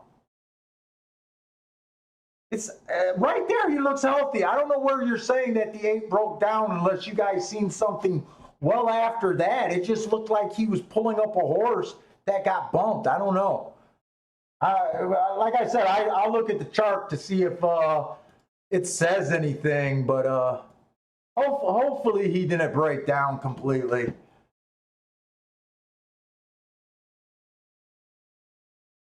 All right, guys. Well, I'm all done for today. Bill plans on being here tomorrow for the show. I got a pretty good start on Gulfstream starting for handicapping for tomorrow. I'm going to try to add a second track, even though I like these slow days like this, as long as the track we're not playing boring. Hopefully tomorrow it'll be an outside bias maybe on the dirt. It would be nice if we could have that again, but thanks for joining me today. Like always, love you guys contributing and watching us and joining in the chat. But tomorrow, probably at the same time. Good luck if you guys are playing, and take it easy, guys.